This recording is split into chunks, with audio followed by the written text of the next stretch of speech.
Oh, good evening, everyone. Thank you much for making time to join us for another show. Again, we appreciate all of you. It is Mtembe TV debate time again when we are exploring opinion polls, the importance to the 2022 elections. There is a heat exchange between the DP team, especially in response to the latest poll.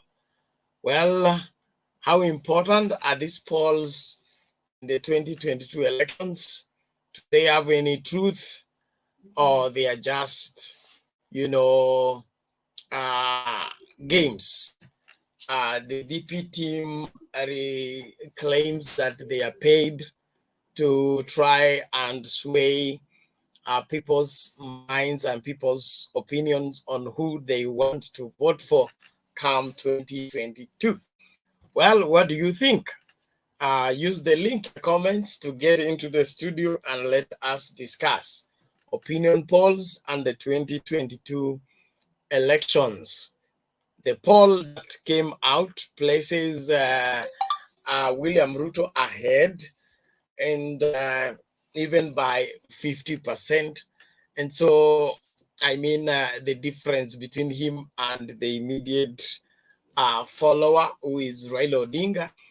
And so, instead of the Ruto team rejoicing about being ahead and being, you know, uh, placed ahead by the opinion, they seem to have a consolidated rejection of the result, dispute of the result. They agree with some parts, they are rejecting the other parts. So, which is which? These opinion polls paid so that they shape a particular narrative. And if that is the case, who knows the truth behind each of these? Uh, Thank you so much, those of you that are joining. We appreciate you. Usta Asante Sana. The claims are that the opinion poll companies are being paid. Are they confessing to us that they have been paying, or what is it? They should come out and say the truth. Wekesa, thank you so much. Karibuni tuongee maneno haya. Opinion polls and the 2022 elections. Do they have any way of swaying the outcome? Why is the DP Ruto team crying foul? Have they not been, in support of opinion polls in the past? What is different about this one? So let's make a difference today by ensuring that we dive deep and get to the bottom of the same. In my opinion, every Kenyan has a right to choose who to vote for, and they have a democratic and constitutional right to see to it that their choice is made free of undue pressure, free of undue influence. And so, as everybody goes out there to try and persuade Kenyans to vote for them, let's not in the process lose the liberty of our hard fought for freedom of choosing the leader we want. Will opinion poll make any difference, or everything remains the same regardless of who thinks what where? It's a record the Ruto team blaming the Mount Kenya Foundation, blaming the deep state, blaming the system, and counter blaming of this and that. Let us know, what do you think? Are opinion polls the determinant factor of the 2022 presidential elections? Use the link on the comment to get into the studio and let us begin to talk. Thank you, those of you that are joining. Tito Ngeno, We appreciate you. Dan Olo, we appreciate you. Kisi Atom, we salute you. Thank you so much for joining. Shingazi, tunakushukuru sana. Thank you. We appreciate you. He said, don't speak broken English, my friend. What is and ha? Is that asante sana kwa kunikosoa. Nashukuru. Tuendelee kusonga mbele tafadhali. Joshua Mokaya, thank you for joining. Hakuna mbele wala nyuma. This is Martin B. Not or by not. I don't know whether if that's how it is pronounced. Polls are important, but in Kenya they are easily manipulated, and we should expect deep state to manipulate the polls in favor of Raila. Already we see bias in Mtembei TV and Citizen TV. So anything is possible in Kenya. We're used to that at Mtembei TV being blamed for being biased. Truth be told, we don't vet anybody who comes to the studio, and any opinion expressed in the studio is solely the opinion of the person sharing. We don't have prearranged people into the studio. So we are biased.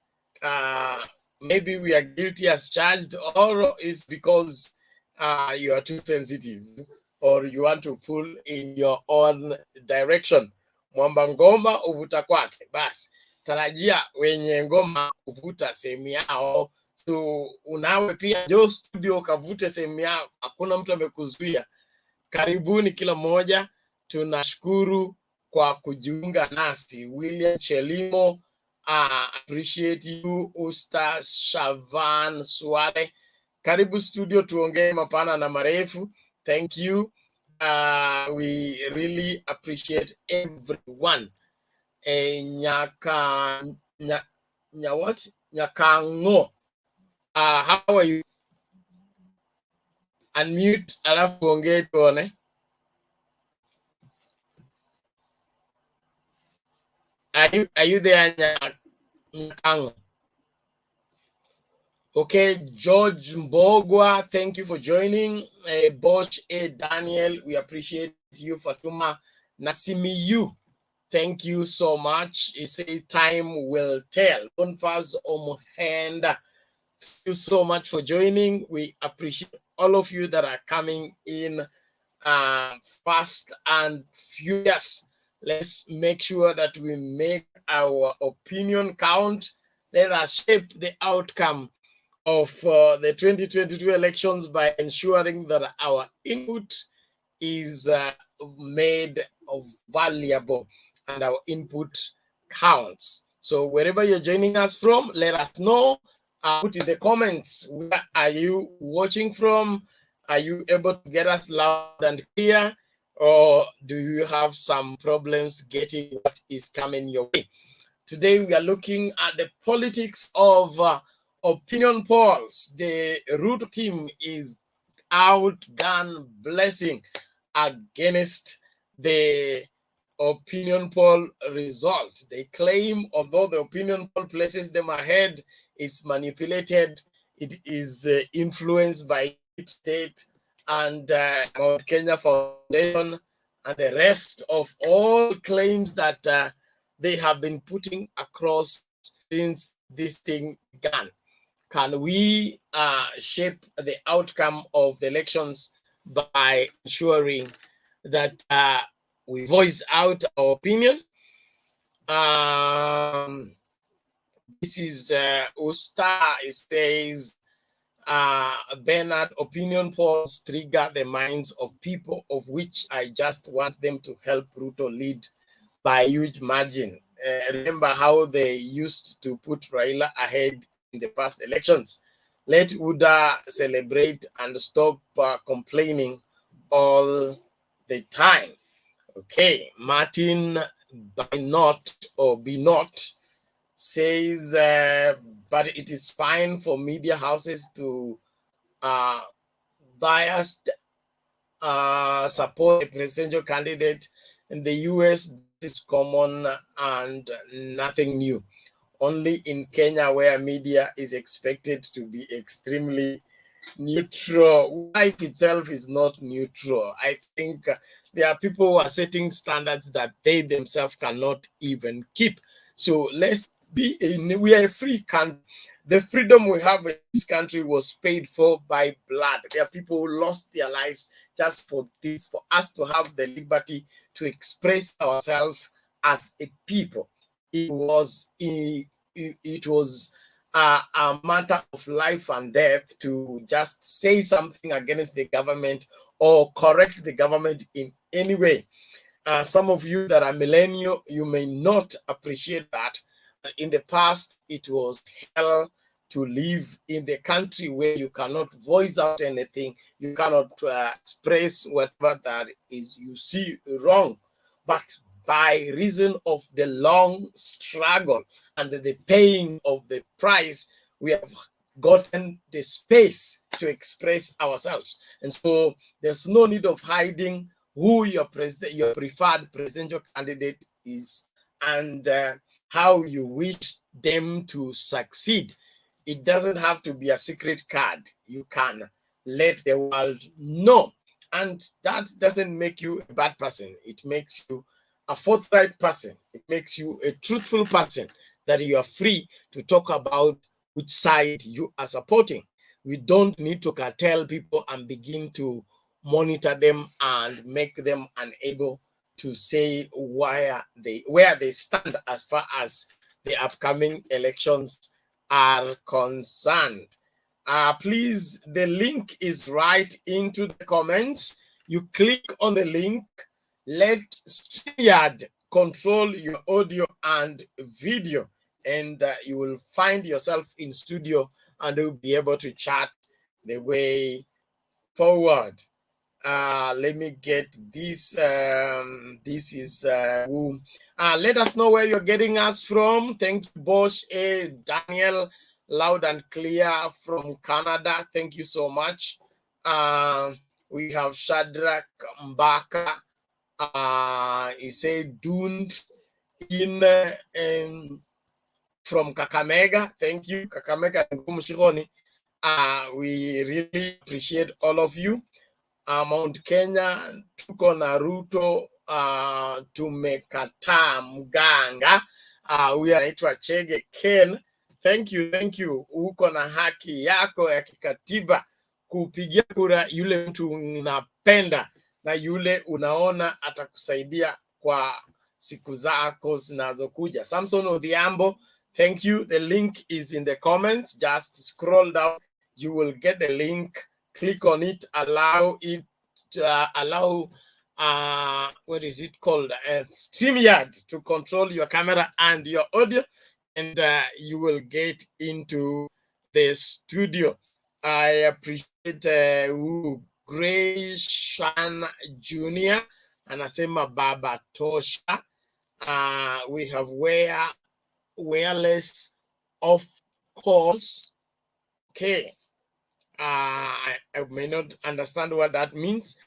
Bernard Roman Mutali, thank you so much.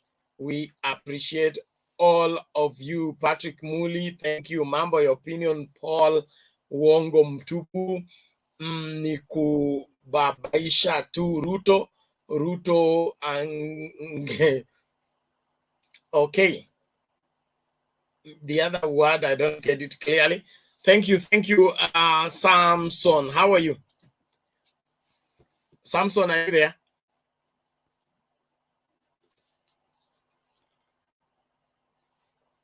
Okay, Martin by not says not against DP, but shows their preferred candidate.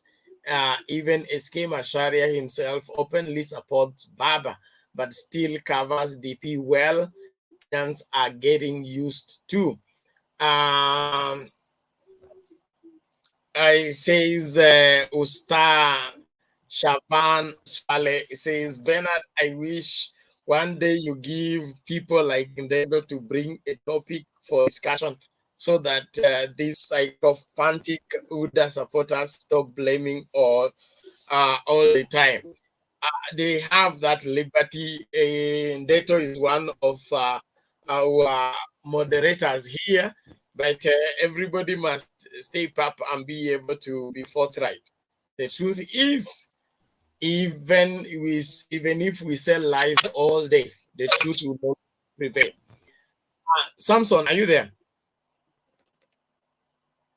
Okay, Samson has technical challenges. I want us to move with speed. Get into the studio, guys. Let us dissect this subject.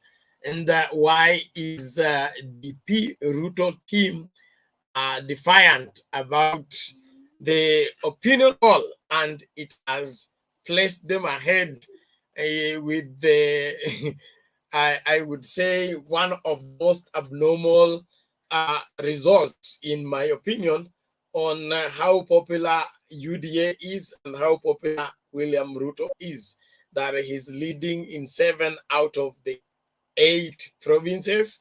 To me, that is unheard of. And I wonder where that came from. Because at Kamakwa ground mambo ni different. This one is too different to be true and to be believable. But all the same, all things are possible in politics. So let's work hard and see to it that we secure ourselves in doing the right thing. I salute Gordon Oyugi. Thank you for joining the show. Kim Yang, thank you so much. George Wamaye, thank you. Nasema tumewazoea. Okay, mzoea kina nani hawa? Na mambo vipi? Okay.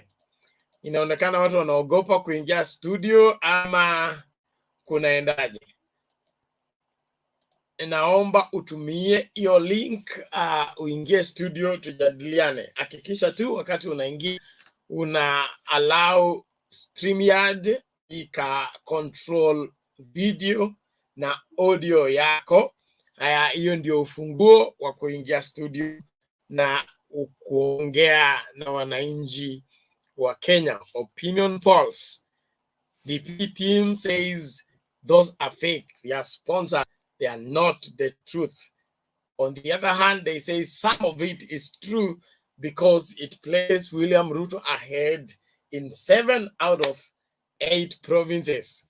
And they are now working hard to ensure that they get the one remaining 8th province, which is Nyanza. Wow, that, in my opinion, is something to consider. Are these opinion polls viable? How can UDA be leading 7 out of 8?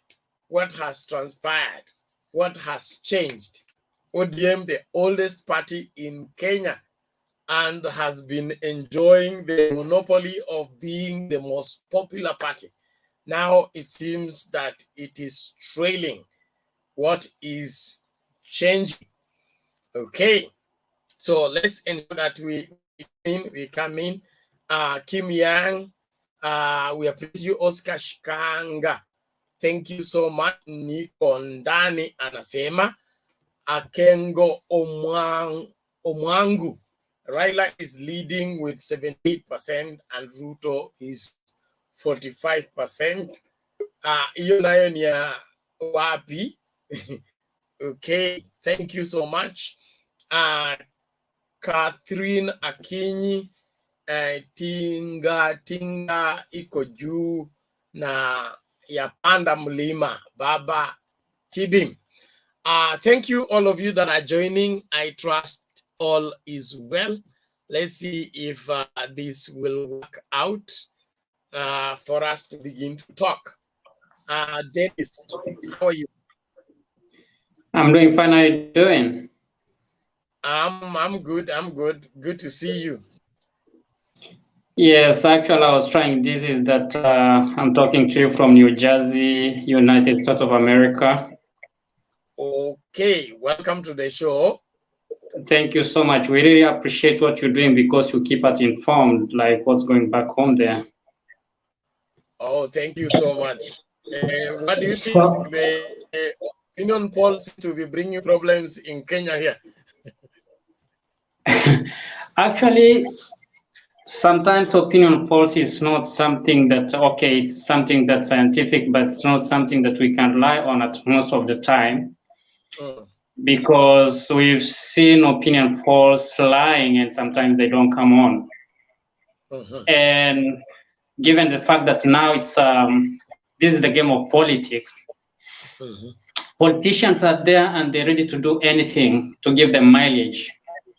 mhm. So my side, I really don't rely or I don't say that opinion polls is something that somebody can be trusting like this is the way to go.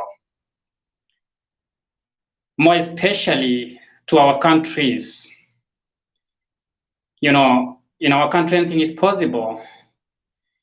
Be it that I'm doing opinion polls, I need to eat. It's not unlike here. People like they're just open. You give me something, I can do anything. So to my side, is just an opinion, a personal view. Is that opinion polls, more especially in our continent, it's not something to go with.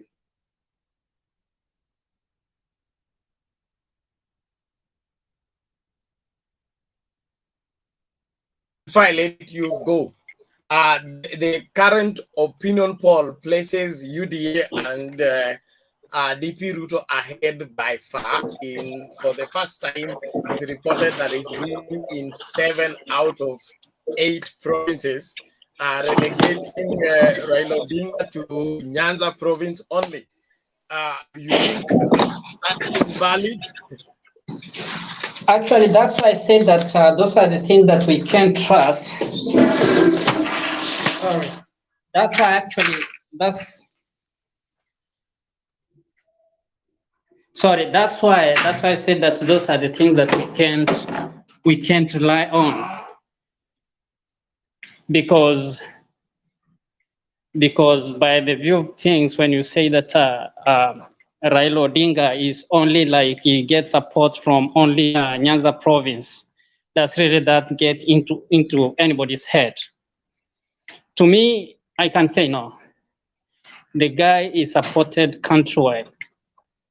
So saying that Raila is having support from Nyanza, it means that then, like, he's only getting the votes from the Luo. And yet, actually, even politics is not out yet. We haven't seen the real politics. So when the real game starts to play, it's when people you realize that there's nothing.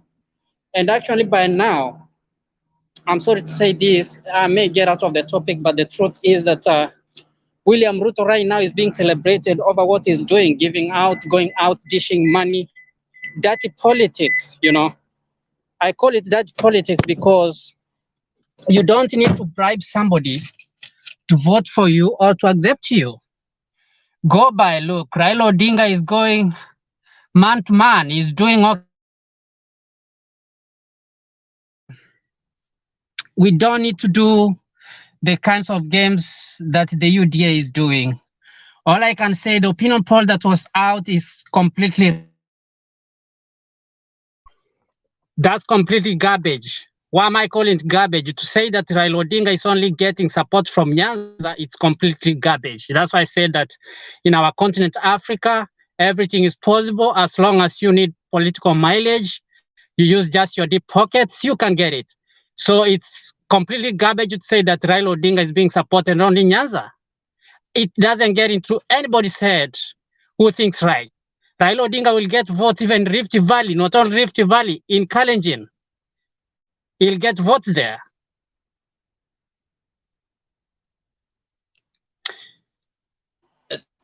Thank you, Dennis. And Let's and and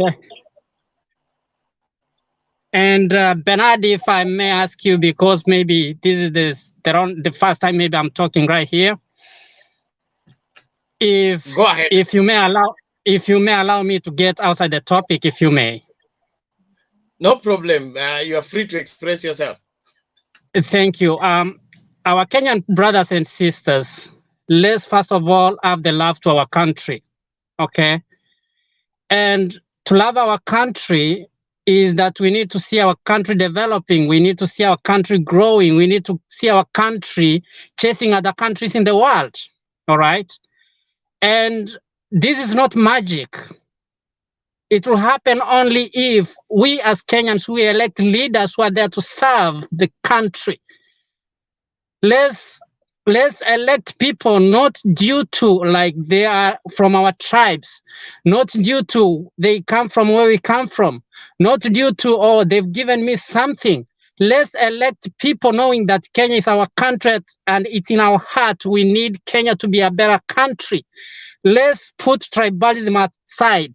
Let's see these people. Okay. Let's see, okay, we've seen sometimes, when I watch news back there, at some time I feel like I should throw out. Like, you see, it is childish. What is it? Like, Kenyans, let's not be forgetting so easily. Let's track these people. Let's see, okay, you told us this. What are you telling us today? These politicians, they've known us, the Kenyans, we have a very forgetful mind. I don't know if all Kenyans, we starting getting earlier dementia stage right now. Like, we forget things earlier. Let's remind these people. 5 years ago, you told us ABCD. What has happened out of the things that you told us that you're gonna give or you're gonna deliver? What have you delivered? Right now, you could have been telling us other promises. Okay, if you told us this 5 years ago that you're gonna do them, you didn't do them. How are we going to trust you that the ones that you're telling us today, you're going to do them? Kenyans, let's wake up and smell the coffee. We can't be playing with our country. We can't be playing with our country with these politicians. We can't be held with few individuals. 40 plus million people are suffering for few selfish individuals who just sit in State House and Parliament, and yet our country is dying. We can't. Let's wake up. Let's wake up. Let's see who is better to lead our country. Let's start from integrity issues. Sometimes we play just games. Let's start assessing these people from their integrity issues. Let's not be manipulated. Kenya is ours. Kenya is not in the pocket of anybody. Let's elect wisely for the better of our country. That's all I was saying, Mr. Bernard. Okay, thank you, Dennis, for that strong appeal. We hear you loud and clear. We believe our Kenyans are following, and they will respond appropriately.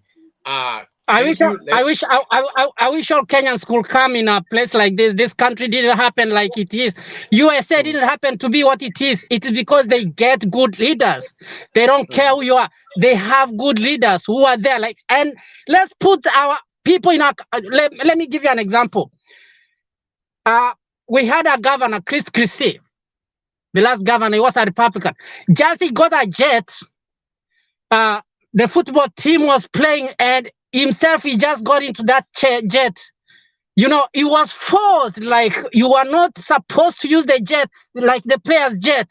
Okay, it was going the same place where he was forced, and it was a big deal. But with us Kenyans, we see big things happening. We just glorify these thieves, so they keep on playing with us. Let's stop this, please. Thank you very much, Dennis. Let's keep the conversation going. Martin, how are you? Fine, thank you, Bernard. Am I audible? Yes, we can hear you. Thank you so much for joining. Please make your submission. What do you think about this opinion polls? Thank you so much. First of all, I'd say that opinion polls in Kenya or maybe in Africa, we cannot really trust these opinion polls. First of all, because I think our democracy is still so young, and there are many factors that affect our integrity as a country, and also the standards or the quality of these opinion polls are still questionable. So we don't really need to take it so seriously. Although, if well conducted, it could provide a good indicator on who is ahead and who is not doing so well. But again, the opinion polls are quite suspicious because you see they're saying that UDA is at UDA in a lead in all the 7 provinces. Even UDA supporters, I think, are not really trusting that opinion poll because it is weird. It is not realistic. You cannot say that Raila is just leading in Nyanza. That is not possible. Raila is a national figure, and he should at least be winning in other places. And maybe if Ruto is ahead, he should just be ahead in a small margin. So that opinion poll, I think, was conducted with some predetermined. Or maybe I don't know what is the motive behind it. It's anything is possible in Kenya. So kwanza tusitrust your opinion poll. That is a fact. And maybe to add on what my friend in USA has said, who is Dennis. I think Dennis, we should first appreciate that Kenya is just almost 60 years in terms of when we got the independence. So we are still a very young country compared to the USA. Secondly, Kenya is a multi-ethnic country. Kenya is a country of many nations. We have the Luo nations, Kikuyu nation, Kalenjin nation, Mijikenda nation, and all manner of tribes that form this country. So we were not, all these communities were not consulted that now let us form a country called Kenya. We've just found ourselves in this country. We just found ourselves in a system of democracy. We just all of us found ourselves in a capitalism, the system of capitalism. So no one was really consulted. So the idea of democracy, first of all, has not really sunk well among the Kenyan communities, and therefore we should expect that our level of democracy, the quality of democracy that we practice in Kenya, will not be as the quality of democracy being practiced in the UK, for example. UK is a country of the English people. When you go to Germany, it is the country of the German people. The diversity over there is not like the diversity in Kenya. So democracy will not work perfectly here in Kenya because the Luos have their own leader, Kalenjins have their own leader, Kikuyu have their own leader, and you are telling all these people that democracy will work. It won't work. It is sort of a negotiated democracy. So I think, Dennis, you should just let's pray for our country. Let's be patient. Every community has the potential of producing a good leader and also a bad leader. So the leaders at the top, we just hope that every tribe in Kenya could produce the best of their leader, so that whoever wins, obviously, he or she will come from either of these tribes.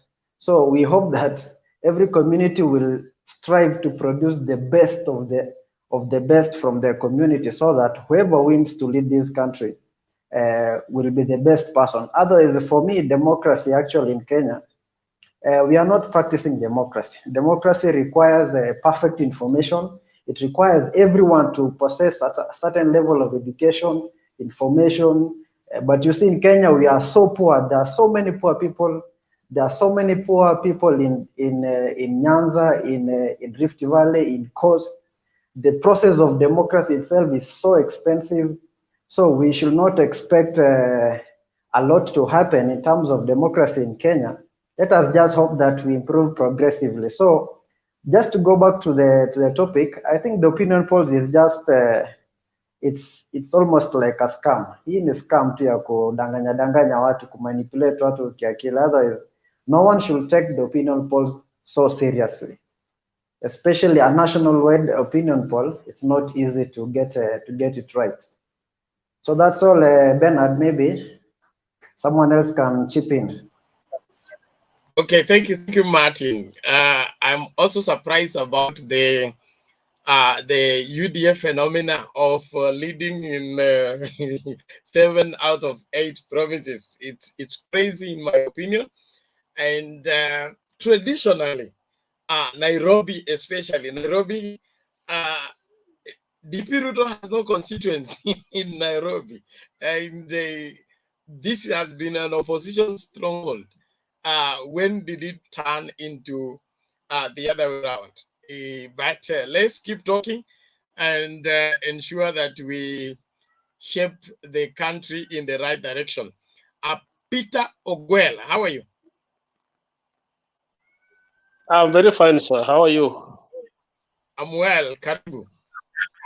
Yes. I am Mambo Nayawanai. Apart from opinion poll, I think Kenyans are now witnessing the fruits of bad politics. And the politics was such that we are supposed to keep the population very poor and impoverished. And therefore, you are now able to lead them as you like. And actually, the DP have really shown how that one can work. Now that is walking around dishing handouts, people who are lying in the streets and singing his name. That's exactly what politics was supposed to do in Kenya. When you look at the industries that were supposed to be helping the people, most of them have been run down.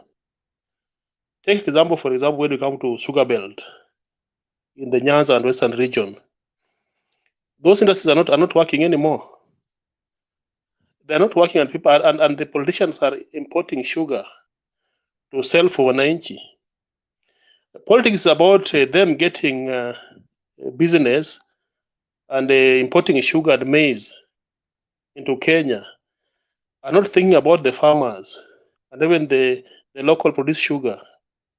This is very sad, because now, if you're talking about, let me take example with due respect for the what Ruto is talking about, the bottom up approach. You look at it and you wonder, because now if you pump money in agriculture and you don't have processing companies and people don't have money to purchase, purchasing power is very poor. How do you expect to turn around the economy? Because sensibly, somebody who is sensible enough will talk about industries that have collapsed so many years ago and how they can be revived. And we should even be seeing how they are doing it.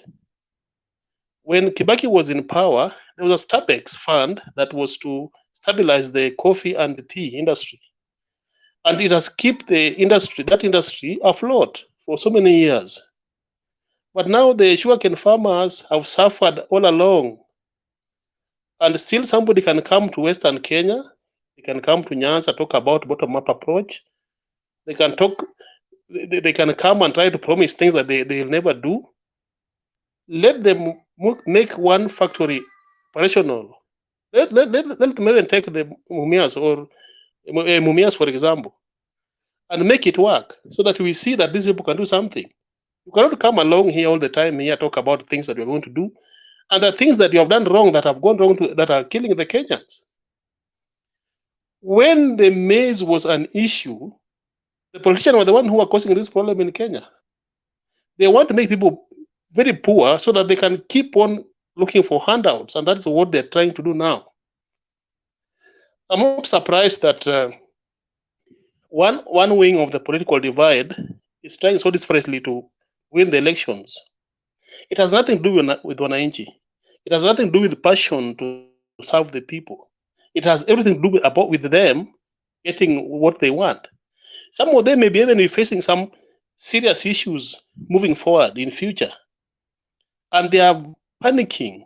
They want to keep to power so that they shield themselves from this, what will happen to them in future. People stole money openly, and we know that one happened. Aurora Kumare Dam is a very good example. And they even admitted that it was only 70 billion that was lost.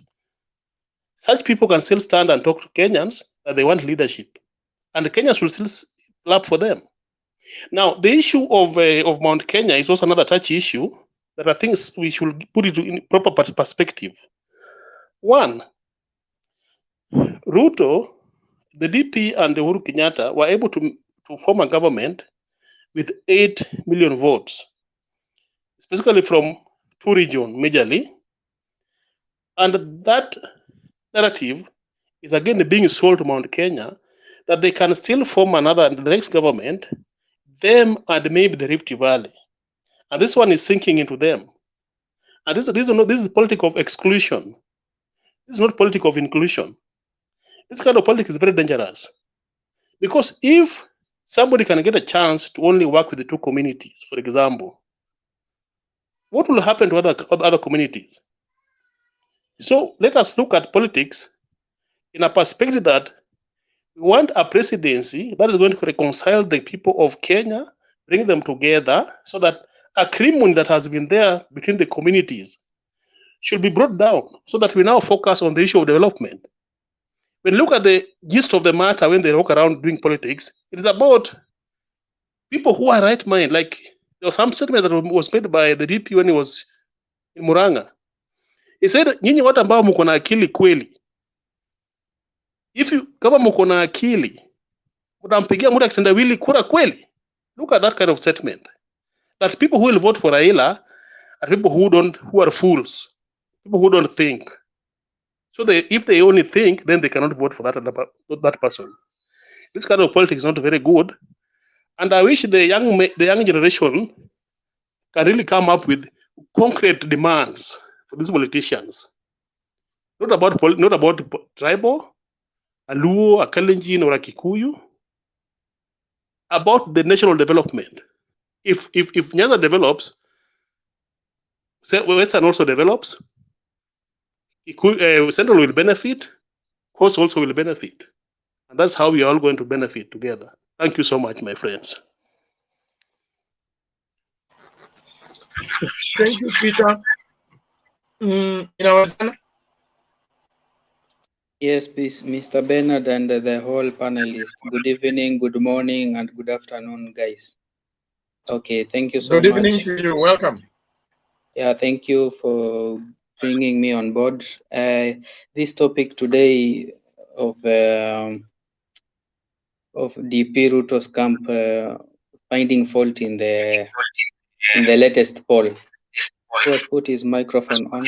Please, someone put off. Oh, thank you.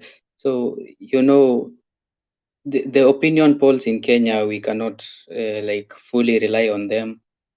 When you look back in history, like in 2007, they were saying that Kalonzo Musyoka was in the lead, and we all knew, all of us who were like voters there, we all knew who was in the lead.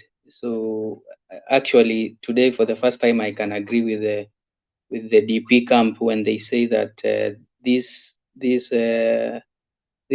polls are not accurate. When these guys, the Tifa guys, they just asked around 3,000 people. Even when they tried to say that it was scientific, that they are accurate, I don't think these guys are accurate. The Raila Odinga ameshindwa in 7 provinces out of 8. That is laughable. It's not true. All of us, we know that is not true. Even in Nairobi, ameshindwa in Nairobi. When you look at that one does not even make sense, you know. So to me, I find it as, we don't even know who is this guy that is sponsoring Tifa. I think, okay, it's an international organization, but I believe that kuna this guy that is sponsoring this Tifa, because the kind of results that they have given is not accurate. But to some extent, I agree with them wakisema that Raila has improved because he was silent for a very long time, and people somehow they had lost trust in him, I can say. So when alipokuja akaanza to do some form of campaign in the name of Azimio la Umoja, so that kind of improvement, 15% improvement, I think it makes sense. What else did I want to say? Apart from the polls, DP is this one kind, and he reminds me of this like when someone is pointing a finger at someone else, 3 fingers are pointing back at him. He was the one saying that these guys, like the mjamaa wa kitendawili, he has nothing to say to Kenyans, kazi yake ni vitendawili na nini, you know, he has to bring agenda to Kenyans. Now, in the recent week, the last week leading to this Sunday, you know, you all heard what the DP was talking about. He was just anarusha tu matusi kwa hii upande ingine. He did not have anything to tell Kenyans. Yeah, the only thing that he was telling to Kenyans was all about kutusi to his opponent. Yeah, so he is actually pointing at himself 3 times. He is giving negativity to the whole country. You know, yeah. So Kenyans, venye my previous speakers wameongea, wamesema Kenyans must carefully choose good leaders, si wale leaders wanatudanganya tu, tuko hapo tunawasikiza tu na wanatudanganya, and then when it comes to ballot we make the wrong decision na tunaendelea kulalamika. Yeah, we should be remembering this thing every day. Thank you, Mr. Bernard. Okay, thank you inawezekana. I want to pose a question to everyone on the panel, whoever would want to respond to. From the look of things and from the pattern of the outcome of this opinion poll, could it be that Tanga sponsored the whole thing and then turn around and begin to deny it in trying to take us for a ride? Because from the look of things, somebody is trying to make us believe what he himself cannot believe. So as you make your submission, I think you could also dive into that and let us know. Let's go to James. James 1, how are you, sir? Yes, Bernard. Yes, welcome. How are you doing? Doing great. It's Sunday. I can see you went to church because you are wearing a tie today. Thank you. I went to church seriously. Okay. Now, he who pays the piper calls the tune. The opinion polls in Kenya are a very controversial subject. The reason being, we are rarely told who has sponsored the opinion polls. The opinion polls are also very contradictory. If today another firm carries out a study, you'll be surprised at the results that will come out. Some time back, when these polls started becoming part of our electoral process, there is a time before 2007, they had praised Stephen Kalonzo Musyoka as the most popular political personality in Kenya, ahead of Kibaki and ahead of Raila Amolo Odinga. But all of a sudden, the popularity was wiped out, and it was never told why. Basically, the nature of our society is that we are highly structured people, and therefore to purport to carry out a study that is reflect the real picture is very difficult, because one of the things that happened as we headed towards the 2007 elections was that the one of the Americans chipped in and advised the opinion polling stations to factor several things. One, to first ask the person who is being interviewed whether he has a vote. and whether he or she intends to vote, so that you can include that person in the sample. But when you have a situation like the one we have today, you meet somebody who is not even enrolled as a voter, and you ask his opinion about the candidate he or she would want to vote for. You finally have skewed results. Number two, the standard must be very careful to balance out the ethnicities, such that if you ask a Meru, and let's say you are not careful enough to balance out the ethnicities, then you are likely to get very biased results in Kenya, because you know our voting patterns, the way they are. That is why it is not very possible to come up with credible polls in Kenya. Number two, it is also known that people tell you what they think you want to hear. Say that you walk to Muranga today and ask people the political party, and they know the danger of mentioning a different party, and especially if there are other people around, they will say what the general population would want to hear, or what you would want to hear yourself. Some mistake opinion polls as a way of knowing those to be given some handouts. So they are very careful when they are saying who they'll vote for, so that they don't miss in the list of those to enjoy the goodies. So these factors combined make opinion polling in Kenya a very dicey affair, because it is not always what you are told what will be. So I am surprised that UDA is complaining.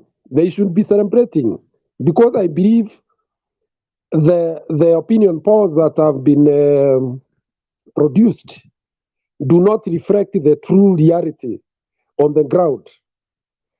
And if they do, then I can imagine why they are complaining. You cannot spend 4 years campaigning and you are just 10 or so percentage away from the competitor who has just started campaigning some 2, 3, 4 months ago. So one thing we must do is that we must desist from taking these opinion polls very seriously. Never mind, I heard somebody say that they quoted with these are scientific, to babuzo the masses that they have really done a credible job, that these are scientific.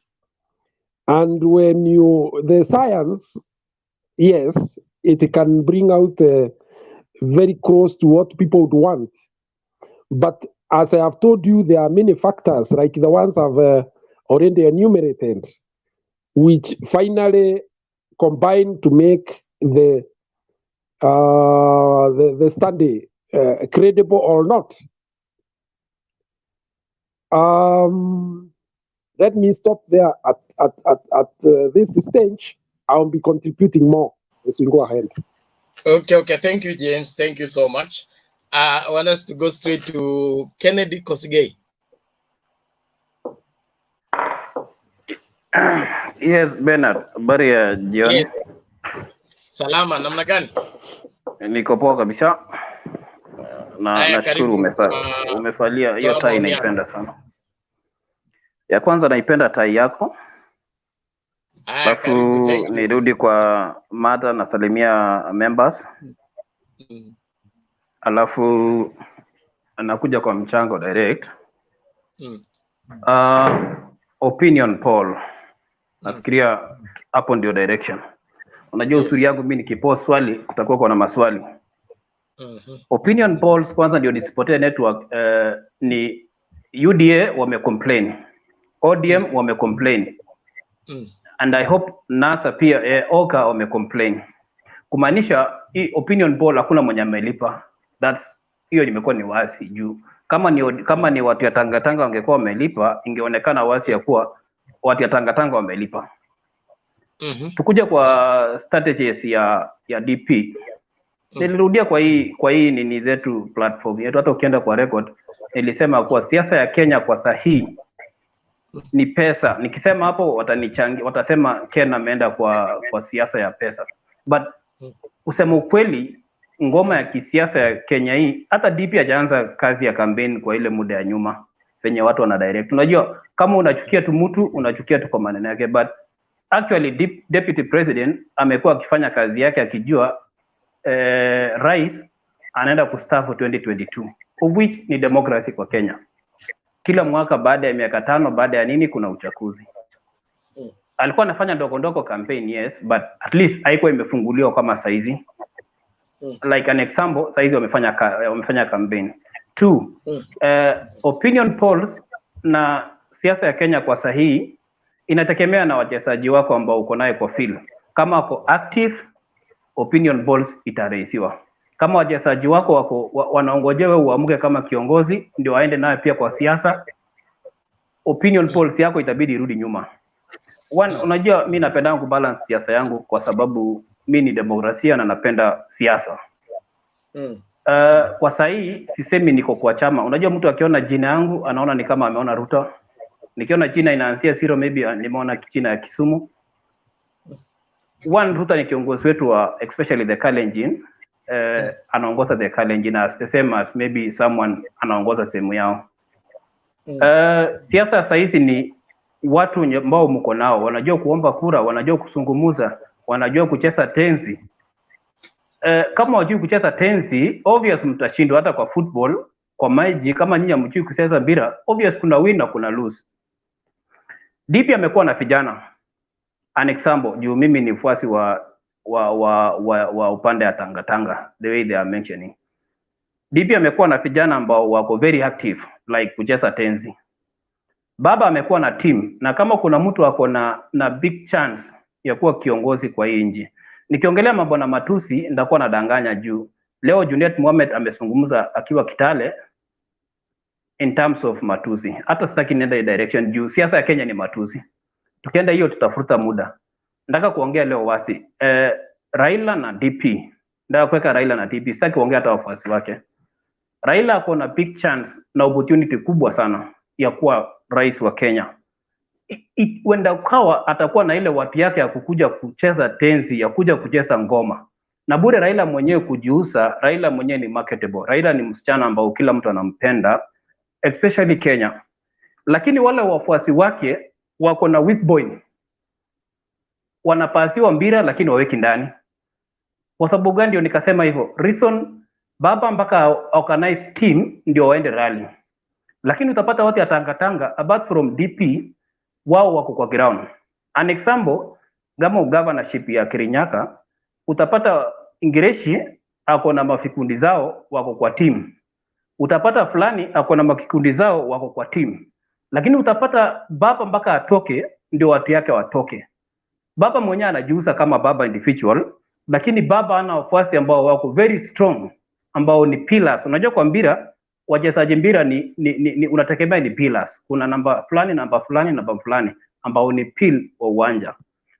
Mimi mwenyewe personal ni demokrasia, napenda kidemokrasia. Na mara ya kwanza nikipiga kura nilipiga wakati ya ODM. Wakati Rift Valley tulikuwa tunaunga Raila mkono hadi akakuwa prime minister. Chenye watu nasahau tu ni Ruto ni mwanafunzi wa Raila. Raila amefundisha Ruto uwanja. Amesoma hiyo vile chinzi siasa inachezwa.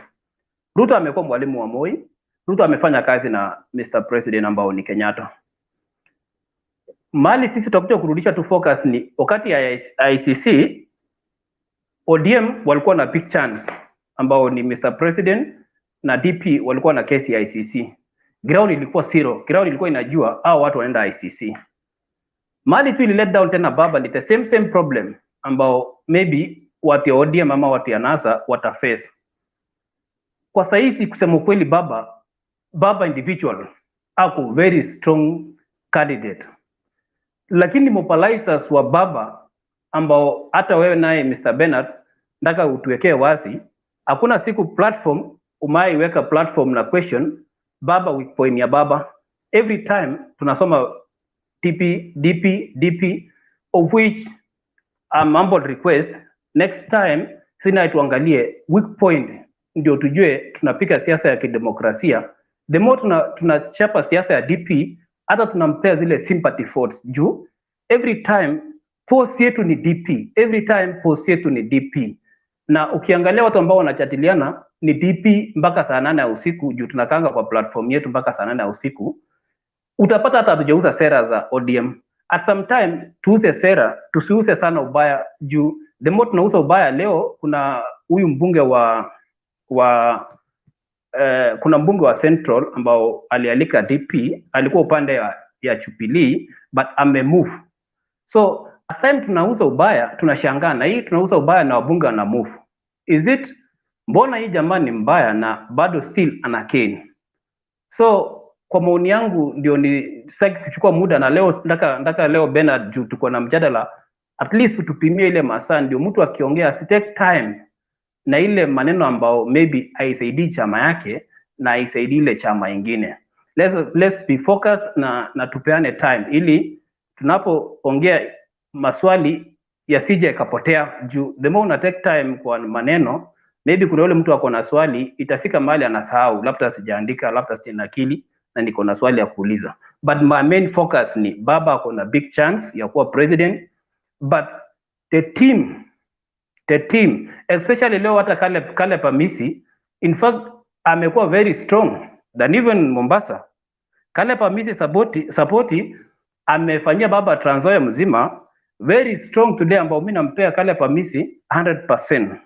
Alijaribu kucheza tensi kama kijana mdogo, ameingia kisiasa na ile organization na mobilization alifanyia baba at least very strong, nampea 100%, of which he done something which is very well. He organized a meeting for the baba and Trans Nzoia mzima na mobilization bila kelele, mpaka hizo meeting kafanya nini? So baba akona chance kubwa sana, lakini the team players wa baba ndio unaona hata hii opinion poll inarudi nyuma, ni baba mwenyewe anajisukuma. Nakumbuka pale nyuma baba alitravel kwenda hospitali, sijui alitravel na siasa ya ODM, juu walinyamaza mpaka siku baba anashuka airport ndio ukaona Junet anaenda kumkaribisha. Actually let's be focused. ODM team wamerudi chini. Joe ameongoja baba amerudi Nairobi, ndiye anabweka. Anasema nilisikia watu ya Jubilee wanazungumza. Ina hard nini? Actually ina hard nini? In fact hawa ndio ana lose point kwa ODM. Unabweka na baba ametoka Mombasa. Please hold on better. Hold on. Ngoja punguza mwendo. Asi mwendo. Watu muda hapa ni dakika 2 kwa kufika dakika 3. So wakati unachukua nini, unaangalia wakati unachukua usukani unaangalia, kwa hiyo clock ina count live. So ikifika 3 minutes, before ifike 3 minutes unaanza kusummarize. The only question I want to ask you, I'll give you time to respond. The only question I want to ask you, wewe Bernard, wacha niulize kidogo tu, just asking a question. Ngoja na mimi niulize, nilikuwa nataka kurekebisha kitu tu, kama watu hawajapotea. One, Kotier, yes, a research or opinion poll is done so scientifically, uwezi sema ati watu wengine wako active kwa ground, no? An opinion poll should be held in such a way that hata ukileta mtu from America akuja fanya opinion polls, it should be something similar na ile imefanywa hapa. It's not a matter of ati watu wako active kwa ground, no. It has to be scientific. Hiyo ni moja. Ya pili, Junet na Joho walikuwa both kule, usisema ati walikuwa hapa wamenyamaza. Hata Joho alibaki kule Middle East. So don't say ati wakati baba alienda ati kina Joho walinyamaza. No, they were both, Junet and Joho walikuwa naye kule Dubai. Hiyo tu ndio ulikuwa nataka kurekebisha Bernard. Thank you. Okay. Respond kwa mzee kwanza. Respond Kosgei quickly. Joel Senior ambao mimi namheshimu sana ni sijasema kwa uzito, lakini nimesema kwa utasamo. Sijasema kwa uzito, bali nimesema Joe yenyewe alirespond baada ya baba kutoka pale na iko kwa platform. Joe alirespond Tanga na kwa platform, lakini hakurespond kwa jukwaa kwa baba. Sikumuona akizungumza mpaka baba katoka Mombasa, sikumuona. Na Joe ni mtu anaheshimiwa Mombasa, angeweza zungumza mpaka itoke kwa public domain. Sikumuona, of which mimi ni mfuasi sana wa siasa and I'm very active internet. Bernard? Okay, I agree with you. The last time Baba was in court, Joe was missing in action. But if it comes to team, I don't think the Tanga people can match the Azimio and the handshake team when it comes to doing several meetings in a single day. Just to give you an example, after the Azimio La Umoja was launched, there was a time when who is this Arati had got Kisi, Joho came up Nairobi akatesa sana, and then who else? There was this is it Vita MP with the Mishi Mbogo. They were handling Mombasa. So Baba is able to run 5 different rallies at a go, and they will be successfully run. The Tanga side is the one that has to have DP before the rally takes place. And God forbid, if something happened to DP like what happened to Kibaki in 2002, I don't think Tanga campaign can even take place.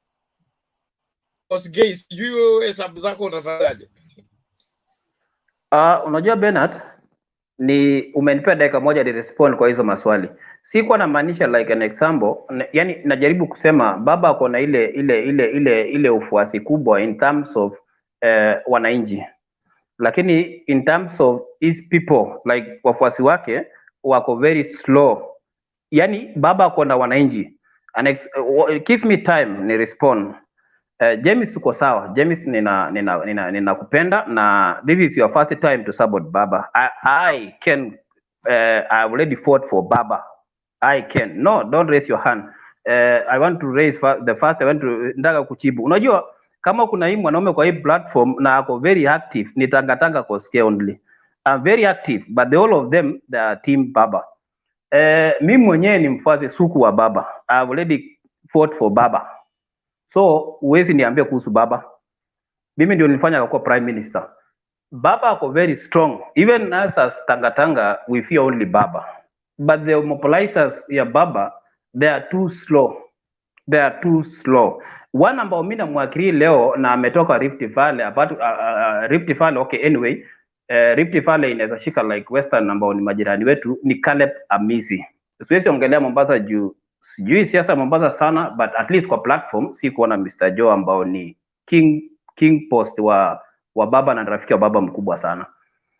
Siasa leo ya Trans Nzoia mzima naifulia kofia kwa sababu ni siasa ambayo ilikuwa ni mobilize mzuri. Na Baba akaenda kwa hiyo njia na kuhakikishia hii opinion poll ambao tunazungumza leo in the next few maybe months ita raise vizuri sana, na at least walionyesha kuwa ABCD. Na Baba nilipenda aliongelea mambo na kuunganisha Kenya ama patanisho. Bernard ndio ni lose focus, na nataka nirudishie watu wengine. Ni siasa ya Kenya kwa sahihi si rahisi venye tunatarajia na venye tunazungumuza. Siasa ya Kenya kwa sahihi si ati ya kudanganya huyu ni muisi, huyu ni nani. Siasa ya Kenya kwa sahihi ni kuuza sera. Watu ya wesi na nini tushafanya uchaguzi ambao DP na Kenyatta walikuwa na hiyo kesi na nini.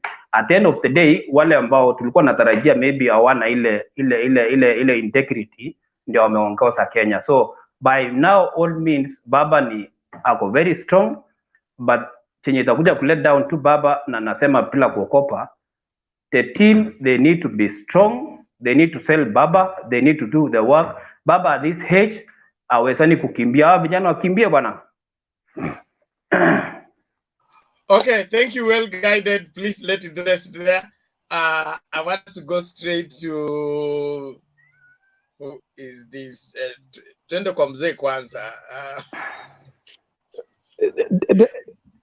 WG utanisamea kiasi. Bernard. Yes, James. I would wish that we keep track of the subject matter because it is a wide one. Let us ask ourselves why we think that opinion poll is not correct, even at the regional level where the figures that have been given. That is the only way we can enrich this debate. Okay, thank you. Let everybody try and be within the limit of the... You don't have to tie yourself there, but let's discuss within that, and you're free to give your opinions rightly. Just strictly keep yourself within the 2 to 3 minutes. You time yourself on the clock on the screen so that we are all disciplined. Then we don't keep many people waiting unnecessarily. Can we go to Jack Kindubey? Your 2-3 minutes starts now. Asanteni sana. Habari zenu. Nzuri, karibu mzee. Asante sana. Nimefurahi sana kuwasikia juu ya mjadala wa opinion poll. Mimi naweza kusema kwamba opinion poll mara nyingi watu watalalamika, na opinion poll unaweza kuitumia, lakini wakati mwingine tumeshaona kwamba wakati mwingine imeleta matokeo ambayo sio sawa. Kwa sababu naweza kutoa mifano kama miwili au mitatu. Mfano wa kwanza ile naweza kuwatolea ni kwamba Brexit ilikuwa inaonyesha kabisa kwamba wale ambao wanataka ku remain in European Union walikuwa wanashinda, lakini matokeo ilionyesha completely tofauti. Nyingine ni kati ya Donald Trump na Mrs. Clinton. Wote mliona kwamba opinion poll ilikuwa inaonyesha kwamba Mrs. Clinton atamshinda, hakuna njia angeshinda, lakini mwisho alishinda. Opinion poll nyingine ambayo mimi naweza kusema ni ya 2013 nafikiri, Raila alikuwa anaongoza, lakini wakati matokeo ilitokea mambo mengine. Kwa hizi opinion poll mimi naweza kusema ndio tuyaone, lakini yasitutoe katika yale ambayo tunataka kufanya. Sisi tuzidi kuendeleza ile sehemu ambayo tunafikiria kwamba ina maana. Mimi naweza kusema kwamba kitu ambacho inatakiwa sisi tufanye kama Wanakenya wote na vijana ni kwamba tuangalie katika hao viongozi wawili au watatu, ni nani anafaa kuongoza nchi yetu. Hiyo ndiyo kitu ya muhimu. Tuacheni hii mambo ya kusema tunataka kufanya vitu kwa propaganda, sijui kwa sababu hii siasa ni propaganda. Hizo vitu kama hizo tuwache, kwa sababu nchi yetu ni tofauti na nchi ambazo zinatumia hizo propaganda. Unaona? Na hizo propaganda mshaona kwamba mambo ya kusema uongo na nini ni vitu ambavyo ni hatari. Mshaona kwamba nchi za magharibi zinapotaka kutudhuru zinatumia propaganda, na hiyo huwa inatudhuru sana. Kwa hiyo tafadhali tutoke sehemu hiyo. Jambo lingine ambalo nilikuwa nataka kusema ni kwamba sisi kama Wanakenya ni jambo la muhimu kabisa kusema ukweli siku zote. Tufundishe hata watoto wetu, hata wale ambao wanakuja nyuma zetu, tutumie kusema mambo ya ukweli, kwa sababu mambo ambazo tunasema mambo ya porojo na mambo ambayo hayafai ndio imetufanya wakati wote tumechagua viongozi ambao kwa kweli hawakufaa kuongoza nchi yetu. hata kama hiyo wengine wataona ni vibaya, lakini ni ukweli, kwa sababu tunataka kiongozi ambaye anaiona Kenya kwa ujumla, sio ambaye analalia upande wa ukabila au upande wa dini au upande wa sehemu anatoka. Pana, Kenya ni moja na sisi wote ni wana Kenya. Hakuna kitu, wakati wote unapozungumza ujue kwamba hauwezi kutoa kabila lolote Kenya. Kwa hiyo tuzungumze tukitaka namna ya kukaa pamoja. Hiyo nafikiri itatusaidia tuchague kiongozi bora.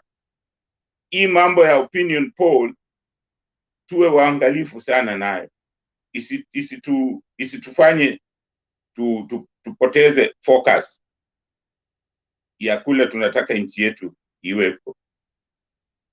Asanteni sana. Thank you very much. Let's keep the conversation going.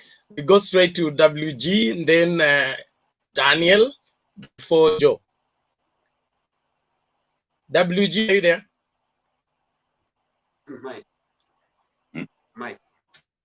Mike here.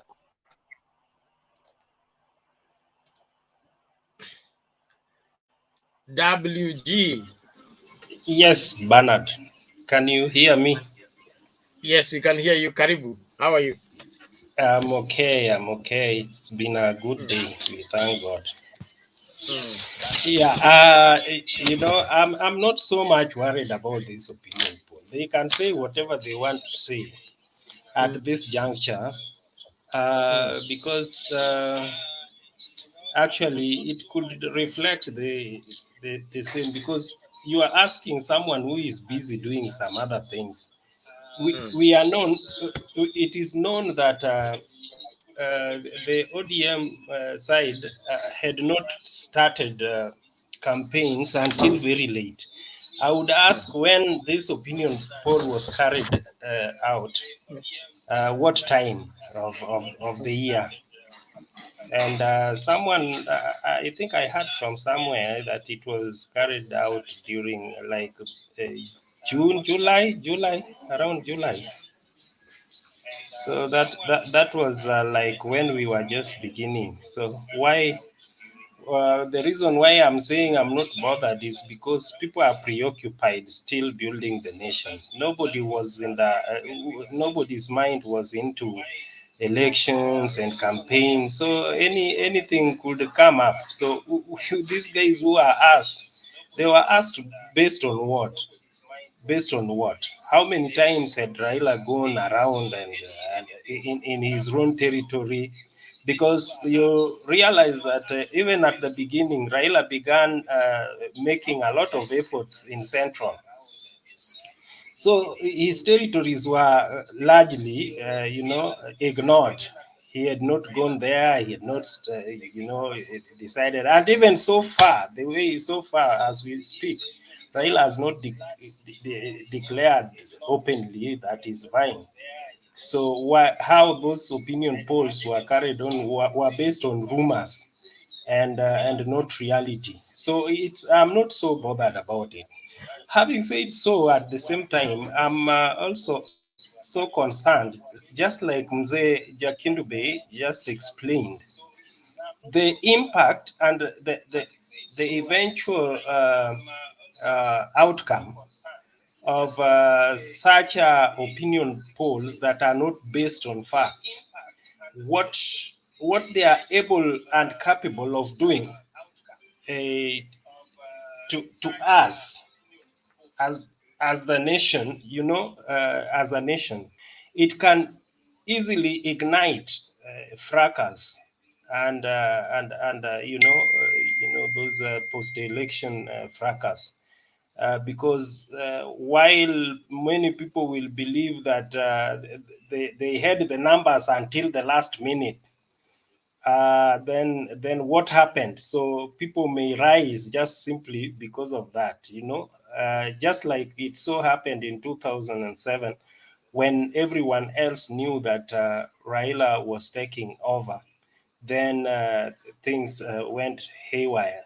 So like Jakindube also, effectively said is that our democracy is not that mature that we may be aided by these opinion polls. To me, these people want to make business out of our calamities and our it's not gonna work so well in Kenya.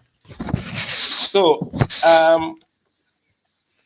having said so, let's delve a little bit into the opinion poll and which direction, who might have sponsored the opinion polls, because those are not human rights activists. The opinion poll business, they are business people. So they must have been you know, hired to do whatever they did. And so who hired them if Tanga are claiming that they are wrong, or they are not the ones who are involved? The ODM brigade, obviously, it can't hire people who are going to declare that Raila's base is dwindling. That is so strongly. Who is to benefit out of this? The results that was announced. It's obviously the Tanga brigade, and so them denying and trying to play like they were not part of it. They are also objecting. I think those are just Mickey Mouse. You know, some tricks. You know, small tricks here and there that they are synonymous of. So we can't buy that.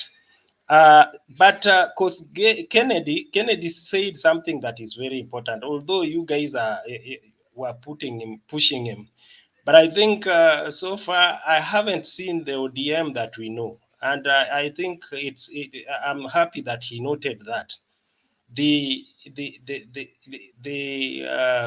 Baba side is still quite shambolic.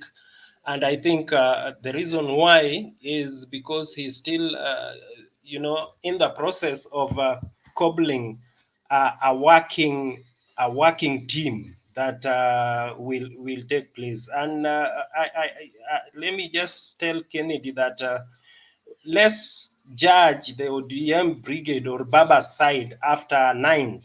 That is when now we will have a full team that we can judge. You realize that even in terms of communication, we were shouting here, we were complaining here again over about you know, very poor the system, the address system, which was very badly off. And then again, I think within Raila team, there are still about you know, struggles. There are commotions. People are trying to angle each other away. You know, they are trying to occupy space. They are still fighting for space, and we should be here, and someone will be appearing with Baba today. Tomorrow he's not there. So I think all this the thing they've contributed to a little bit confusion. Like you see, the team that Baba had in Mombasa is not the same team he had in Central, is not the same team he has in Western. But Ruto's side has been consistent. He has already shaped up, and that is a result of 4 years of hard working, campaigning around and moving around. It is only fair that he has something, a very you know, well furnished and established machinery already out of the 4 years. Remember, initially we were talking about the BBI, and then it was abandoned. Baba just picked up himself again for a different course. So it takes time in that manner. The other thing I wanted to say as I finish is if the sponsorship of the opinion poll was done by Tanga, what were they seeking to achieve? What were they seeking to achieve at this particular time, and why now? Why now? You remember that we are just approaching the end of November. The end of November is when William Ruto is supposed to be kicked out of Jubilee. The end of November is when there is that convention where even Baba, I understand Baba is also, has been invited. After November, then Raila will be, announcing his participation in the election. So around this time also, guys are moving. People are moving, and specifically in Central, people are seeking to know which side of divide are they to belong. So it is a very timely thing. So Ruto wants to keep the tempo. The Tanga guys want to keep this tempo, especially taking into account that the central region is shifting. He's no longer comfortable there. So what the opinion poll was to achieve is to indicate to Ruto's supporters that even if Central slips away, he has moved away from Central. Now he also has control over Raila's territory. That is the main thing that this opinion poll is seeking to. And therefore, once that one it has been passed, that message has been passed, then the guys will be like, let's stay comfortable. Let us not, change our direction. Number two, I think also they are seeking to woo, especially the Oka side. The Oka guys are at crossroad. Are they to remain with Raila, or they are to go with Ruto? And what would be best to base their action, if not the opinion poll? They'll be Ruto would be pointing like, well, if you remain there, you are going to lose. You see, the ground is shifting even on the other side. So come over. So you see, so these are very timely situations. And like they say, it never just happened just like that. In politics, everything that happens has a purpose and has been commissioned to happen like that. And that is what we are seeing. So these are some of the reasons that the way I'm seeing why the opinion at this particular side. And it is William Ruto's side that sponsored it, because they are the only people who are gaining out of it. So far, Bernard, let me leave it at such. Maybe we can continue later. Asante. Okay, thank you WG. Iko swali from, inawezekana ni swali ama ni jibu? Yeah, Bernard, I like the way Mr. WG has articulated his points, but I tend to disagree with him on this when he says that he thinks that Baba's team is still not that much organized. It's somehow shambolic, if I may put it the way he said it. I think these are experienced guys. Unasema Mr. Ruto's team is organized. He has been campaigning for the last 4 years. His team has been consistent. Amekuwa na watu wake. You know, if we were to be like the way Mr. Ruto is, you would see the kinds of like Babu Owino being on the team. Pali Baba anaenda, he is also there. People like Joho, where Baba goes, he is also there, and these other big names behind Baba. So I think this is just their new strategy, and people, the way you just said, you also said, the people are still trying to maintain their space within the following. And also, we have other guys that will be joining us. We have Jubilee, which we are going to form a coalition with. We also have PA in Coast. That's why those guys were somehow, they were not present when Baba was in Coast. And also, it's just, I think it's just kind of strategy, and I agree with that strategy. So I tend to disagree with you that we are not organized. We are kind of organized. That's what I wanted to say politely. Okay, thank you. Kosgei, swali, I hope so. Yeah, ni swali pia, alafu nilikuwa nataka niambie WG sidhani kama ni watu ya UDA wamelipa hii opinion polls. Sitaki tuchanganye maneno. Watu iko in public domain wamekanusha leo ya kuwa hiyo public domain si right. Tusikanushe ambao wao wenyewe leo hii Jumapili walikanusha kuwa in public domain sisi wenye tulilipa nini. In fact wanakataa hiyo opinion. Nataka kurudi kwa point ambao nani ameongezea ametoka kuzungumza za hizi. Kusema ukweli, tusidanganyane, siasa imeanza. Tusipai time, meli imeanza, na hiyo ndio mambo baadaye inakuja kuleta swali.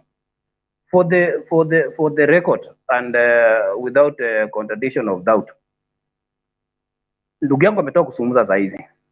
Kama wewe ni mfuasi wa NASA, huwa mfuasi wa NASA suku, na kuna mtu anadanganywa na mtanikataa, lakini pia ndasema ni wazi. Kama umeamua kuunga mkono an example Jubilee saizi wameamua kuunga mkono NASA. Kwa mkono ingine Jubilee wataki kuonekana in public domain ya kuwa wamekuwa 100% wanaunga nani. And that's why unaona inaleta siasa wakati mrefu sana. Na wakati pia imesonga. Sasa tunazungumza in the next 5 days tuko December. In the next few months tuko nomination. Of which nimependa ndugu yangu amezungumza ukweli. Kama wewe ni mfuasi suku mahali baba anaenda nani ninapenda Oparanya. Kama kuna governor anaonekana ni demokrasia na anafuata siasa 100%, hakuna mahali baba atakuwa Oparanya kui. So kuna governors wa Jubilee wajiamua kufungua roho in hali wanadanganya baba, na nimekubaliana na watu ya UDA. Mbona usiende direct? Mbona tuende baada ya baba kutoka unarudi kwa media na unaambiana mimi nimeamua kuwa mfuasi suku wa nani? Na in hali unajua kama leo hii ya Trans Nzoia mzima inaleta ile mtiririko ya maneno ya kuwa baba mahali anaenda ni lazima wa governors wangekuwa Trans Nzoia, in hali unapata ule governor ambao amekuwa Trans Nzoia mzima ni bwana Kaemba hakukuwa pale, Oparanya mwenyewe ndiye amekuwa pale, na Junet Mohamed. Where is the babu? Where is this another MPs, the old MPs, Mili Otiambo, the kingpin wa ODM? Hawa ndio ana let down baba. Baba mwenyewe alisema iko kwa public domain. Baba mwenyewe anajisolea kura individual. Lakini wafuasi wa baba 100% na mtaungana na mimi hawana ile amaki ya kisiasa kwa mwaka huu. Wakati ya ODM ile ODM nilikuwa naona every time mahali baba anaenda kuna wale wafuasi wake.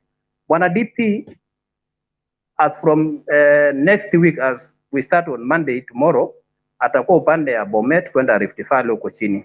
And I'm 100% sure watu kama kina Kimani Chungwa, kina Redagathe Kajakwa, kina nani, those people 100% I'm very sure watakuwa Rift Valley. So my point is this, na kuna ndugu yangu amenunga mkono na naelewa leo siasa leo naona si mbaya. Siasa at least imeanza kunoa nanga. Tuna balance upande na upande hii.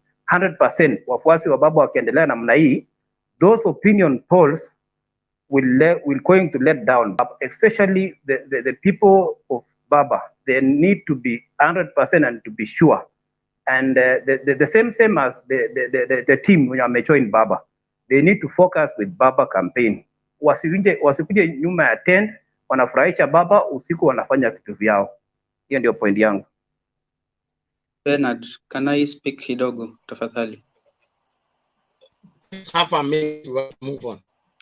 Okay, Mr. Kosgei, I think to some extent you unaongelelea siasa za ODM, and you umetuambia you are in UDA. You know, this is the way ODM we have decided to play our politics. So Isikue ni kama the way Baba says, pilipili usioila ya kuoshiani. Let us play our own politics.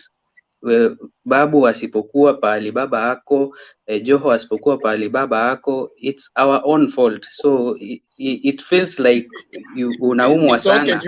the two of you, thank you very much. You have made your point. Wacha ni respond. Ngoja Kosgei, ngoja tafadhali. Okay.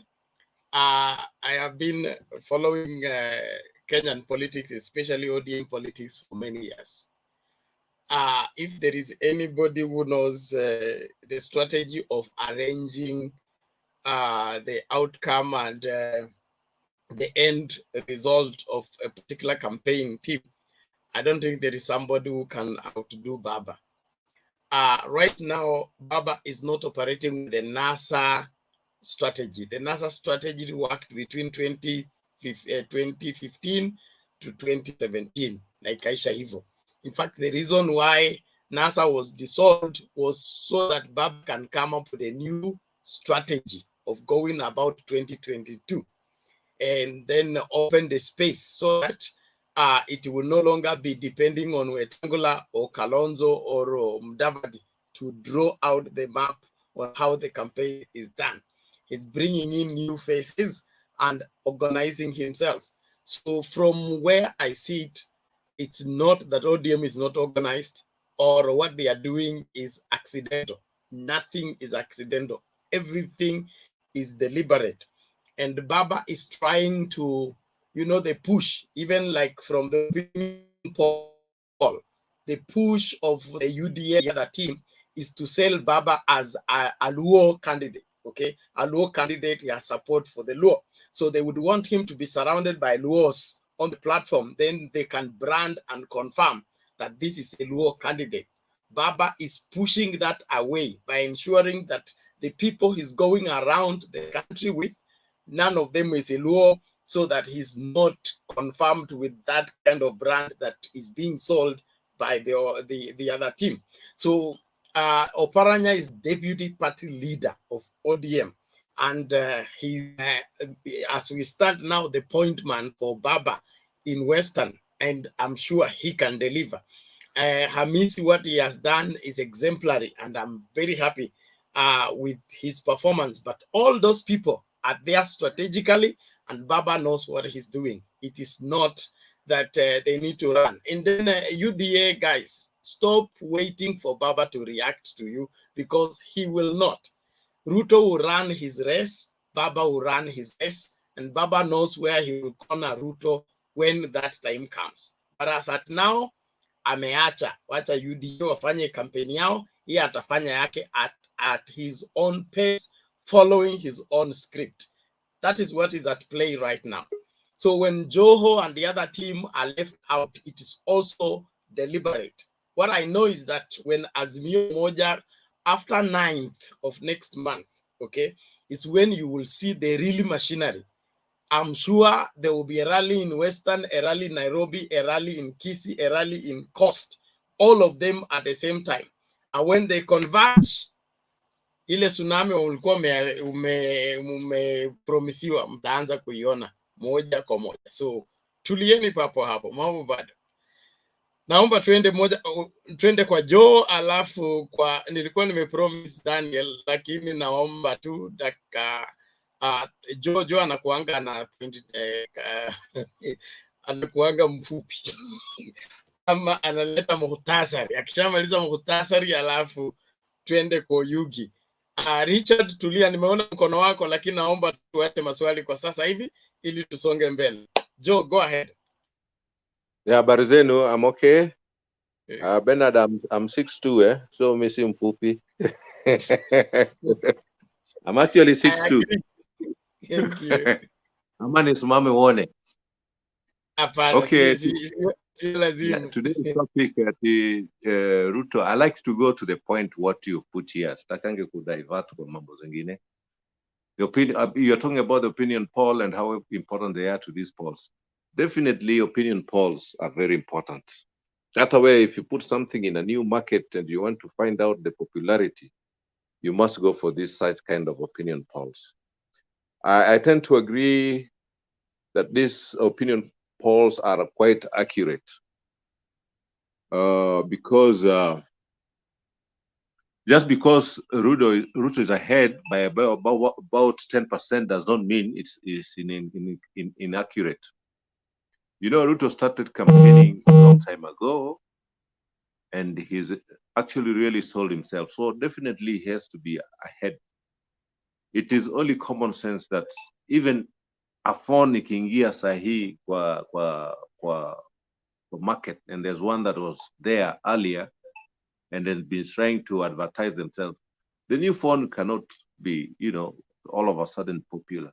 People might like it, yes, but in terms of popularity, it might not be popular, or sales, it might not be that high, but it might catch up. So I tend to agree with these opinion polls. I think they're quite accurate.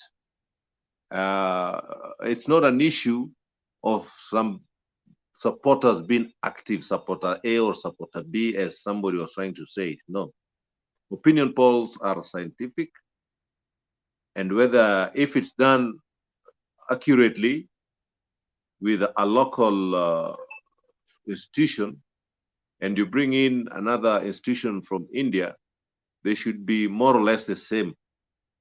So I tend to believe it's scientific. It's not about nani, unless mtu alifanya bias, alienda kwa dome ya mtu mmoja akauliza. But if it's just done at a random, it should be, I think I support.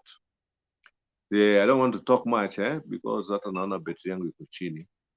But what I'm saying is they're really, really important, because that's the way you can gauge yourself. They're not even important to us as voters. They're important to the people who are running. Kwa hivyo sisi tusiwe na wasiwasi.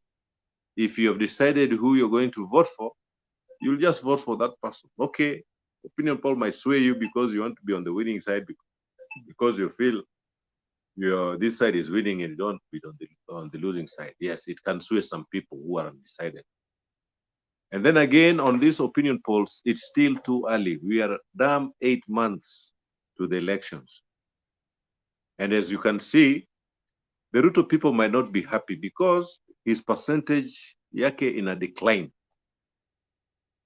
So their fear is it might show that he's already falling, and this might also scare some of his supporters.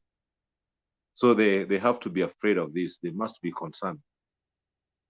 People supporting Raila, maybe they're just overreacting. They want to be on the winning side immediately. No, it can't happen. It can't happen. He may be pulling large crowds, and that's why his opinion poll is climbing up.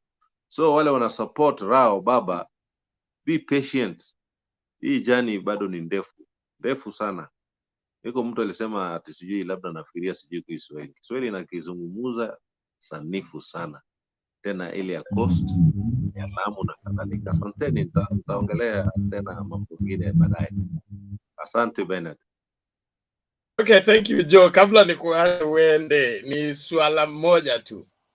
Hii opinion poll inasema kwamba Ruto anaongoza mpaka Nairobi. Wewe hii siasa umeona miaka mingi, Ruto anapata wapi muongozo hapa Nairobi? Yeah, it's possible. Mimi, as I said, it's very possible. It's very possible. Na labda maybe this opinion polls zilifanywa Nairobi because Nairobi is maybe at the neutral ground. Sababu ukifanya elsewhere and ukifanya hii, ungefanya hii Kisumu, ingekuwa the other way around. I tend to believe this opinion polls ilifanywa Nairobi, and it can be true. I can say it's true. At present, Ruto could be leading even in Nairobi. It's true. Because if you take the demographics, Kikuyu is largely a Kikuyu place. So if those people were taking people at random, it was most likely they'll meet more Kikuyus because our Holizi tribe. I don't know the questionnaire ilikuwa na nini. But if you move around Nairobi CBD, you're likely to meet a Kikuyu, and most of the Kikuyus uliona opinion poll ya Ruto in Central, bado iko juu. So I believe So Bernard, when moja yao wale we don't want to believe, please believe this thing is true. Asante. Okay, thank you. I appreciate your input. Thank you. Okay. Oga James, is it question? No, the purpose of this opinion poll, I tend to think. James, I want to be sure if it's a question or a point, because I must limit your time. I have Oyugi on queue. I have Rupia on the queue. I have Ehe. Okay, let me ask a question. Then I will reserve the comments I have for later. Okay. The person who has just said is saying that these opinion polls are scientific and they are correct. If that is his stand, how is it that how is it possible that the one candidate can be cutting across all the regions in Kenya? Yet you also know that political parties have space in our politics. If I got you right, I don't know. I didn't say. I said if it's carried out scientifically the way it should be done, it should give us the correct percentage of the popularity of everybody. And what I said is, if it's done correctly with those who did this, carried out this opinion poll, and we bring somebody, maybe even from Japan, nafanye hiyo, using the same, there's a way they call it, variations, it should give us more or less the same. That's what I said. Okay, thank you, Joe. Thank you, James. Please mute your mics. 1, 2, 3, 4. Where is Oyugi? Daniel Oyugi, I want you to come in, take your 2 to 3 minutes. After you, we go straight to Rupia, then Richard. The people who have not spoken first, and then from there, we can take the second round. And just before Oyugi takes it, PK, if you can get me, your gadget is not well connected. Please make sure that you allow StreamYard to control your camera as well as your audio. Your device is not well connected, so we cannot add you to the studio. So get connected the right way by ensuring that you allow StreamYard to control your camera and your audio. Daniel Oyugi, go ahead. Good afternoon. Good evening. Yeah, I don't know whether everybody can see me, can hear me, because I'm not hearing quite a number of people participating in this debate. I can only hear James, Inawezekana, and I heard of Kosgei, and then he got lost. So anybody who is actually contributing, I'm not able to hear. But I just wanted to say something about opinion polls. Opinion polls are scientific narrative that are designed to drive an agenda. They are designed to drive a narrative that a particular candidate is more popular on ground. But in reality, this is not the case. If you look at the opinion polls in Kenya, let me just take you back to 2007. There was a lot of controversy between the Sinovet and the other one. There was Sinovet and I can't remember the other one. But there was a little bit of competition in terms of doing research. So I don't think opinion polls in Kenya reflect the true electorates, what they think on the ground. But having said that, I also want to talk about the narrative that people are saying Joe was missing in action in Mombasa. Personally, I'm in Mombasa right now. And I would really want to say that if you don't understand the politics of a region, please do not comment. What you can only say is probably maybe to comment, but do not reason out. Because Joe, by the time Raila was in Mombasa, Joe was not even in the country. was out of the country. So this narrative that Joe must be there when Raila is in Mombasa, I think it's something that people should be able to distance themselves from. Joe is the deputy party leader. He is in ODM, and I don't think him not being in a rally where Raila Odinga is attending demonstrate that he's not in the party. But again, if you look at the kind of politics that is being played by politicians, and especially the UDA, today I was watching, I was trying to follow their rally. You know, campaigns are purely designed to sell a transformative agenda to the electorates. But a case where you are not able to sell your idea, the only thing you can do is just to insult the opponent. Each and every person, you heard what Duale said, that, Raila Odinga is, Uhuru Kenyatta promised Ruto 10 years, him 10, then Ruto 10. Who doesn't know that in this country, what politicians promise each other is not the actual reflection of every electioneering period? If you can take that back in 2002, when Kibaki actually promised the Right Honorable Prime Minister that is going to go for one term, and then in 2007, the former Prime Minister will cling to presidency through his support. That never materialized. So this politics of promises, I don't think it is making our country to move forward. I think we should be able to listen to each and every candidate and listen to their ideas and their agenda and see if their agendas resonate well with the electorates. That is the most important thing. But if you take the political podium and you start insulting the other, and I'm not saying only UDA, even in ODM, let politicians sell their idea, their agenda, so that electorates can be able to make an informed decision and elect the right leaders. But the way I'm seeing the politics that is coming into play, it's a bit toxic.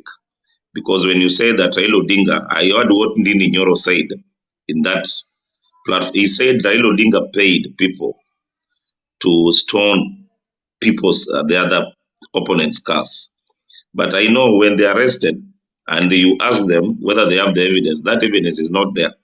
And let me tell you, those politicians who make a lot of noise, the ones that are very insulting, when they are arrested and taken to remand, some of them, they fell sick, they want to be admitted in hospital.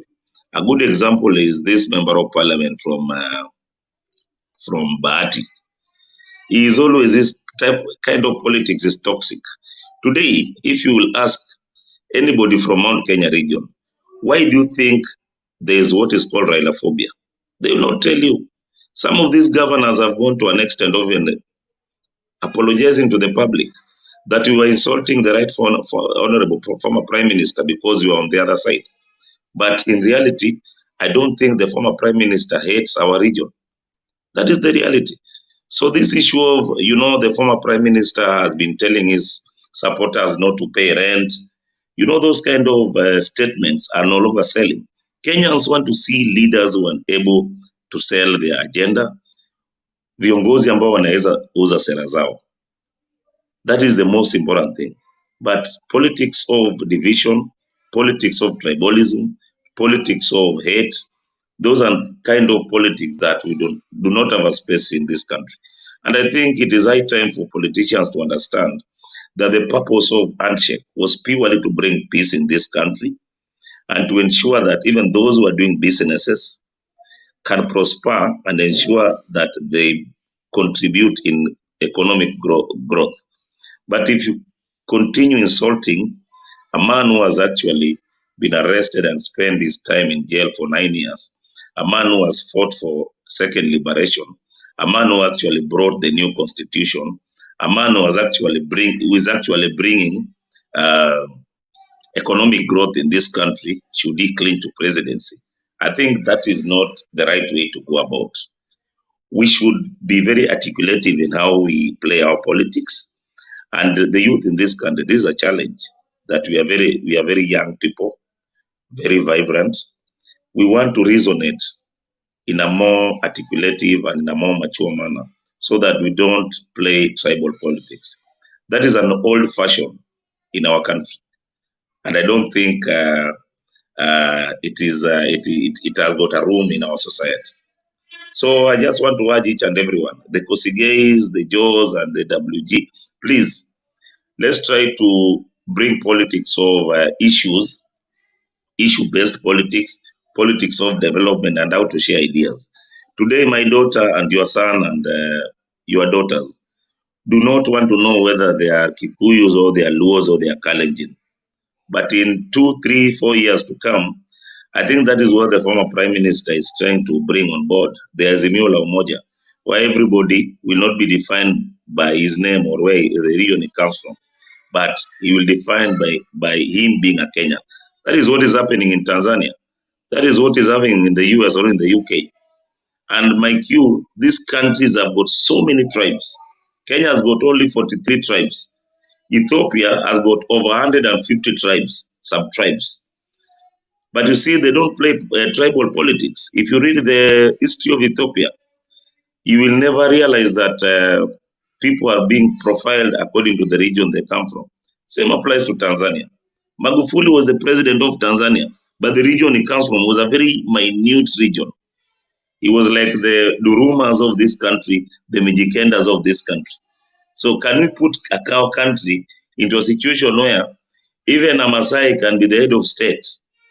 Even a Mijikenda today can run for presidency, not a big tribe, because that is where we go wrong at the end of the day. Thank you. Okay, thank you, Daniel. Let's go straight to Rupia.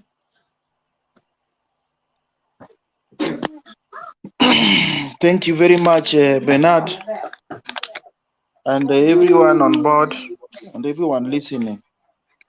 I would like to take this opportunity to give the following points. One,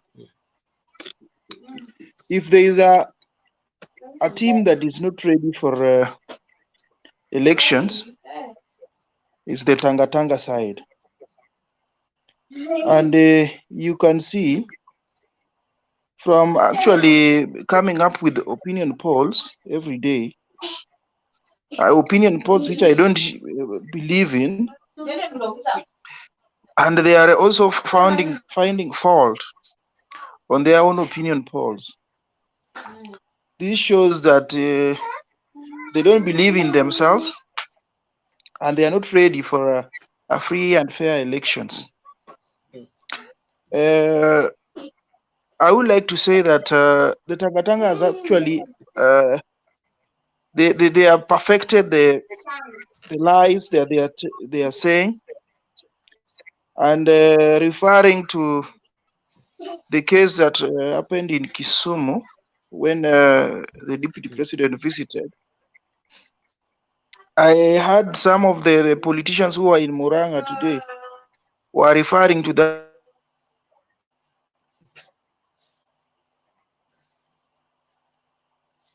actually mobilized you to attack the deputy president. That is not true, because from where I sit, I think the venue Kondala is just 2 kilometers away from me. And I want to tell you here, I was supposed to say it, but I didn't get time, that there is a sect, or there are two. Kodele is formed by the American squad and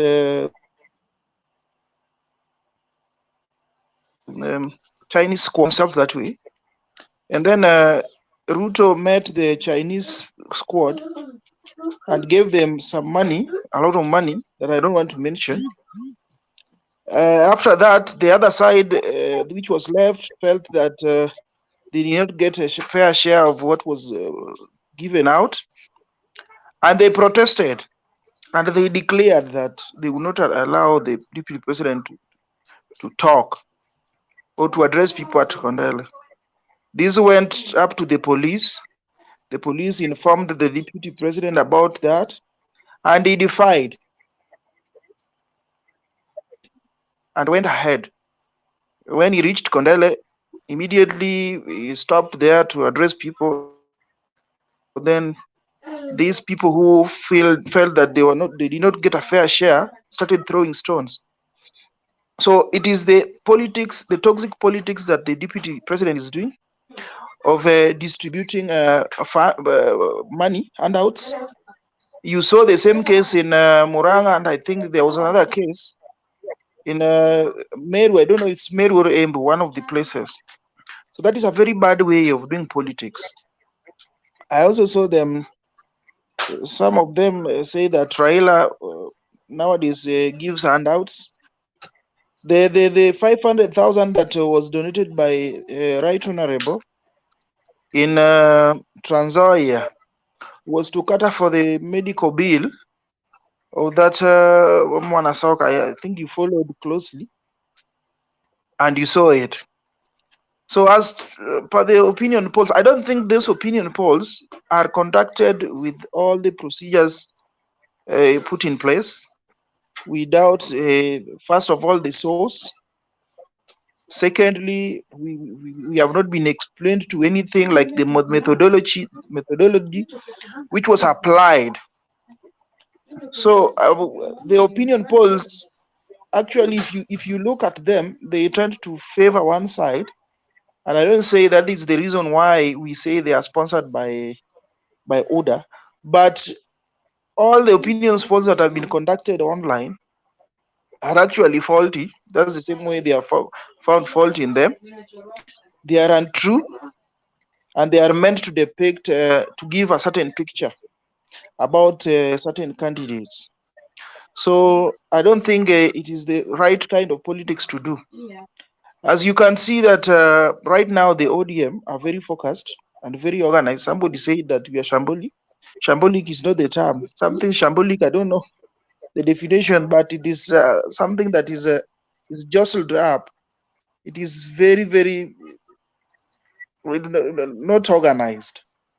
So I think even recently, I have not heard the ODM side or the Kieleweke side attacking the Tanga so much, unless it is very, very necessary to mention. But the Tanga brigade, the reason why they are carrying everybody on board, and they are carrying people with very bad trunks, like the Duales, Ndini Nyoro, and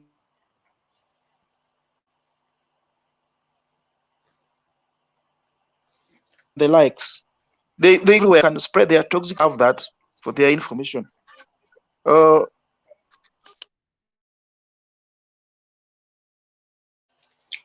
You seem to have an issue with your internet. Hold on, Rupia. You seem to have an issue with your internet. It keeps hanging. It keeps hanging. Rupia, your internet keeps hanging, so your points are coming in bits and pieces. Could you correct that first, and then you get back? Yeah. Okay. Or you can go behind the curtain if the video is the issue.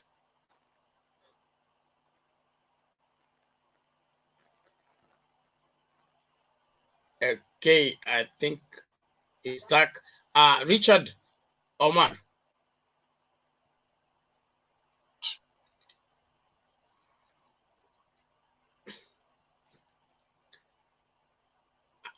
Unmute and speak, Mr. Richard.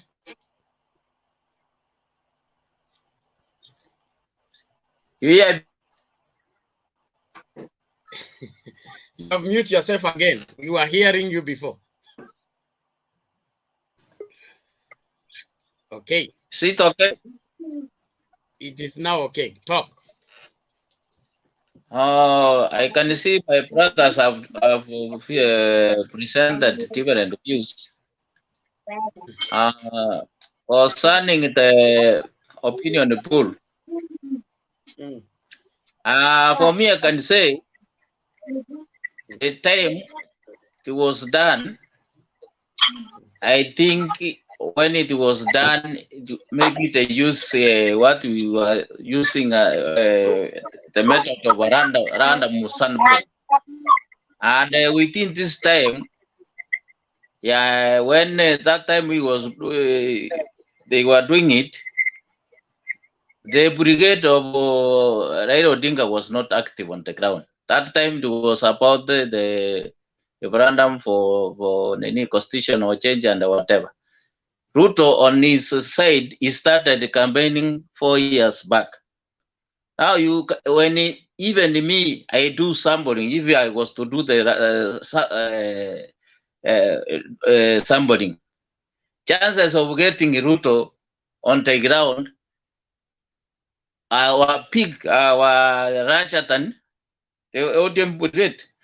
Because like now, Ruto can be in a region 7 times. And in that brace, sometimes you can see Raila Odinga going two times or 1 time. So chances of getting those opinion when they get there can be higher than the ODM brigade. And to me, it is too early. It is too early because we have seen scenarios coming from there. Even from the time of Moi, they were doing, Moi was garnering 99%, opposition were having 1%. And for this time, it is very competitive. Nobody should say that now I am reading and whatever. And the side of campaigning teams, you know, Raila Odinga is the master planner of when it comes to campaigning plans. So you see a few months, I can say he started a few months. Just I think he has been active for 3 months. And now concerning, I have not seen the percentage which is there, and I say there's a growth of difference of 10%. I think it could have been higher because Ruto started 4 years back. Raila started just 3 months back, and they are going, it's almost crossing him. Meaning that now, if Raila is going to start the actual campaign, he would go overboard. Now, when we come to, I heard somebody saying the ODM brigade is not active and whatever. I can say that now they are not active. They are, in fact, what I can say, they are active because I saw somewhere they are holding ODM delegates in any election, getting leaders from grassroots. Maybe that's some of them.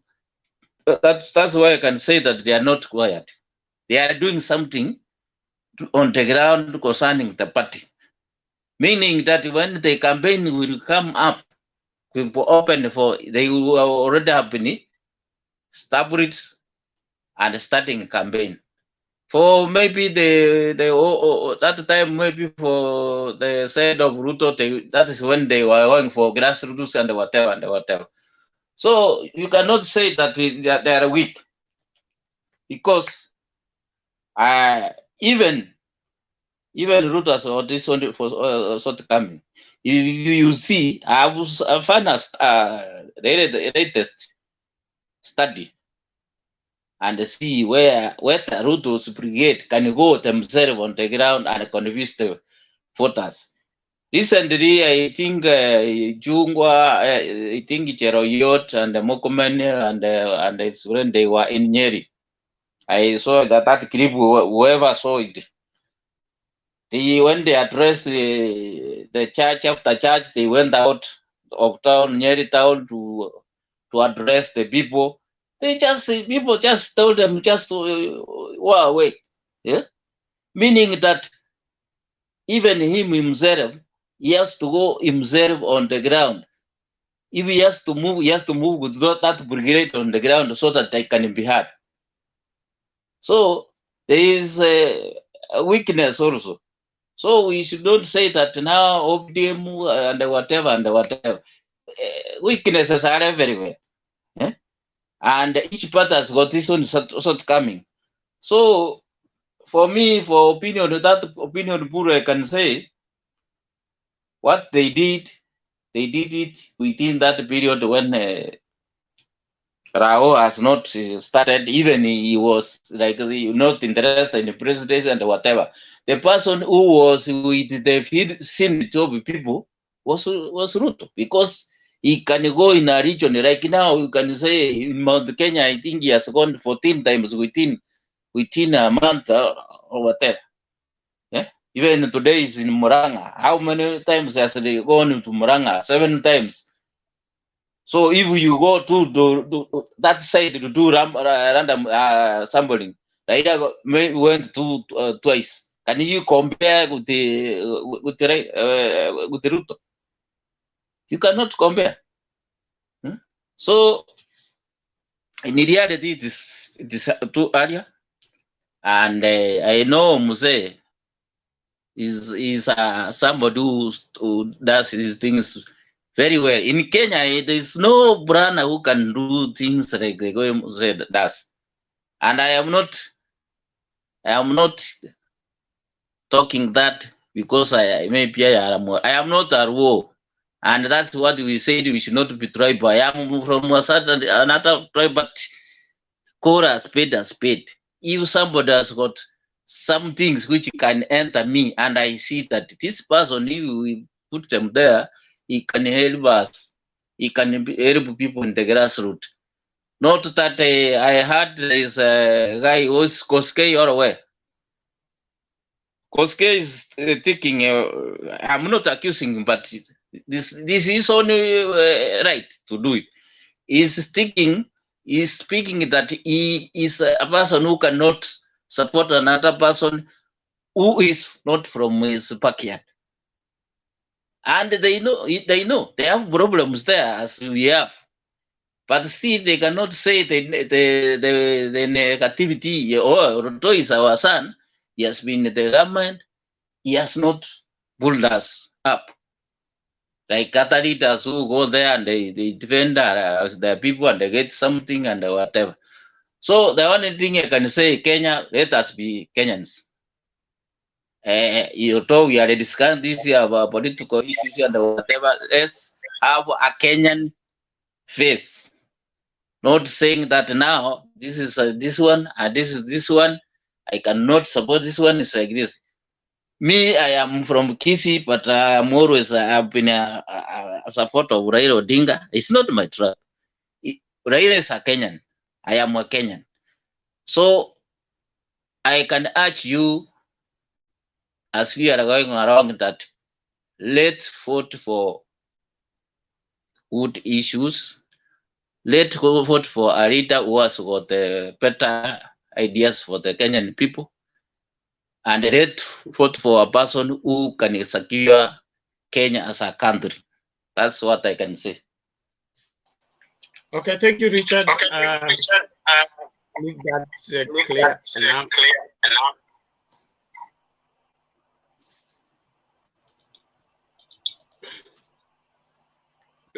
Okay, Ruben, you've been on and off. Please make your points before you drop again. Easy. Yeah, I even saw him slumbering. Ruben, are you sure you are? He's awake, is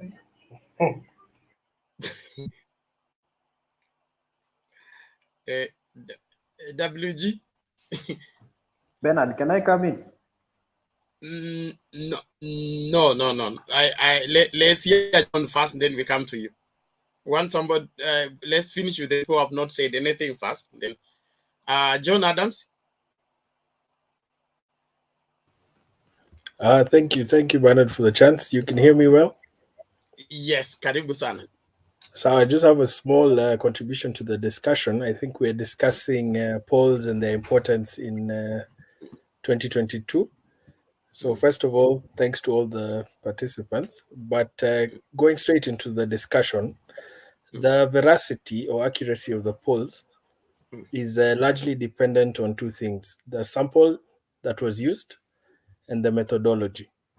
And TIFA has released some findings on the sampling that was used and also the methodology that took in place, which was telephone interviews. As to whether this is accurate, I'll leave to the gallery. But just to remind everybody that in Msambweni, they had placed Boga at 46% and Faisal at 36%. But on voting day, Faisal got 56% and Boga got 39%. So looking at that, that should go to every side to just show that though they may be important perceptionally, time and time again, we have seen that they have really not worked in accurately determining who is more popular than the other. So for me, I would take these findings probably with a pinch of salt. I don't believe, being a voter in Mombasa, though I'm in Nairobi, that there is any chance that Ruto would be more popular than Raila in Mombasa, or that he would be more popular than Kalonzo in Eastern Province. I think looking at that and the questions that have been raised around TIFA, which is basically former Ipsos Synovate with Kinatom Wolf, then there are a bit of questions that they still haven't answered.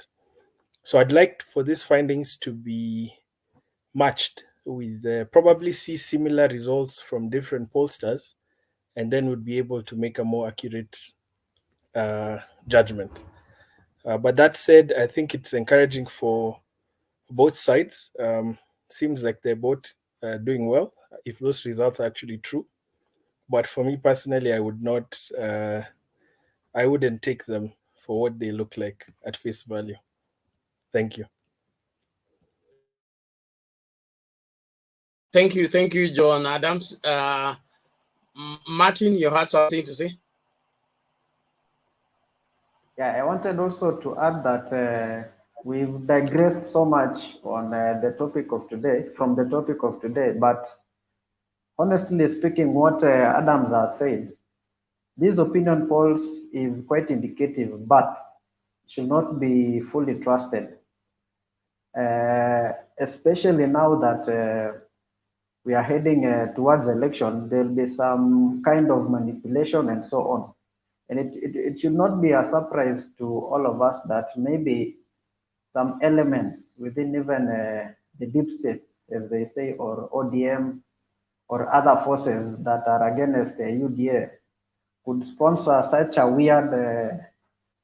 weird polls to show that Ruto is winning in all other places. Of course, we can clearly say that we can assume that Ruto at this point is quite popular across the country, and he could give Raila a run for the vote.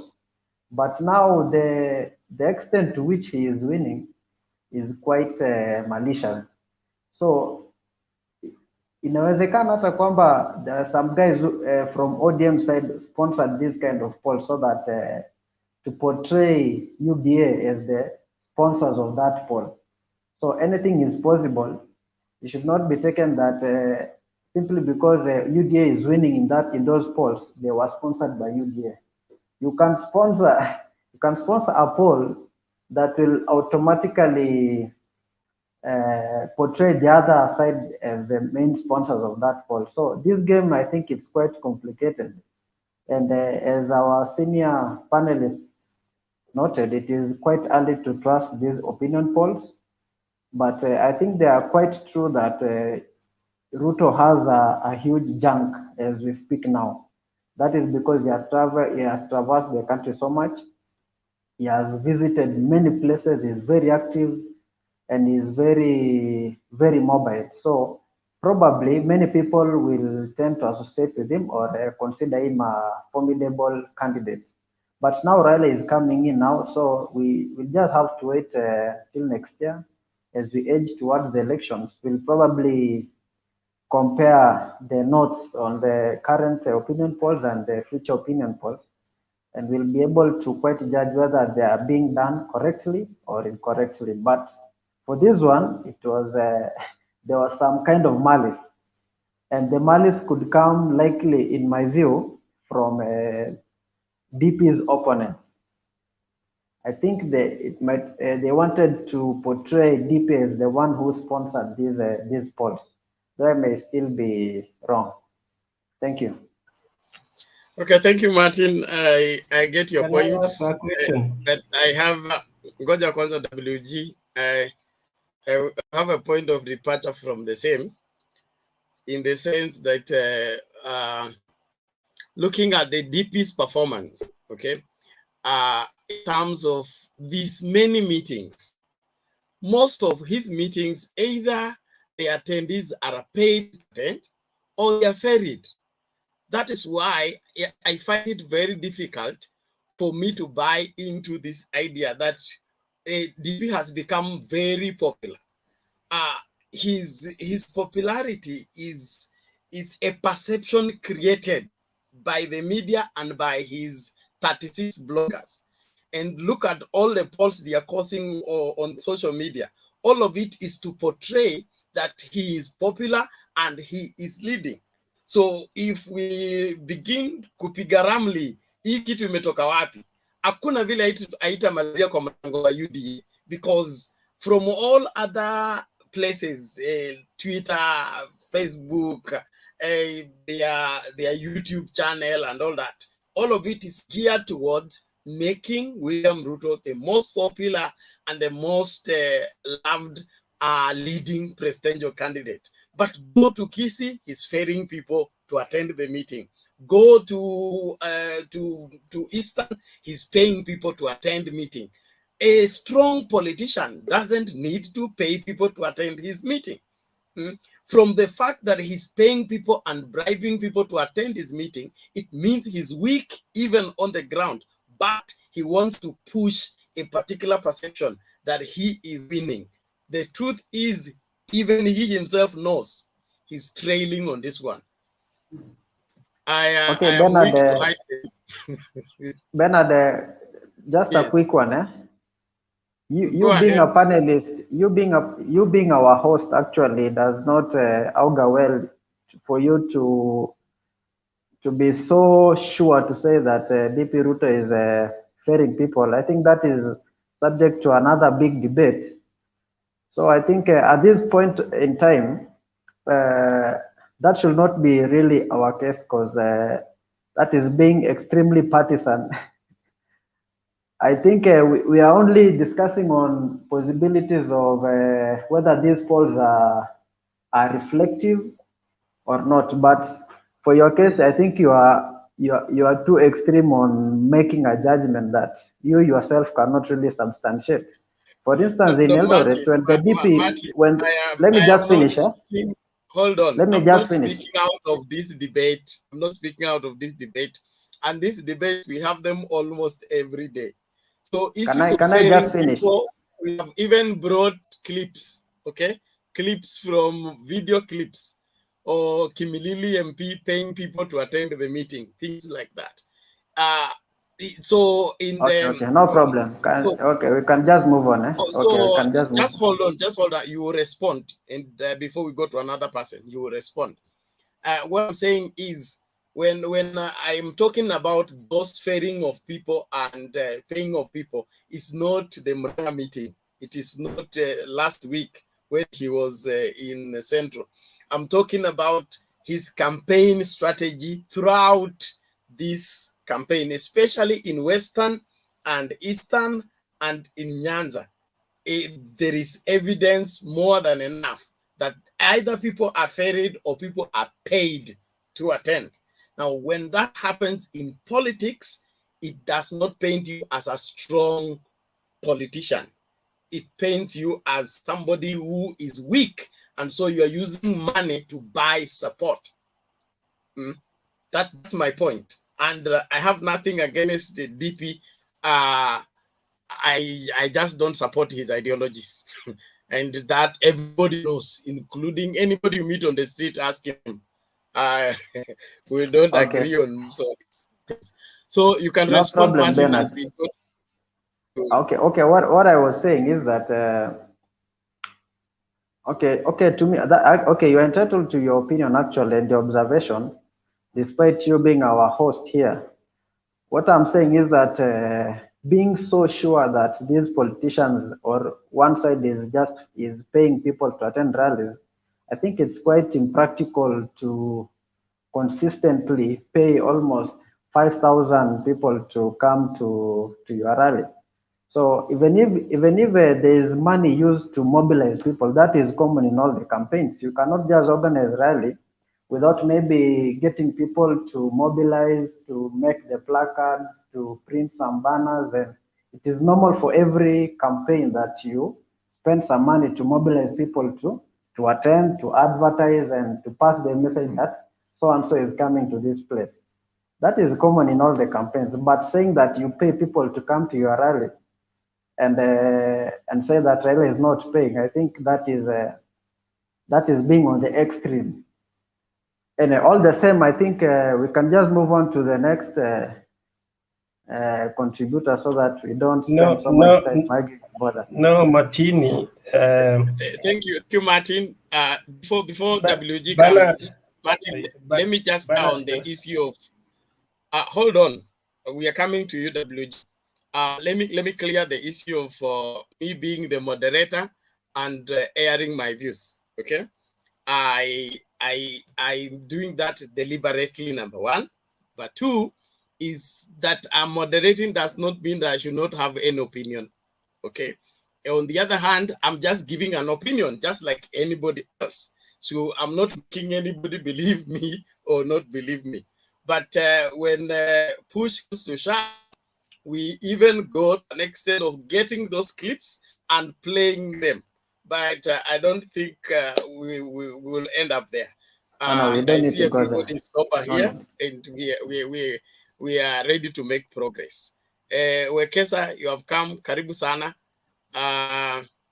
Let's go to WG. WG, you are only bringing up a point, I believe. No fresh submission. No fresh submission. Although some guys got me wrong when I submitted earlier, but that one has been overtaken by event because I got out also. I found myself thrown out. I just wanted to rebut a little bit on what is it, Motini or who? About William Ruto's habit of enticing people. Actually, it is so chronic. You cannot even compare it with anyone. Bernard put it at least moderately. But the habit of the deputy wooing people, youths and everyone who cares to eat his money with money is so chronic. It is so outside there. We don't even need to talk about it. In fact, it is misplaced. There's no single rally that DP can organize and you don't hear the mix of money. Everywhere he goes. When he came here to Kisumu, Rupia put it very well. We knew that he had even promised people in advance, well in advance, how he was coming to reward them. Some school was promised a bus. Some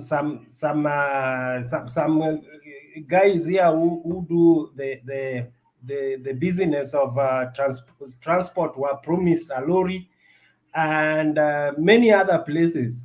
So when he came and failed to fulfill these promises, then skirmishes comes in, and then again he blames the leaders, like the ones who organizes violence. That is bad manners. So let us just learn how to do politics decently. We cannot. We are maturing up democracy, but to me, I would be so surprised if you are saying that every other person is spending that kind of money the DP is kind of doing. So his is just out of context. Okay, thank you, WD. I want to go to Wekesa, and then Wekesa, you will take charge. Community has not spoken. Dan has not spoken. Joseph Kipsang, is it Kipsang, has also not spoken. So those are fresh, and then the other guys now are entitled to Joseph their spoke, input. Joseph Kipsang ajaongea unless aliongea wakati siku and there's no time I've not been around. Okay, yeah, so Wekesa take charge and let's move on.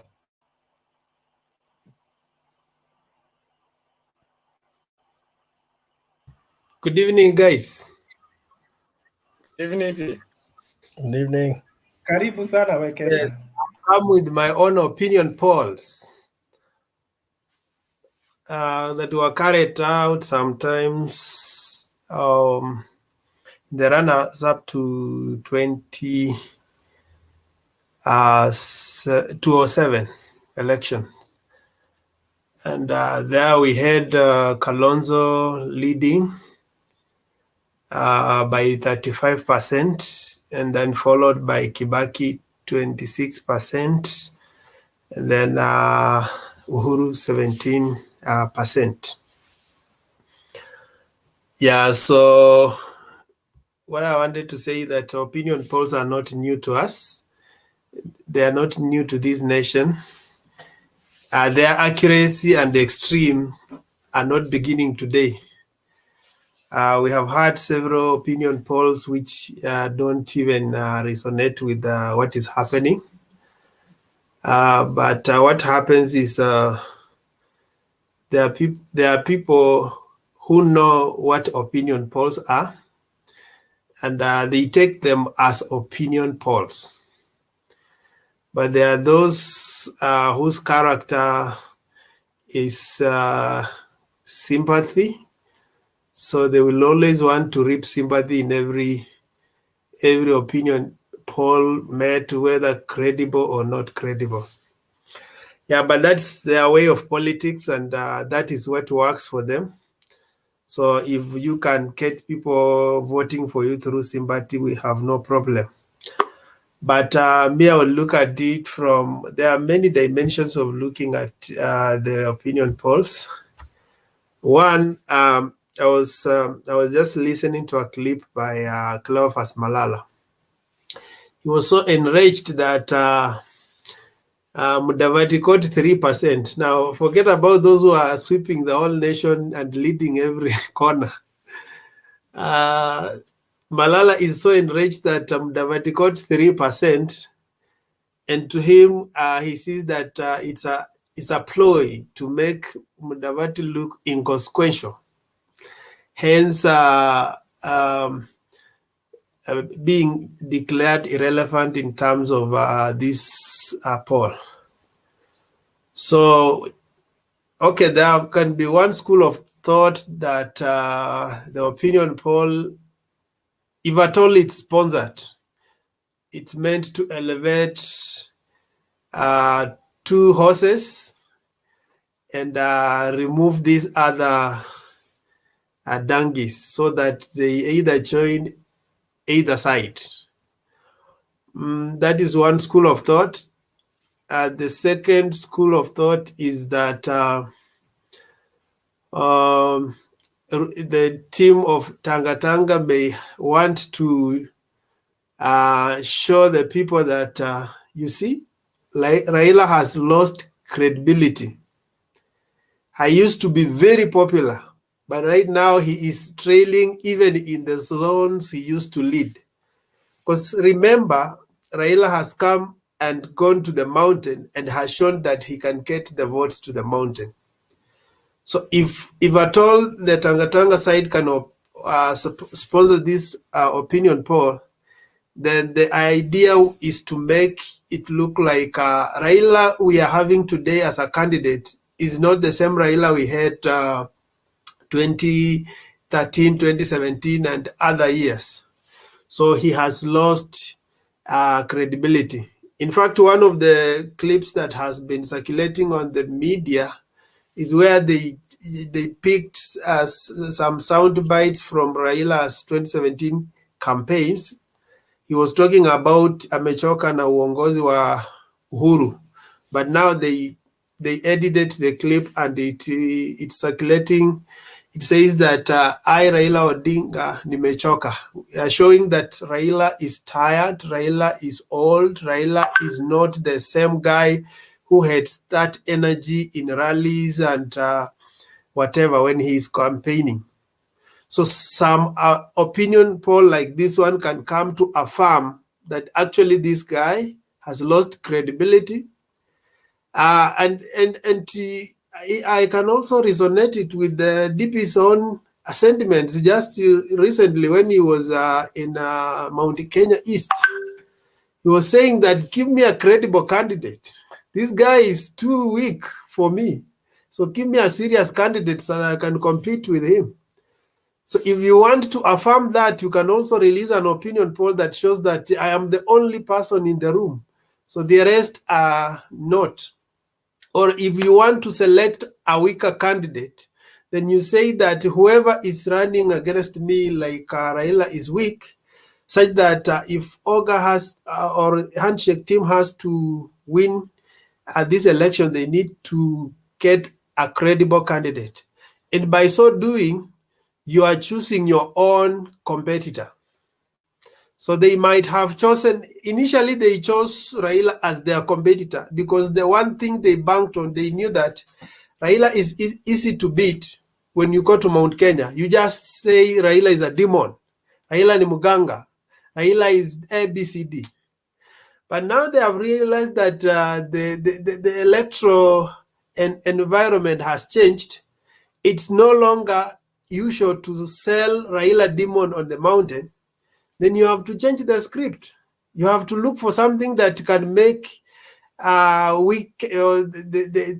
argued that Raila is being weakened by the system, but they have seen that he's even more stronger and stronger, and they even say that the system has made him a project.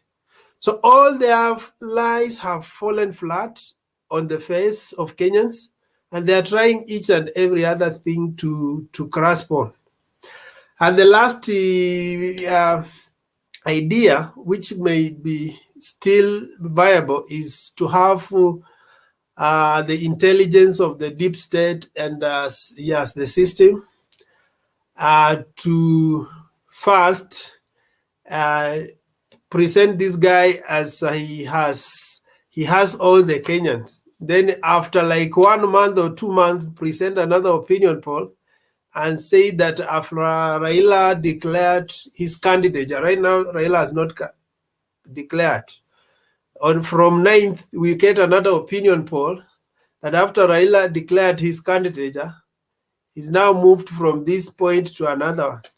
Then after maybe 2 months, he has overtaken the guy.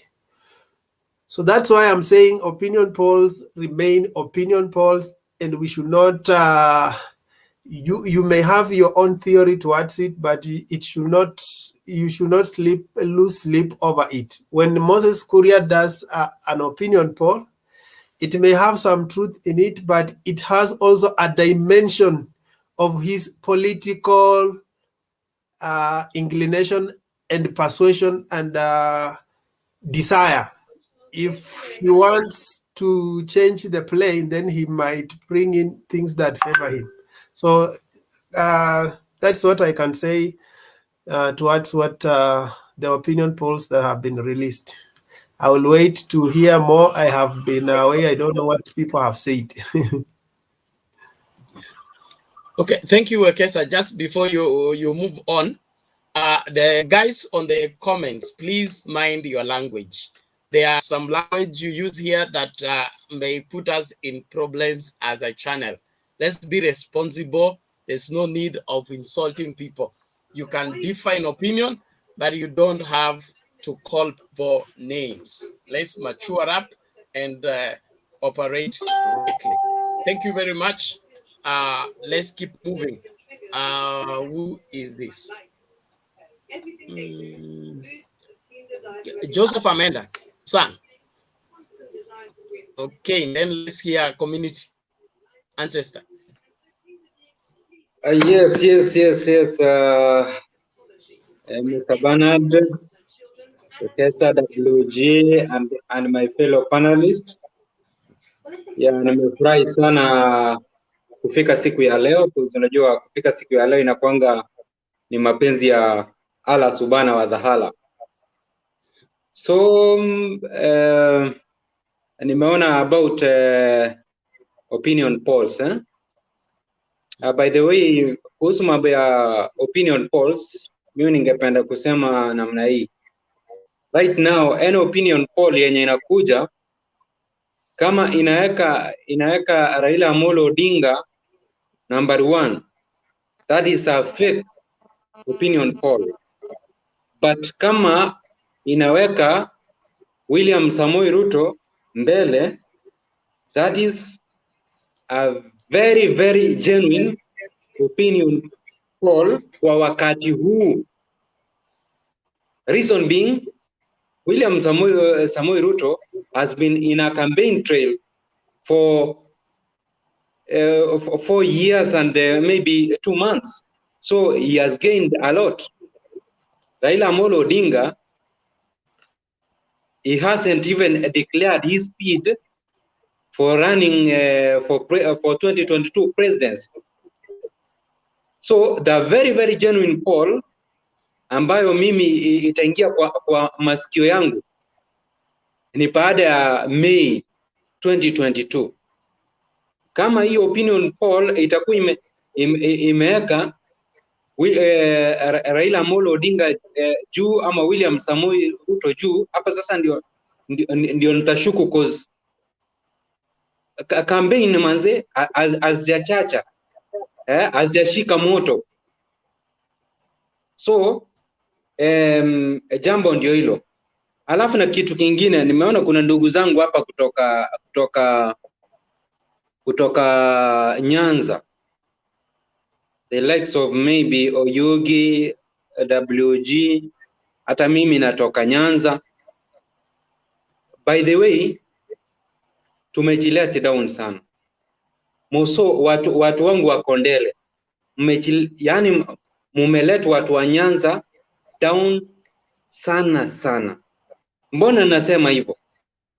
Nyinyi kabisa, you knew very well that William Samoei Ruto wakati alikuwa anapania, hata Jakinu Bey ako hapa, alikuwa anapania kwenda Kisumu, lazima angestage manage kupigwa mawe, ndio baadaye wakati atakapoenda Mount Kenya iwe ndio kiegezo cha kufanya campaign.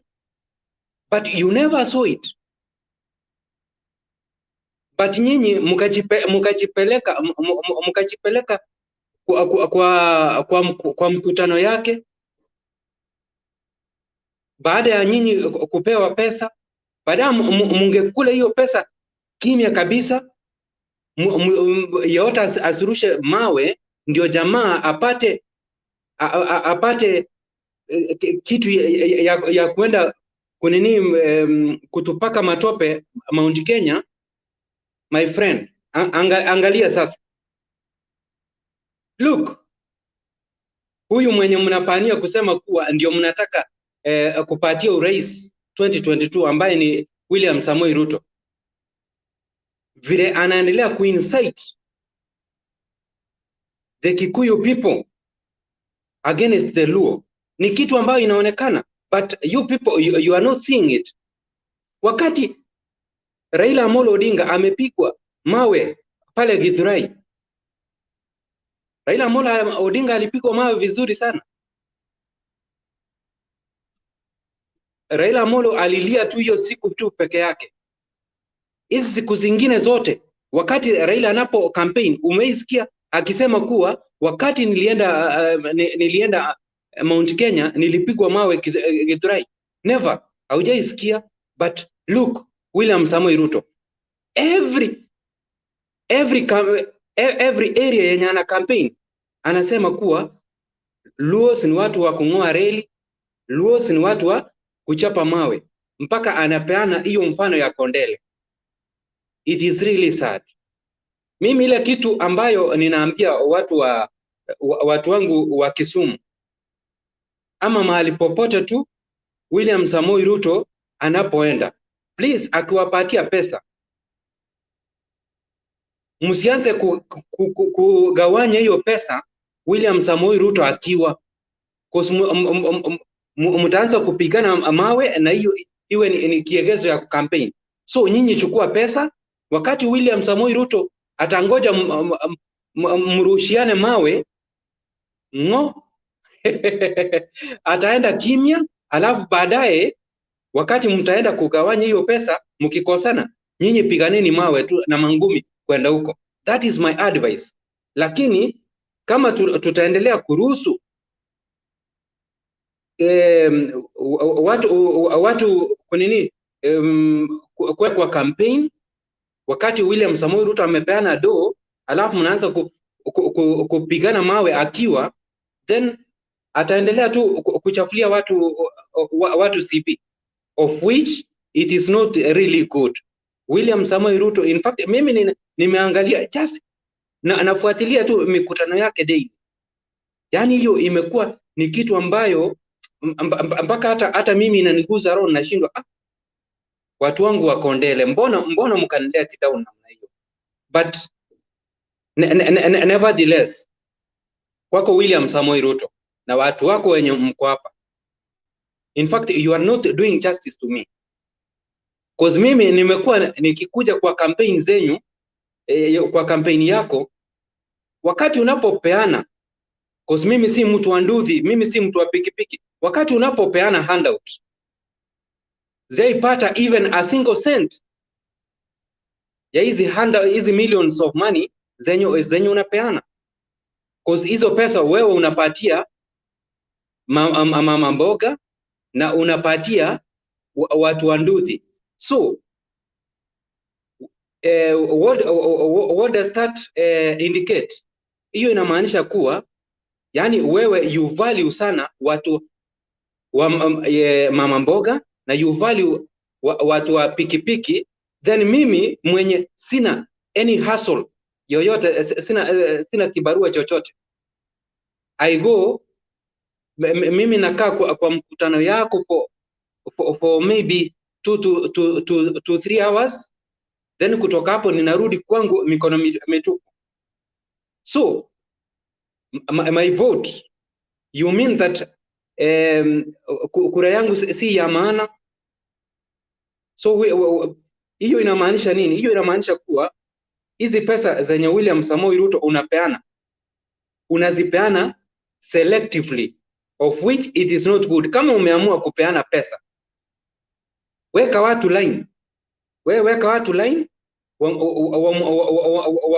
wapatia hao watu pesa namna hiyo, kila mtu apate, lakini isiwe ni watu wa nduthi na watu na mama mboga, but hao wengine wenye hawana hustle yoyote wanarudi mikono mikavu.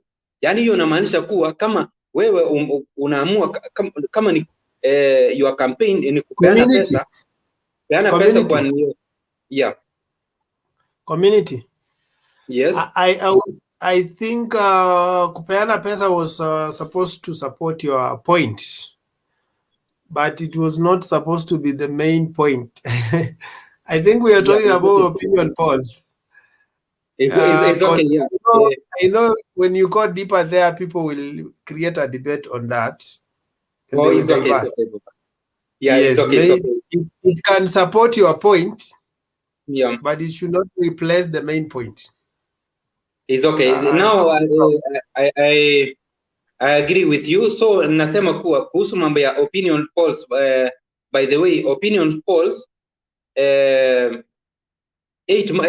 or 10 months to elections haileti the clear picture, lakini kama opinion polls itafanywa maybe 2 or 3 months to main elections, hapo kabisa tutakuwa tumeona about manifestos, about policies zitakuwa zimewekwa bayana, then kutoka hapo na tutakuwa tumeangalia from both sides of the coin. That means kwa viongozi tutakuwa tumeangalia kuwa kwa hizi policies ambazo wametupatia ni nani ambaye ana expound hizo policies vizuri na zina augur well to the people of Kenya. Then kutoka hapo ndio sisi kama Wakenya tutaamua kusema kuwa enyewe hizi opinion polls as per manifestos ama articulation of agendas by presidential candidates, it truly maybe in a high percentage hii opinion poll inafanya kazi, but for now kuhusu mambo ya opinion poll hizi zenye mnaona, in fact hizi tu ni kujaribu tu kutukanganya, kukanganya akili zetu. I rest my case as I hand over to you, Mr. Wekesa. Okay, thank you for your substantive contribution. Let's have, unless there's a question, let's have kuna swali from Daniel Oyuki. You can ask kindly. Okay, mimi nilikuwa nataka kumuuliza na community. You have said clearly well that watu wa kutoka Kondele wamekudisappoint sana kuhusu ile violence. But you see, violence has been there hata in Mount Kenya just recently, I think jana majuzi.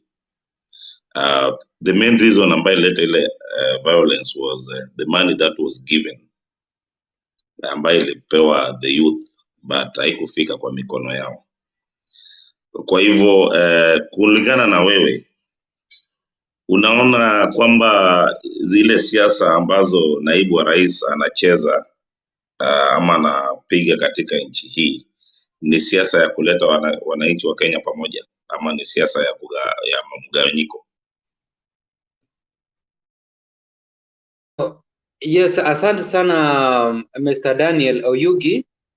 In fact ile siasa yenye William Samoei Ruto anayoipiga sasa hivi, in fact ni siasa ya kugawanya Wakenya kwa njia ambayo si mzuri, cause wakati William Samoei Ruto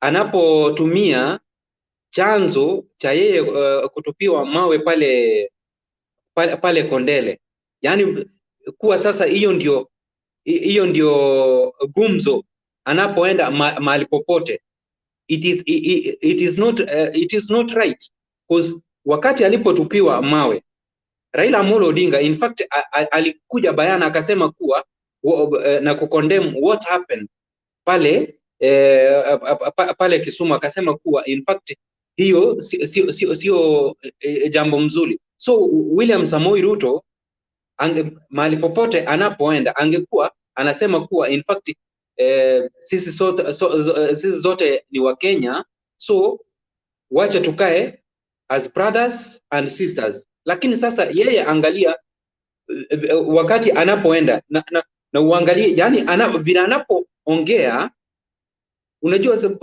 William Samoei Ruto is a high figure in the society. So wakati anapoongea in fact unaona kuwa hata wewe mahali upo unaona kuwa haya yenye anaongea yanaguza wale watu wale watu wenye wako kwa ile rally. So kama anaongea vibaya kuhusu another community kwa ile njia yenye anaongea, hiyo inaweza fanya mioyo ya watu in fact ipande, whereby wakati Raila Amolo Odinga ama yeyote atakapopanda kwenda mlimani ambaye anatoka kutoka Nyanza, watu wa Mount Kenya wanaweza amua retaliate, of which hiyo ni siasa ambayo imepitwa na wakati. So William Samoei Ruto inastahili apply what we call peace. Thank you. Okay, thank you. Let's have James at John Adams, and then we have Dan.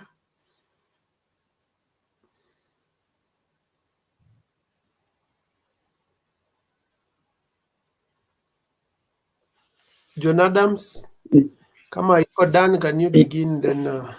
Oh, well, Kesa, I think I just contributed, Sai, Yes. but I think what community is trying to point out is particularly accurate. Yes. In the sense that as ODM supporters, of which I'm one, we need to be very careful, because one of the laws of power is to understand the enemy you're fighting, enemy in quotes, political enemy. And now that we know that the DP will rally or try to rouse some maybe anti-ODM sentiment or anti-law sentiment, then we have to be particularly careful in how he's received or treated whenever he visits our strongholds. Otherwise, it becomes very easy for him to go and say that the intolerance that we've seen before is still being propagated. And while we may like to believe... Don't you think you are, let me ask you, don't you think you are just justifying intolerance? No. Is such that it has to depend on a particular... okay, let's give an example. When we talk about abusive marriage, when we have abusive marriage, do we talk about the temper of a man and the temper of a lady, or does people choose and draw the line? They say that whichever happens, me, I cannot go beyond this. Do you justify when you kill somebody? Do you justify when you... I don't think that should be a conversation. One, the DB does not have a right to abuse anybody, but two, you also don't have a right to throw stone on anybody. So everybody must choose. You cannot give an excuse, because when the law is pursuing you, it does not depend on what the other guy did. It depends on what you did. Your wrong is wrong. His wrong is wrong. So we need to prosecute them separately. This is wrong. And also when we come on the voter side, as for voters, this is wrong. We should not defend something which is bad. Wekesa, maybe if I just finish I agree with you on that. And actually, I happen to be both an ODM supporter and a Luo. So I know for sure that profiling can never be right, whether it is the Luo or any other. I want to exhaust that point when we come in. Let's have people who have not contributed first, because it's developing a tangent away from the main topic. So let's... we were just supposed to comment on it to make it someone is... Wekesa, just a quick one. Just allow me. Let's have done first. Let's have done first. Someone has an echo. Dan. Yes, sir.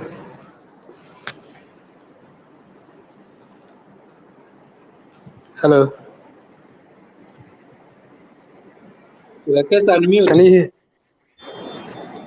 Can you hear me?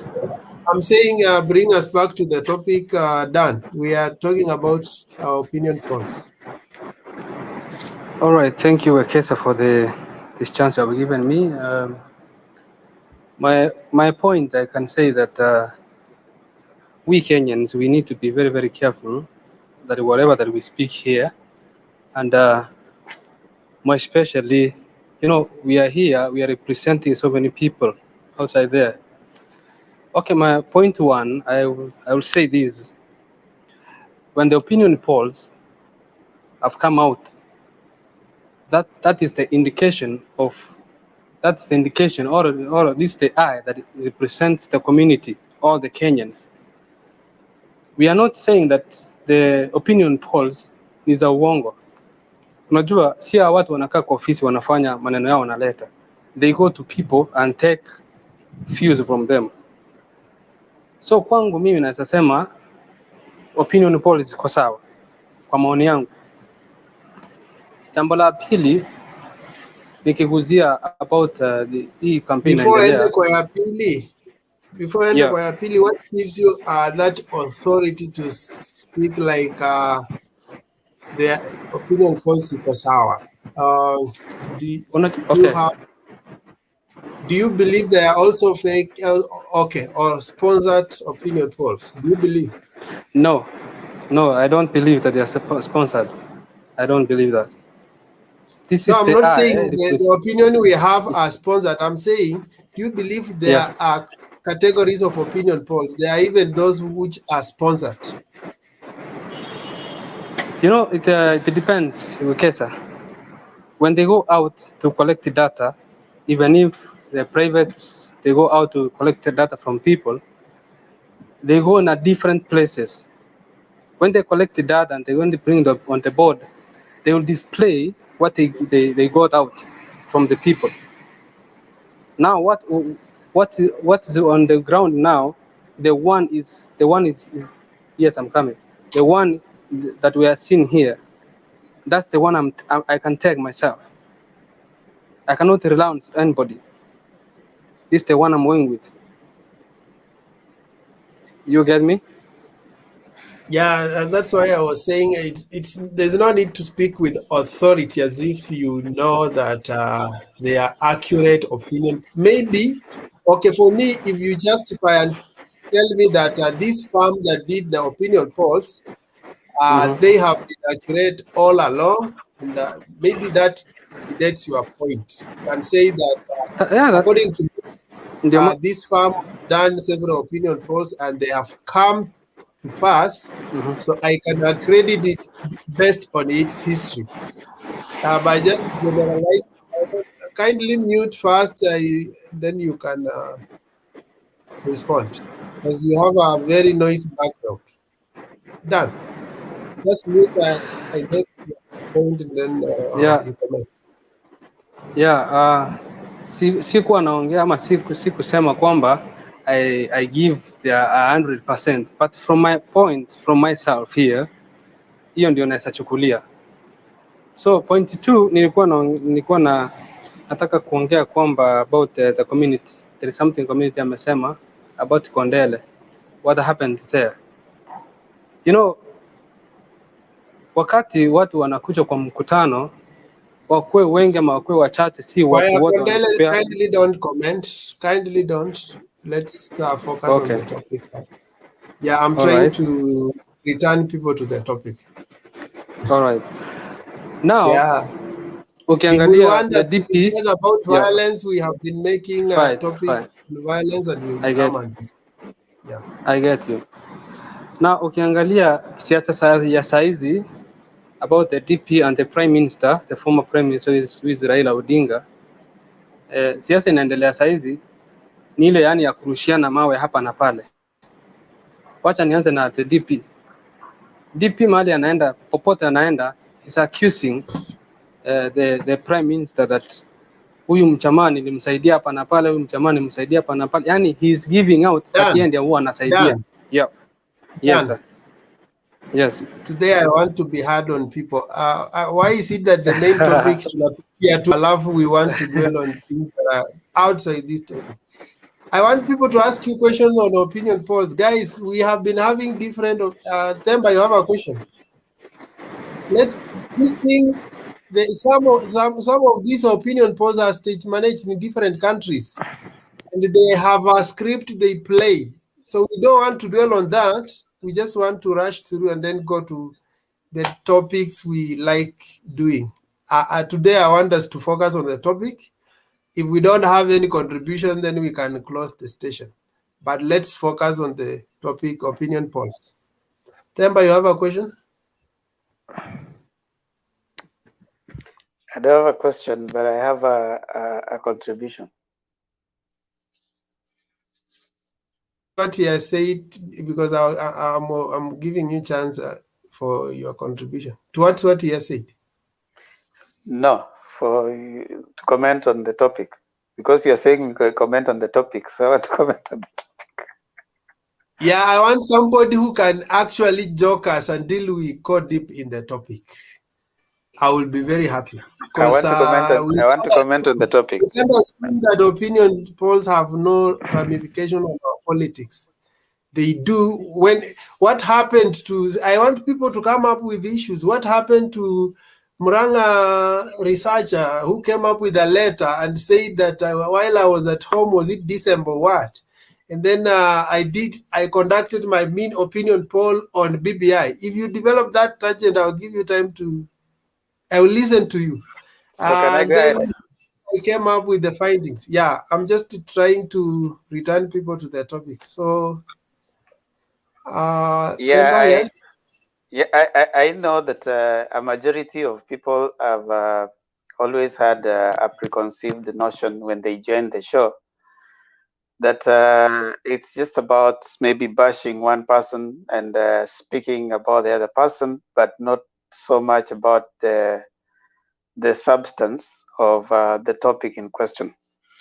And just as you've said, the topic about opinion polling, it will be important for us to appreciate the significance of opinion polling and why it's used and who uses it.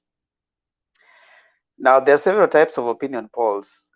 Candidates themselves can release opinion polls,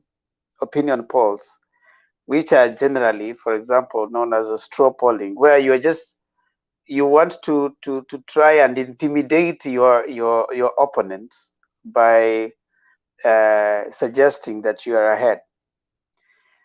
That is one.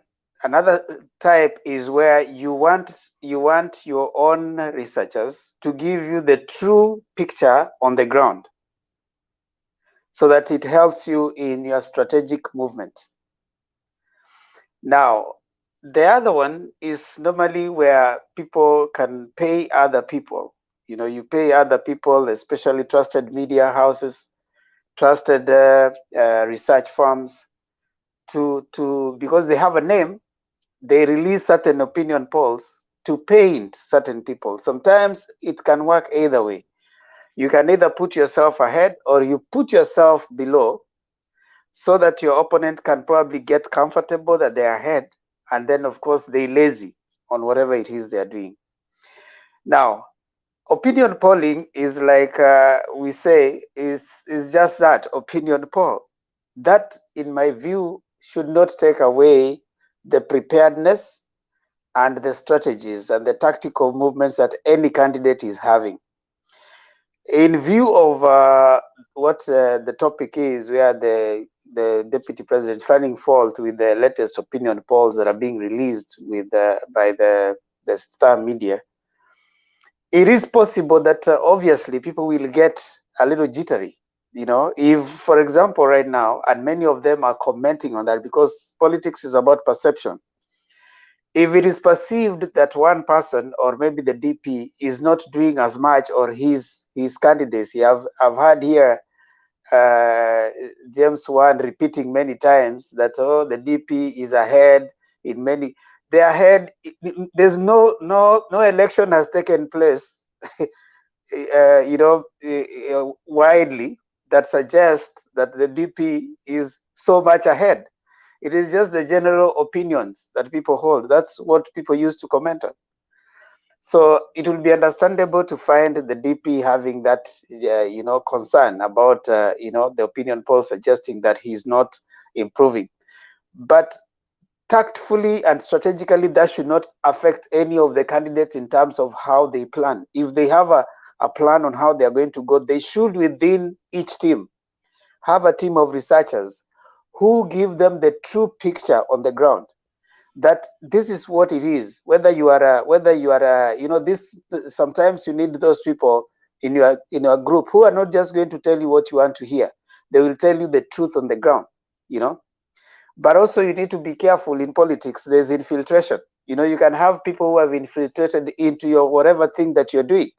They can also give you a pseudo, you know, a perception that you are doing well or you are doing bad, and that can create a certain way of movement. So as we look at opinion polling, in my view, like someone said, I think it shouldn't determine so much on your, I mean, especially what is released, your strategic movement and your tactical movement.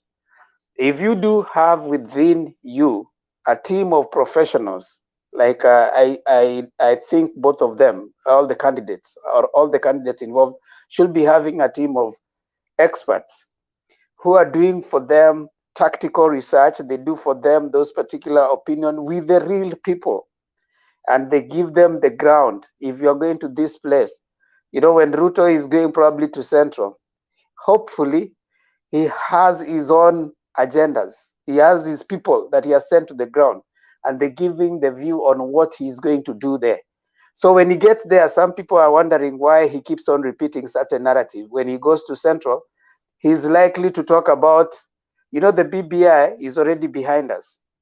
The issue of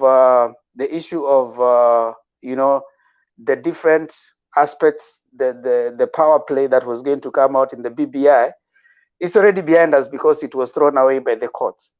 But he is consistently repeating that narrative. Why? His researchers have told him that the people in that place, they would want to hear more when you paint these other leaders as people who are power hungry. So when you paint them as people who are power hungry, then the ground is likely to move towards not liking them more and probably agreeing with you more. If you heard today, when he, I think yesterday in a rally, he said that he wants to bring bottom up, not trickle down. But he still goes ahead and tells people that as my government, I'm going to prioritize taking money to these particular places. That's already trickle down. So he's saying the same thing, but he's just changing the narrative so that you feel like he's doing something different while it's actually the same. That is as a result of probably his researchers. He has sent them there. He has told them that you guys go check what is the narrative that you've repeated many times can give me votes.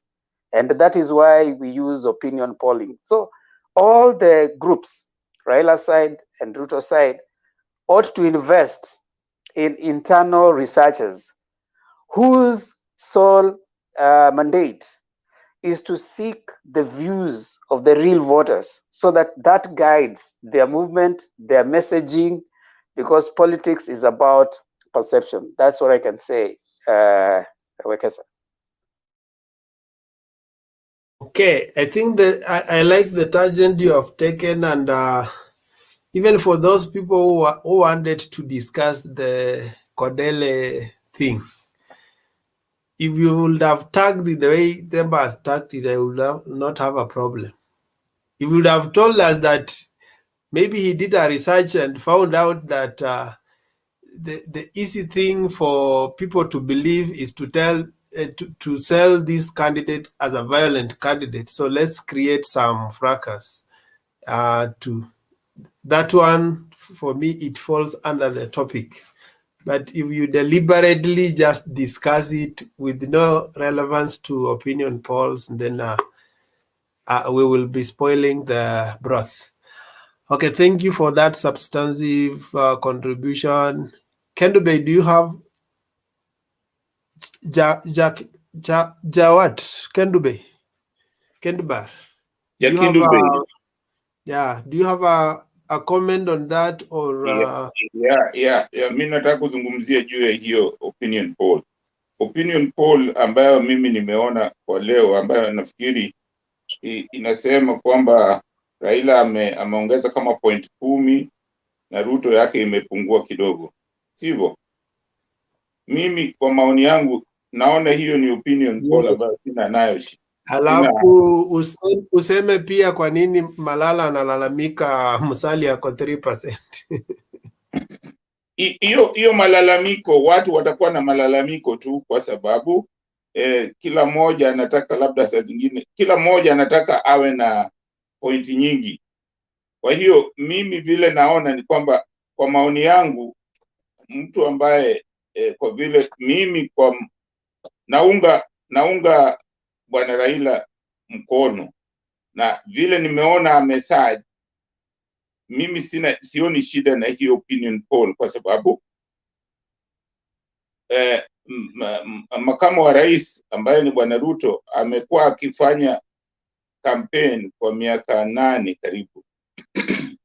So kama Raila hajafanya hata campaign, amekuwa akienda akiuliza Wanakenya kwamba asimame ama asisimame. Manake kwa mikutano yake amekuwa akiwauliza niendelee ama nisiendelee, na wanamwambia aendelee. Kwa hiyo na amesema hajatangaza msimamo. Kwa hiyo opinion poll, nafikiri mimi kwa maoni yangu sina problem nayo. Kitu ambacho nina problem nayo ni kwamba, kwa mfano kama watu wa Kondele, hiyo jambo ambalo lilitokea pale Kondele ni rahisi sana mtu kuitumia. Maana yake sasa upande wa deputy president wanaenda kila mahali wakitaja hiyo maneno ya Kondele. Hiyo ndio mimi naona ni jambo ambalo nasema kwa mtizamo wangu ni utapeli, kwa sababu nafikiri Raila alitupiwa mawe kule Kasarani. Sikumsikia akisema kwamba ameenda sijamsikia kwa mkutano yoyote akitaja kitu kama hiyo. Kwa hiyo nafikiri kwa upande wa bwana Ruto, mimi naona hiyo ni kampeni ambayo haina ni kampeni ya, unaweza kusema ni ya kitoto, kwa sababu. Let me ask you, when they say that UDA is the most popular party with 30%, then ODM around 16%, is it because that Raila is not selling ODM but is selling Azimio la Umoja? And then is it that maybe because of the approach he's doing, that when he goes to different regions, he allows other parties to thrive and not his? Is that what makes UDM more popular than ODM in this opinion poll? Hiyo sidhani kama ni accurate kwamba eti UDA ni popular kuliko ODM. Hiyo ni popular tu kwa wakati wanaposema wao. Mimi maoni yangu, UDA iwezi kuwa popular kuliko ODM kwa wakati huu sehemu nyingi.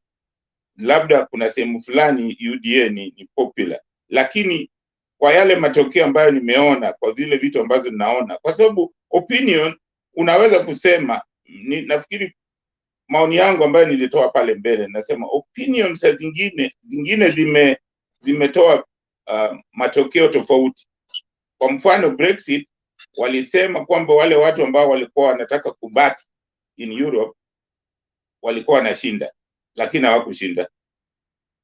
Donald Trump, opinion poll ilionyesha alikuwa nyuma kabisa, alishinda. Kwa hiyo opinion poll saa zingine watu wanaitumia kwa manufaa yao, kama kwa mfano saa hii watu wa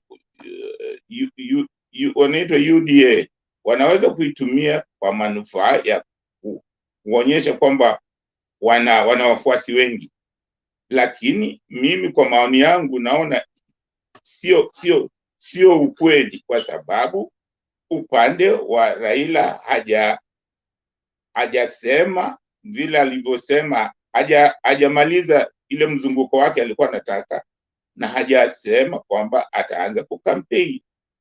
Kwa hiyo nafikiri kuna opinion moja ilitoa kwamba Raila yuko na 28 na Ruto I thought you had begun by accepting opinion poll. Maybe you will have said like this in my own view, that okay, that 30% is good for UDA because they are selling it as a homogeneous thing. Maybe Azimio la Umoja iko na 50%, who knows? But when you come now and somebody asked the opinion, you answer questions based on what you're asked. if you are asked about ODM, maybe there are those who are in Azimio la Umoja, but they are not still for ODM.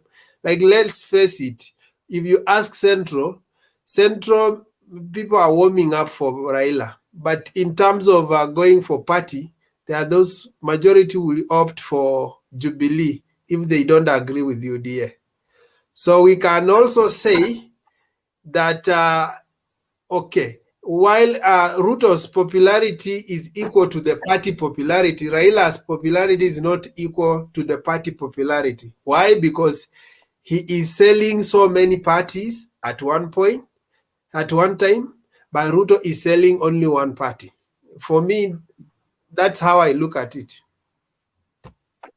Hiyo ni sawa kabisa, lakini mimi There was a time, let me give you an example. There was a time when CORD was popular, and then when it came to PNU was popular, but DP lost its popularity because now Kibaki didn't focus on DP, he focused on PNU because it was the umbrella that was bringing people together.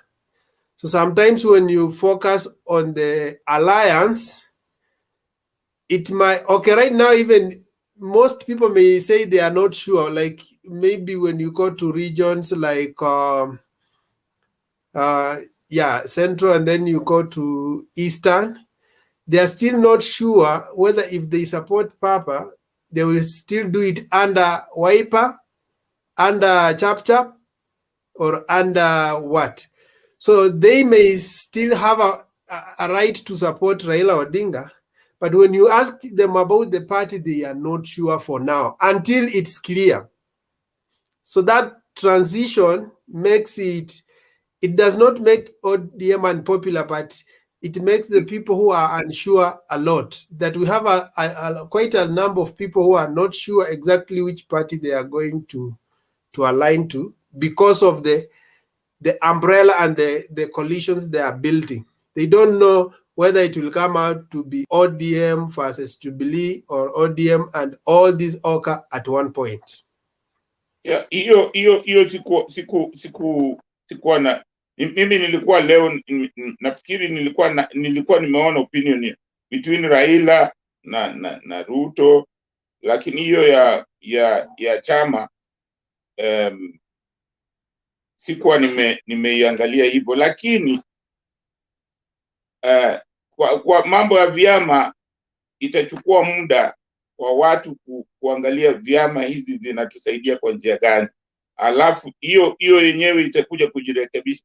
Na mimi labda niseme matabirio yangu ni kwamba hii azimio la umoja itarekebisha vitu vingi sana, itarekebisha hata mambo ya vyama hizo kuwa na uhusiano wa karibu zaidi. Kwa hiyo mimi nilikuwa nasema tu, niliona opinion moja poll ambayo inaonyesha kwamba Raila amegain kama 10%, yuko 28 na Ruto yuko 38, kitu kama hiyo.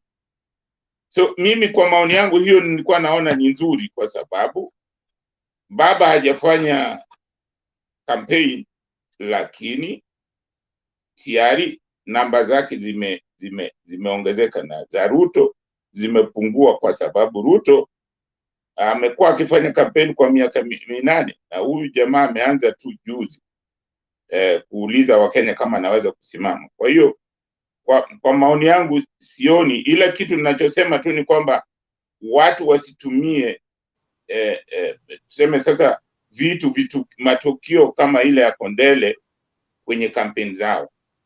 Ni makosa. Thank you. Let's have PK. Wekesa. Yes. Just a comment there on what Jakindube is saying, and probably on what you're saying. One is that I think while it is the UDA is being suggested to be 30% and ODM is at 16%, I think that, in my view, if I would interpret that, I would interpret it as a danger sign for UDA, considering what Jakindu has said. If you have been on the campaign track for 4 or 8 years or 5 years, and your popularity is at 30%, That's a problem. Secondly, UDA as at now has not conducted any party primaries. It has not conducted any delegates conference. It has not had anything. So it is not even a party. You know, it is just it is just there. So in my view, it is not the best. Someone is not muted. In my view, it is not the best way to look at even comparing it with ODM, which is one that has been there for a long time, has had party primaries, has chairman. It's in the grassroots. So for that, I think that one is it's neither here nor there. Secondly, for Jakindu Bay, I think we can only fault. Temba comment on this, huh? Temba. Yeah. At such a time like this, 2012, there was it 2012? Yes, 2011, 2012. I'm just confirming the date. I can't see well, but around there, Kalonzo led by 35%, Kibaki 26%, and then Uhuru 17%. Then just a few months, like 6 months towards election, the table turned and the leader was nowhere to be seen.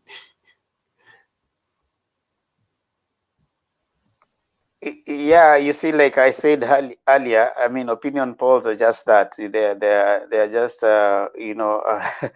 like right now. Sometimes even you can take opinion from people who might not necessarily vote next year. So some of them might not even be voters. So you really can't tell. I said opinion polls are just that. They are good. They are tools that can be used. It's just like having a good djembe.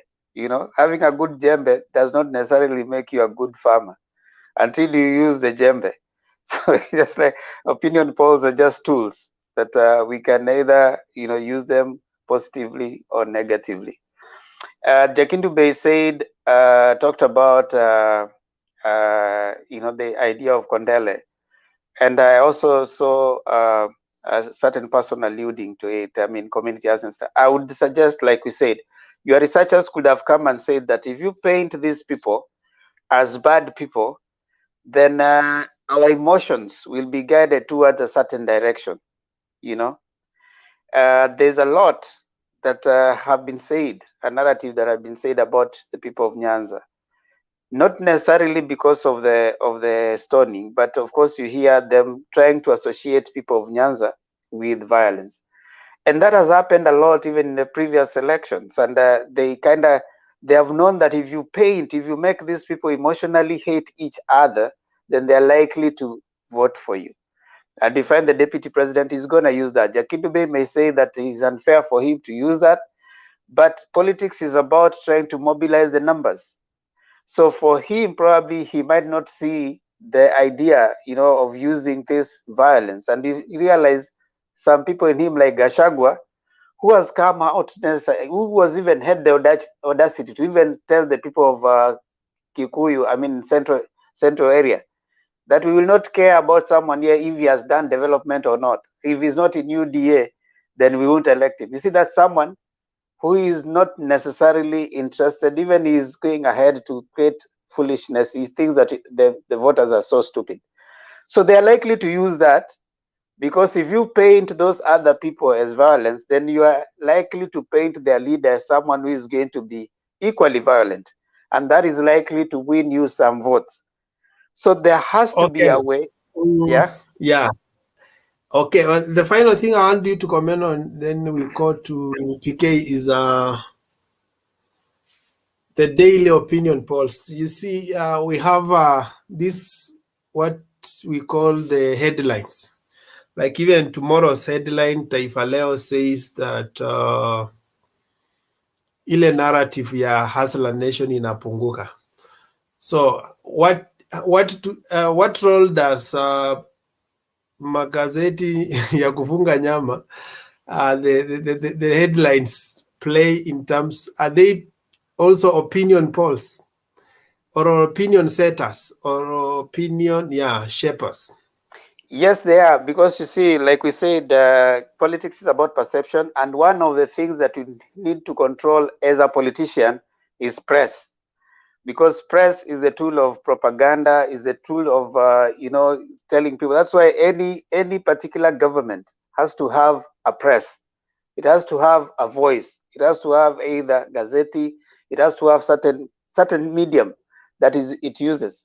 So magazeti, if you don't have a tool of controlling the propaganda machine or even communicating, shaping people's opinion, then you'll be beaten, because you have to create a certain vision. So it is important, any politician worth their salt, to invest in a press, to invest in a particular tool that you're going to use for yourself. I know the deputy president is using tools like, right now, I know the guy who is a key publisher in The Elephant. He's one of his strategists right now. They're also using other tools, So press is very important. Right now we have social media. So you have to have a very strong social media team that is going to be coming up every time to present certain views and even propaganda. Now, Wekesa, I need to point here that, as you move out to communicate, as you move out to talk, you also need to be aware that your opponents are also preparing certain propaganda towards you. It might work for you or against you. So yes, press is very important. And if you don't have a press, there has to be a press on Raila's side. I see one, the head of Citizen TV, who is Citizen generally supporting Raila. Having press on your side is very important. Thank you. Let's have. I remembered something else, Okesa. I wanted to say about social media, polls. You need to remember, not everyone who is going to vote has a phone and has access to social media. So sometimes, even when we are seeing the polls coming out on, like, for example, when Citizen goes and says, "Send if you are going to vote for Raila or not," then we say, yeah. It's a good point. I've seen. I will give you time now. You expound on it. Because I see you are mentioning in passing because of time. I think we can expound on it on the second round. Let's have a PK. Thank you. Can you hear me? Proceed. Yeah. I agree with a lot of sentiments that have been expressed by Demba. Is it Demba? Yeah. And in my opinion, I think this latest opinion poll could be very accurate, given the ground that the DP has covered.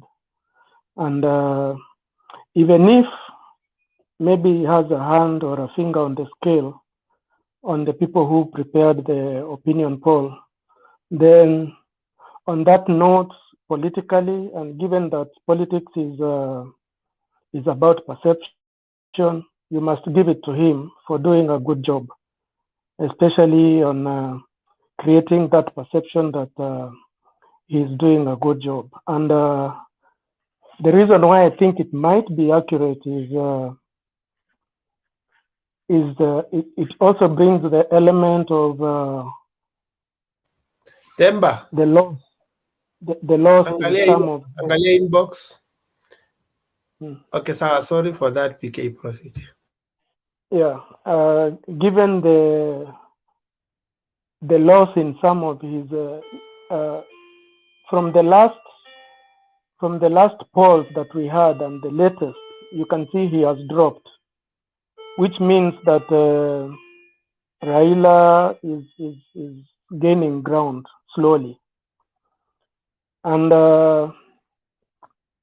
as far as perception is concerned, I think the DP also, if you give him enough ammunition, like the fracas that happened in Kondele, which looked like they were kind of engineered. If you give him such ammunition, definitely he'll use them, because he knows that he's going to gain, and rightfully so. That is what he has been using of late, and he's using it because he's been very scared of what is happening in Mount Kenya with the growing popularity of Raila in that region. So any dirty tricks that he can use to win over Raila, if you give him that opportunity, definitely he's going to take it. But as far as the topic for today is concerned on the opinion polls, I think they are accurate, and with time, I think Raila is going to slowly gain ground, but on a positive note, and to his supporters, I think it is a good thing to show Raila coming from behind, because that will energize his ground. That will make sure that his ground feels that they are standing on shaky ground, and they need to pull up. Otherwise, if Raila was shown to be on top at the moment, or maybe at 50-50, some of his people would relax and feel like this is a done deal.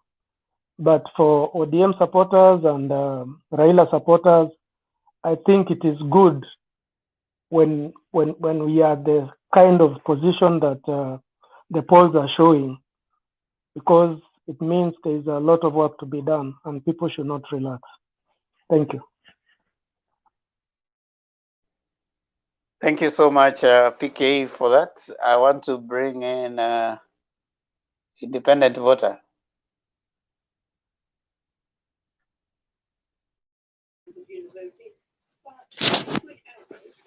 Okay.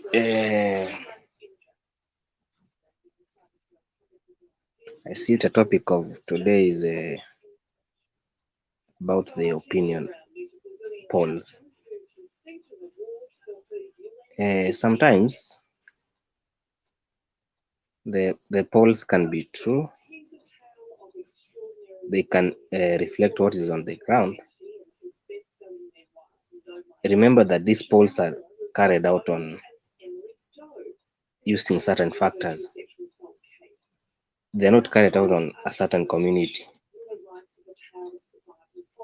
Maybe the guys who are carrying out the polls, they had to go and sample a certain population or in a certain town, and then they get the data, which gives a reflection of what is going to happen before 2022 August. From what we got from the company that conducted the polls, it shows Ruto ahead of Raila by almost 10 points.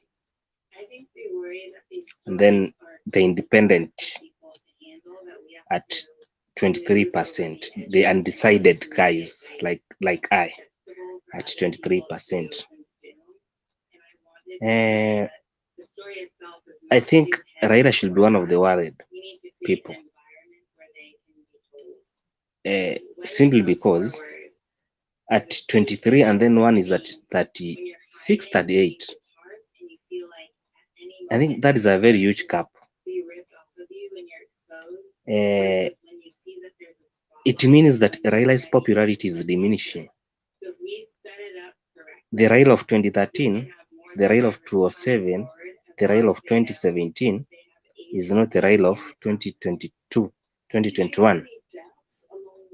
So if I were to be Raila's men, I could strategize. And remember, there is nothing which will change. If Raila declares presidency on the 19th of DEC, on the 9th of DEC, I think not much will change.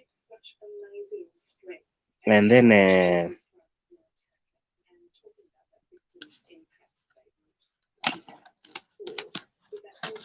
sometimes the polls they may not be correct. A very good example is the 2016 and the 2013. Raila was ahead everything was ahead. But what happened? It came to be the opposite. And then look at the US election 2016. Hillary Clinton was ahead of Trump. But what happened? Trump came from behind and then overtook Clinton. So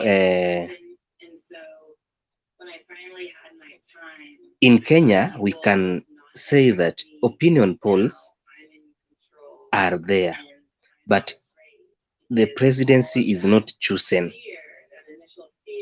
by the people. The president sometimes is being given by a certain individual. So sometimes I agree. Yeah, if you go to the ground, the popularity of Ruto is much as compared to that of Raila. And then I think if Raila wants to at least narrow the gap, he should first go back to NASA, reunite those guys. Remember, in an election in Kenya, there is no an individual. Every person must look for a coalition. So in Kenya, coalitions are the one that make presidents at the end of the day. So if I were to be Raila, I could look for Musalia Mudavadi, Kalonzo, and Wetangula. I try to reconstitute. I try to gather my traditional support. Remember, the support of the traditional support of Raila is diminishing.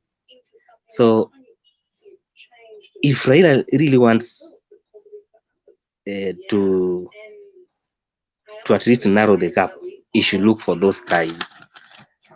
Lastly, remember these polls, they were conducted on an individual. So Musalia Mudavadi is at 3%, meaning that is an underdog. He should be able to join, anastahili ajipatie nafasi kati ya Ruto and Raila, aone which part is better off kwake in 2027. Anaweza ngojea for 10 years to be the president, ama anaweza ngojea 5 years ndio at least akue on the right track. So it's a pawn kwake. I think Demba, naweza muuliza swali? Wacha anamaliza ndio tumuulize maswali. Kuna maswali mengi sana. Wacha amalize. Yeah, I think nimemaliza. You can ask the questions. Okay, Wekesa, muulize swali. Okay, my 1 or 2 questions was now if you talk about Raila's popularity, have you ever seen Raila supporters when they talk on the television, even including people close to him?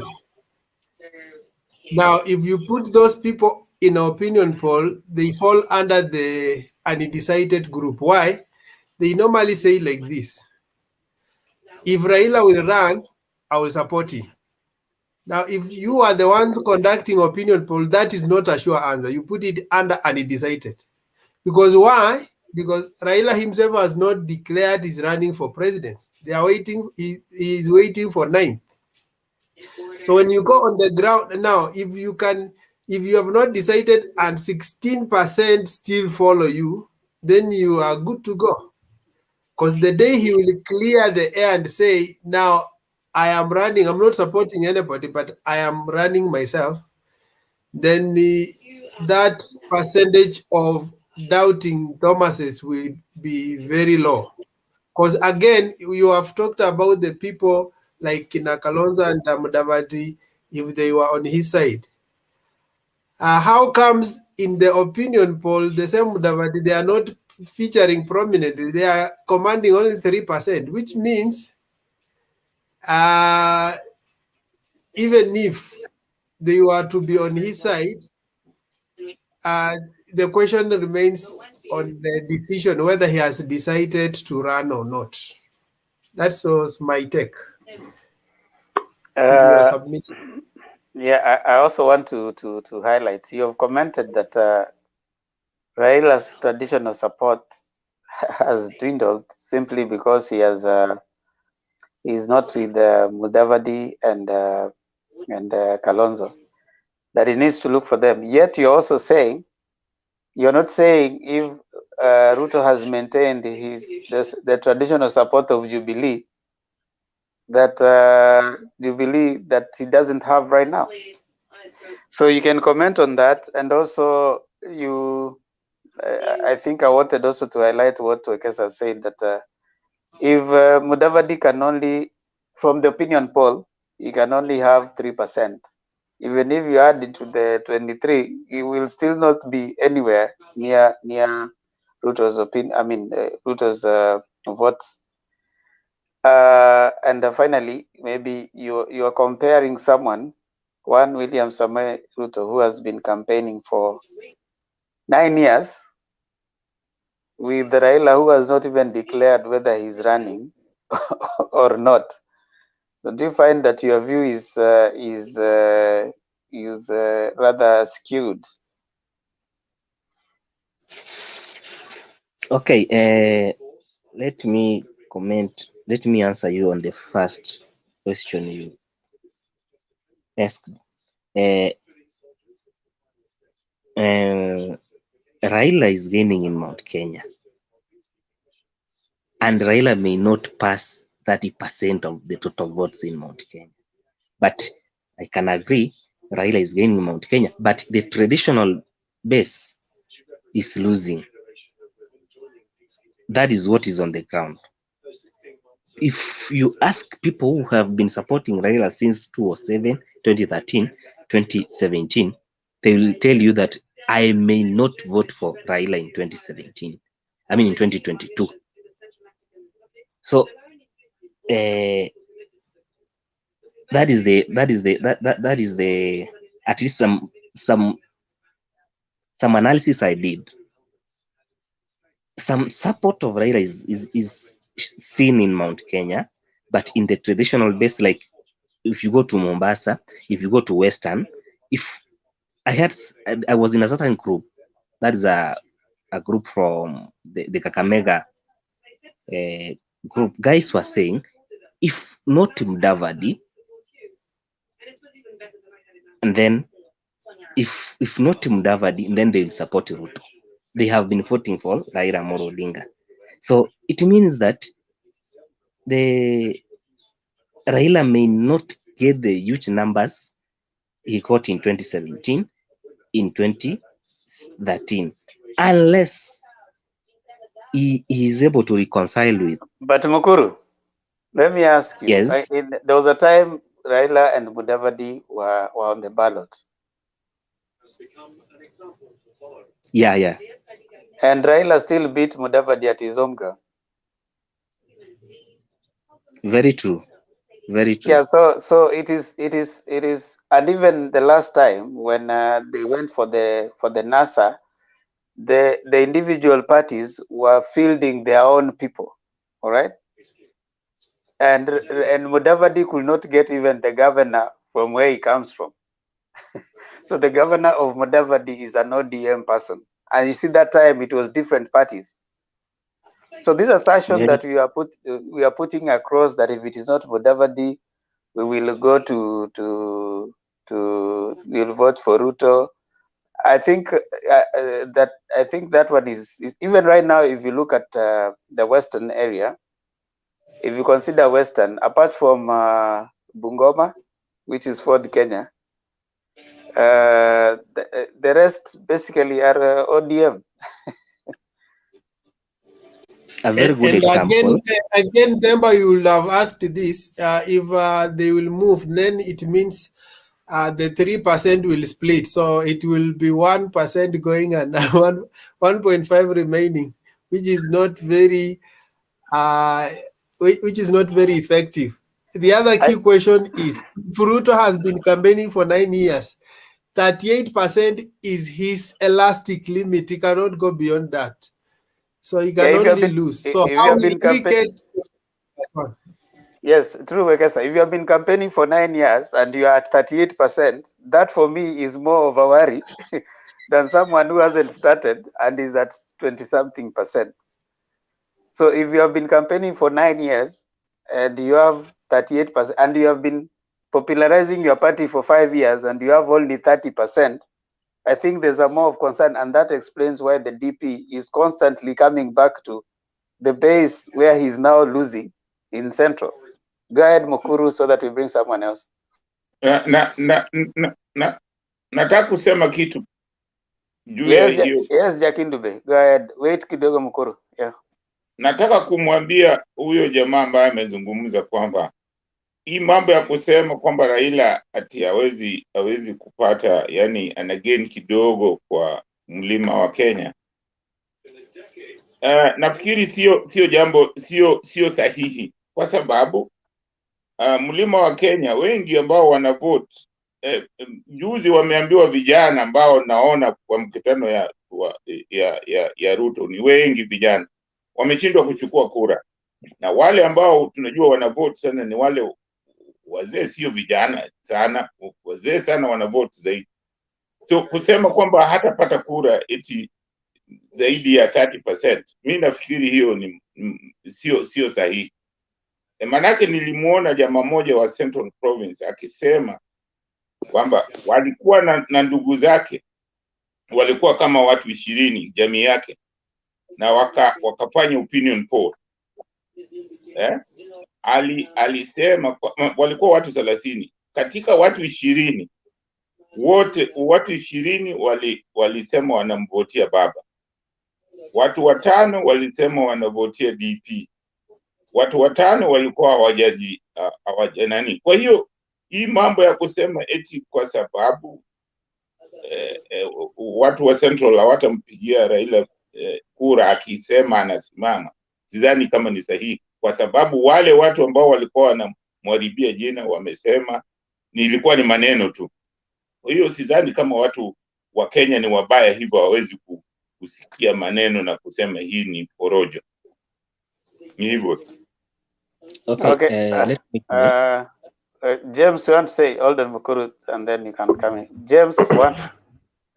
Yes, nimesikiza maoni tere na nataka kusema hivi. Mimi kwa kufikiria kwangu naona kwamba ile wakati hii opinion poll imetolewa ina sababu.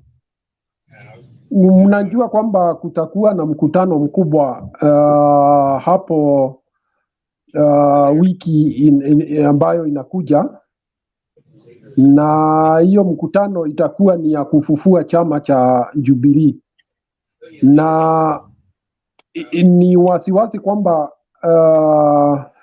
UDA haingetaka kitu kama hiyo ifanyike, kwa sababu wamekuwa wakienda wakiambia watu kwamba chama imekufa, ilhali ukweli wa mambo ni kwamba wale viongozi vigogo kama Rais Uhuru bado hajatangaza mwelekeo ya hii chama, na msisimuko ile itatoka pale chini, wanaona kwamba inaweza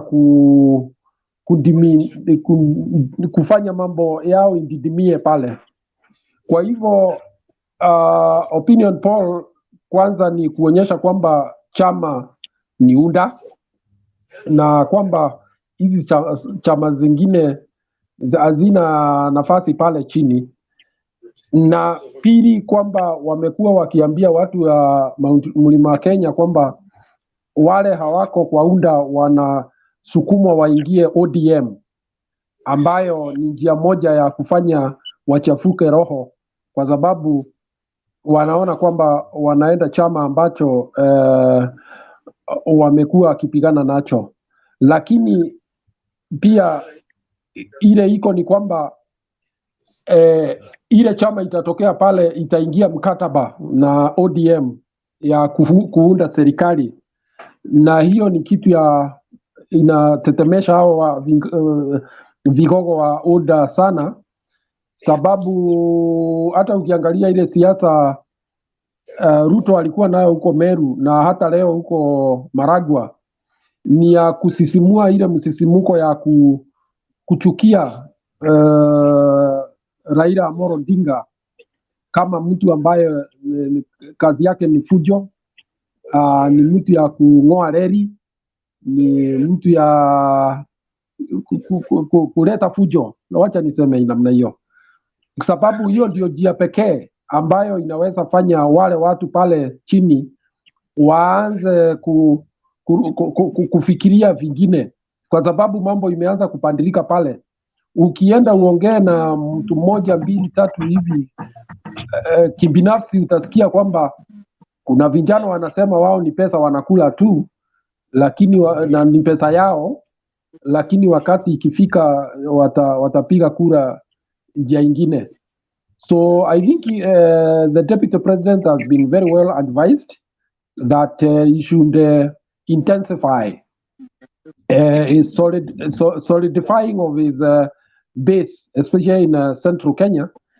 As to whether he is going to do that, it's not going to be easy, and I highly believe that the opinion poll was sponsored by his party or people associated to him for the purpose that I've told you, that is to portray, first of all, Jubilee as a party that has collapsed, and therefore making it impossible for the meeting that is coming, the National Delegates Conference that will be coming up by the end of this week, to have any impact in the area.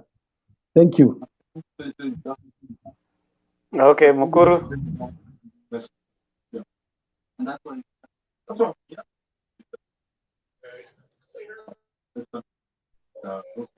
Let me finish on my. But I know you like politics, so let's get into politics. Okay. Okay. On my last submission on the opinion polls is if it seems that Raila is waiting for endorsement from the president, and this may cost him very much. So let Raila and the Okoa guys do it alone for their good reputation. And if I were to be Raila, I will not attend the NDC for Jubilee Party, which is scheduled by the end of the month. I heard rumors were there that Raila may send his people or her people, or the Okoa guys are going to attend. I think this one will impact them, that they are waiting for endorsement, and then this will cost them qua ground. So that is my last submission. Thank you. But Mukuru, your last submission, your submissions are all skewed towards Raila. Ruto has been saying yangu kumi yake kumi. If Uhuru was to stand up to, if there's anybody waiting for endorsement from Uhuru, is one William Samuel Ruto. Because the other day, but remember, even before that, let's debunk this thing of endorsement. People have been using the case of Uhuru that endorsement costed him. There's nothing like endorsement costed Uhuru. Uhuru had nothing. He was picked from home. He had no votes. He had never won even an MCA seat. He came and had some millions of votes. So how can endorsement cost him? In fact, it gave him the premium. It brought him on the scene. He was not being politically relevant. So it's a fallacy to tell us that it's endorsement that costed Uhuru's presidency. It didn't. In fact, it gave him premium. And we can go across the world and check how endorsements happens in America. Endorsement happens across the world. Let's have a scientific argument on endorsement. Mukuru, yeah. Do you know that even the last time when Biden was running, he was actually they might not have come out very clearly, but the Bush were pro Biden. I know. Yeah. Now listen. If there's anybody who wants endorsement right now, there is one Dr. William Samoei Arap Ruto. You know why? That is why they are constantly every day claiming when they are talking about handshake, they don't talk about Uhuru. They talk about Raila came and interfered. Raila interfered in what? Because it was to be yangu kumi, yako kumi. They constantly, they cannot, they wait for any moment to repeat that to anyone who cares to listen. And then they go ahead and say it was a promise that Uhuru made to us, so that it was yangu kumi, yako kumi. So he's really waiting for that endorsement. It is only bad when it is Raila or someone else. But when it is him, it is good. So this fallacy that is being proposed, and you are coming out and saying, "Oh, Sijui was endorsed," then you guys should have been against the handshake. You should have said Raila should not shake hands with Uhuru because it will be bad for the country. Yes, go ahead, Mukuru. Demba, let me attack you. I've not spoken even for the entire period that I've joined here. Who is and, that? What? This is Star. I'm just attacking you from what you have spoken. Few minutes. No, what's your name on the thing? That is Star. Baz or what? Ta is my name. I can't see your name on the whatever. Oh, Ta No, Sydney. Yes. Oh, Sydney Ta. I No. was just going to bring you. Yes. I'm going to bring you in a bit. Or you want No, to ask let me. Mukuru a question? No, it is upon your own your own reaction to You want to Mukuru. comment on my reaction? Okay, go ahead. Go ahead, Ta. Yes. What I was actually saying is that it is even more good for all the contestants, the presidential contestants. It is more good not to be supported by the president, because after all, at some point you may see the president supporting you, and you may not. It might not be converted to votes. For instance, in Mombasa, the coastal region, Raila Odinga is losing just because he has hooked arms with Raila and with Uhuru Kenyatta. At the same time, in central Kenya, how sure is Raila Odinga that he will get votes after seeking support of the president in central Kenya, while many people are swinging to William Ruto's side? At the same time, in Mombasa, you know Wait, that Jubilee did not canal. This is what I'm saying. In Mombasa, Jubilee did not. How sure are you that? Wait, Ta. How sure are you that Raila is losing Mombasa? Votes have not yet taken place. You see. Let me give you. That is what I'm actually speaking as you interjected me. The thing is, in Mombasa is a bit critical in a situation of this the land issue towards Uhuru Kenyatta. In 2017, what denied Jubilee votes in Mombasa was generally the only issue of land. You see, so once Uhuru Kenyatta swing to Raila's side, the coastal region may swing to another candidate. So which means so they can Uhuru trust Kenyatta somebody anaitwa Arap Mashamba on issues of land. Oh, not see, even that is your own. In fact, that is your own. I don't know who is actually there is a speaking land about issue the in Taita Arap Mashamba Taveta. thing, but what? It's a land issue in Taita Taveta. We basically we are giving our own analytical, political analytical views. It is not all about campaigning here. I'm not actually here to tarnish anybody, but that is what is actually that is what is on the ground. The reason why Jubilee did not get votes in the coast is due to the issue of the Kenyatta family land in Mombasa. And that is the accurate thing. So even if if Uhuru Kenyatta by today supports William Ruto will not corner anything in Mombasa. So it will be just towards Raila's, for benefit of Raila. You see? So maybe you are talking. Sydney. Yes. In 2007, Yes. Uhuru was not in the ballot. In 2007, Uhuru was not in the ballot. And Kibaki didn't get anything there. Kibaki didn't get anything. So if it is about land, ya Uhuru, mbona Kibaki alishindwa kupata kura huko? Mimi nafikiria, okay, let me ask you, this is also another question to you. Kidogo, come on. Tafadhali. Yes. Nasema hii mambo ya kusema kwamba watu hawatamvotia kwa nakungoje. sababu ya Uhuru, hii serikali wamekuwa nayo Uhuru na Ruto. Sasa Uhuru ni mbaya, Ruto ni mzuri. Jamani, wacheni uongo kabisa. Hiyo ni kitu ambayo hata ukimwambia mtu ni uongo, kwa sababu hata saa hii Ruto yuko kwa serikali. Let me tell you the actual thing. Let me tell you the actual thing. Mambo ya mambo ya kupatiwa support na president kote duniani, ukiangalia zile nani za Amerika, wote hata president wale wameretire, ukiona mtu wanamsupport, huyo mtu ndio watu wanampigia kura kwa wingi. Kwa hiyo usirabish mambo ya president eti kwa sababu watu wanamchukia namna gani?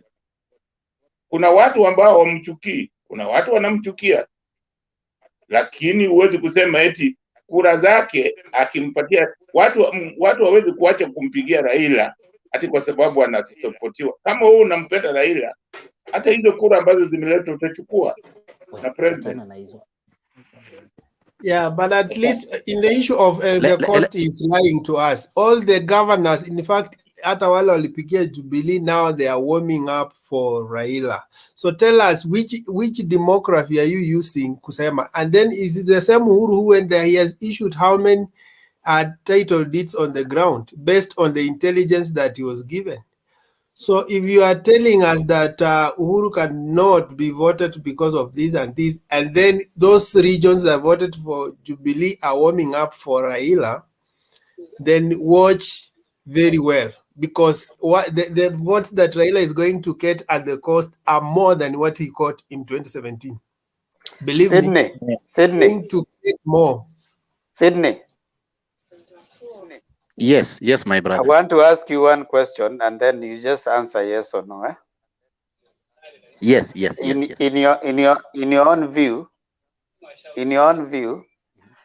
if Uhuru woke up today and supported Dr. William Samuel Ruto in the spirit of Yangu Kumi, Yako Kumi, would Dr. William Samuel Ruto win the whole cost?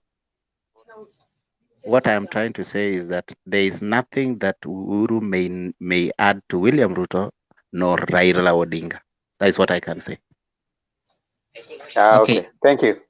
Okay, Mukuru. Let me answer Chaka Kendu Bay. Hold on. Hold on, Sydney. I'll bring you in during your submission, and then you'll respond. Okay. Mukuru, you wanna finish your point? In 2 seconds. I have came to realize that Pemba, Wekesa, and Jakindu Bay, they are always politically correct.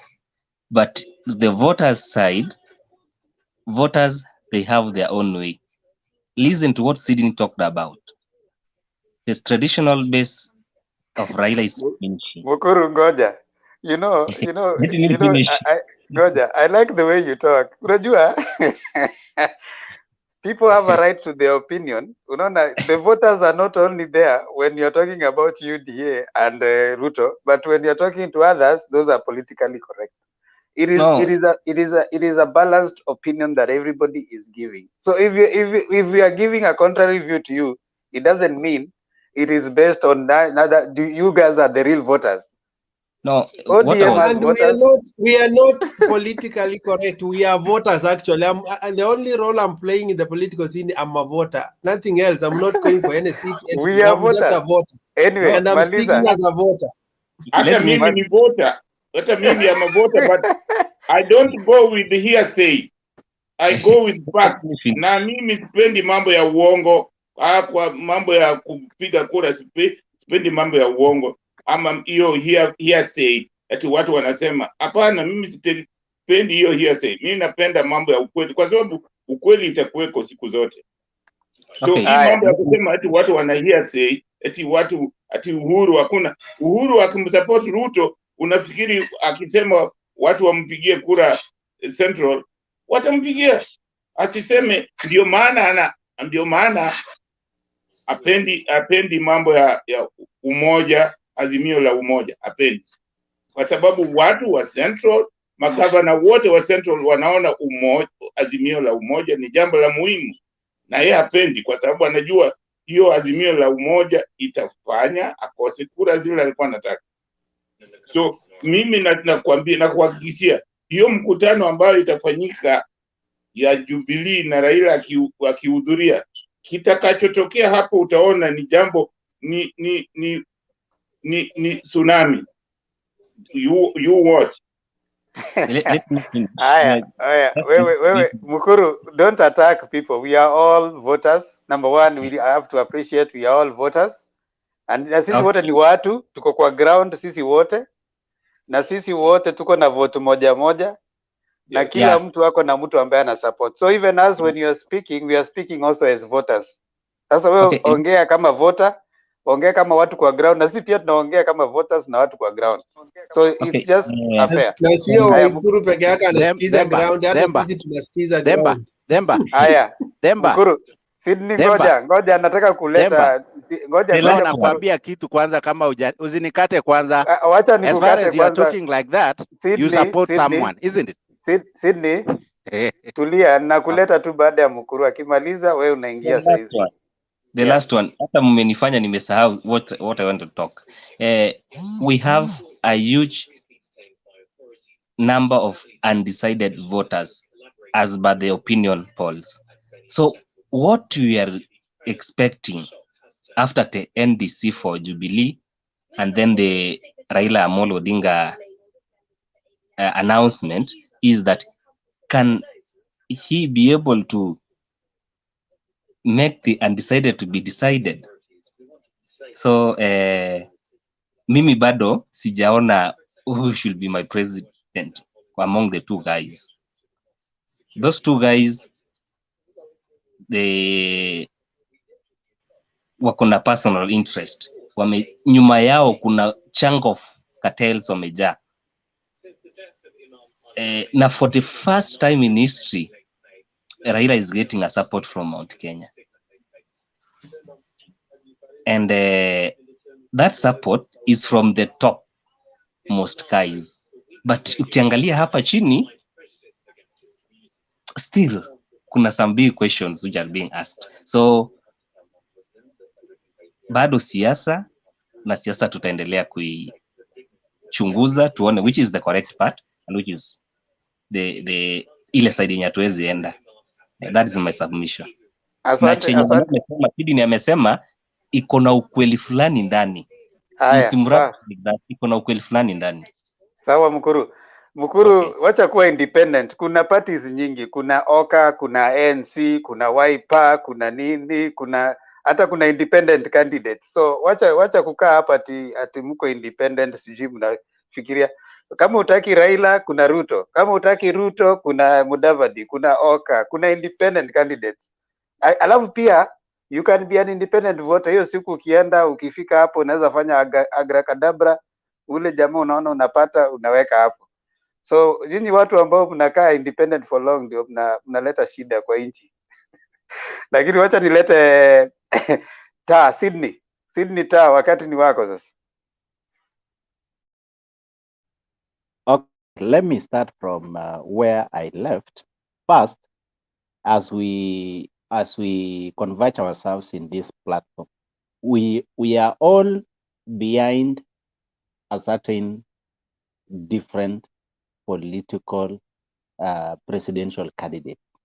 That is what we cannot run away from. That is a fact.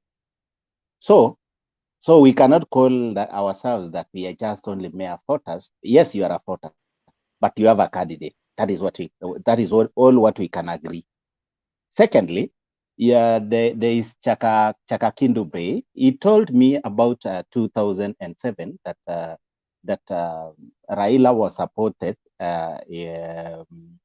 Uhuru was not running. Yes, I agree. But Uhuru was running in 2002. Did he come at anything in cost? No. Why? That is what you need to analyze. As far as I'm concerned, Right now, even the governor of Mombasa is in dilemma, supporting Raila Odinga in the presence of Uhuru. The same case in Kilifi. Amason Kingi is in a problem supporting Raila Odinga, whereby Uhuru Kenyatta is supporting.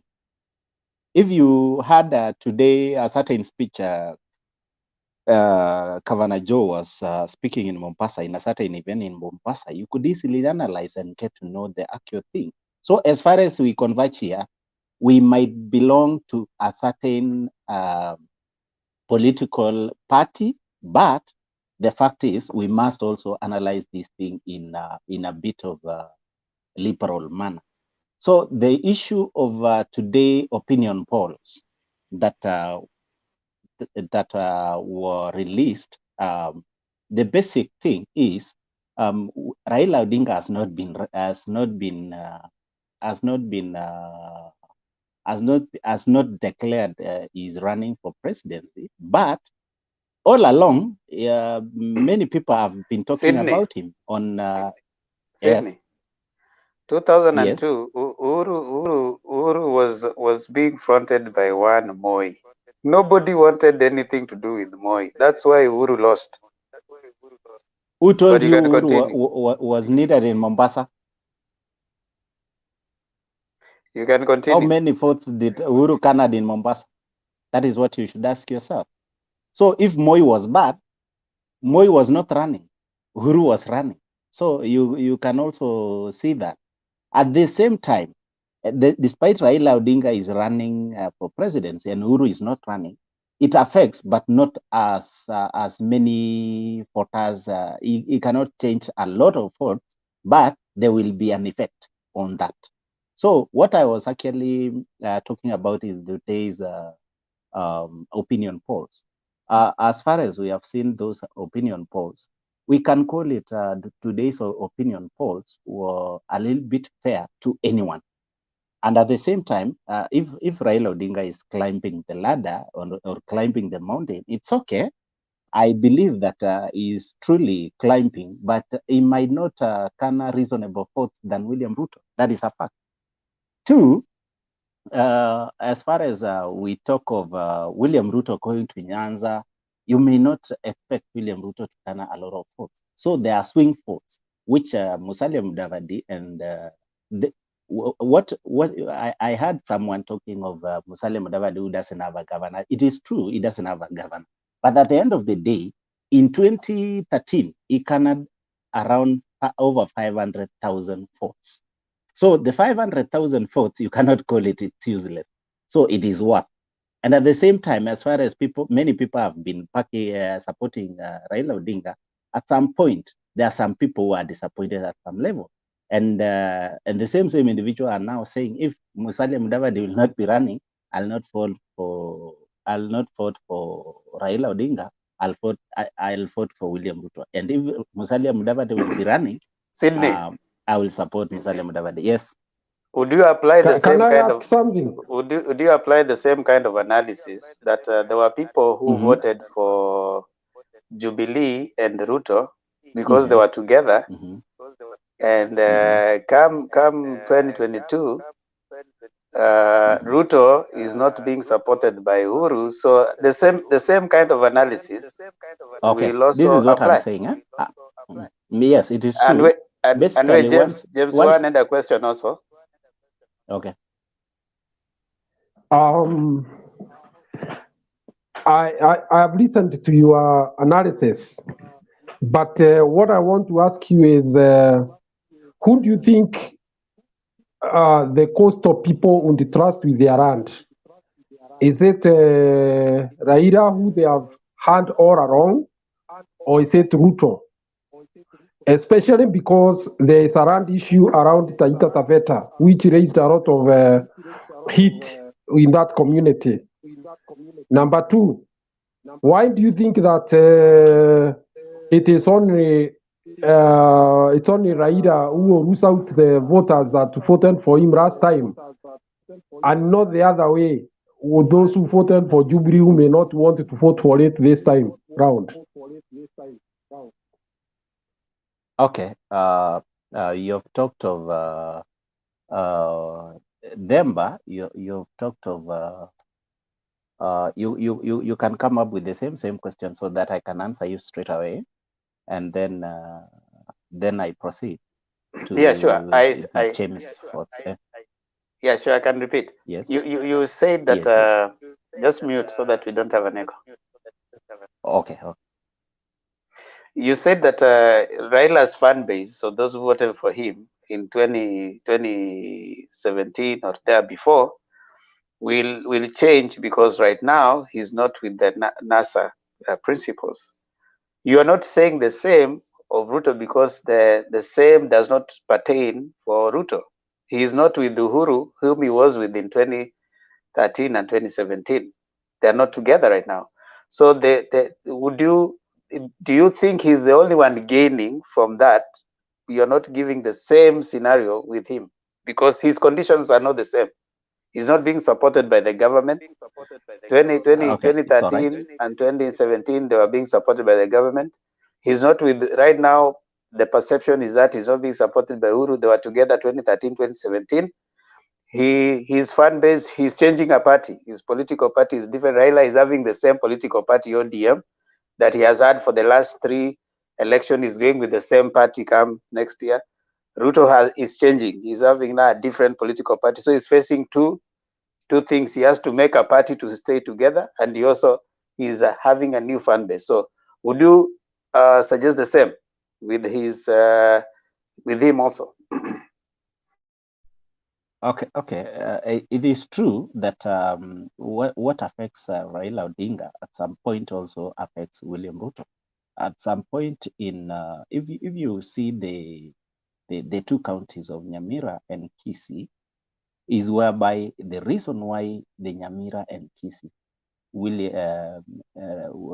Jubilee government cannot reasonable votes is just because of, at some point, because of Uhuru Kenyatta, who was actually believed to be one of the person who brought many people from Abagusi to Jubilee.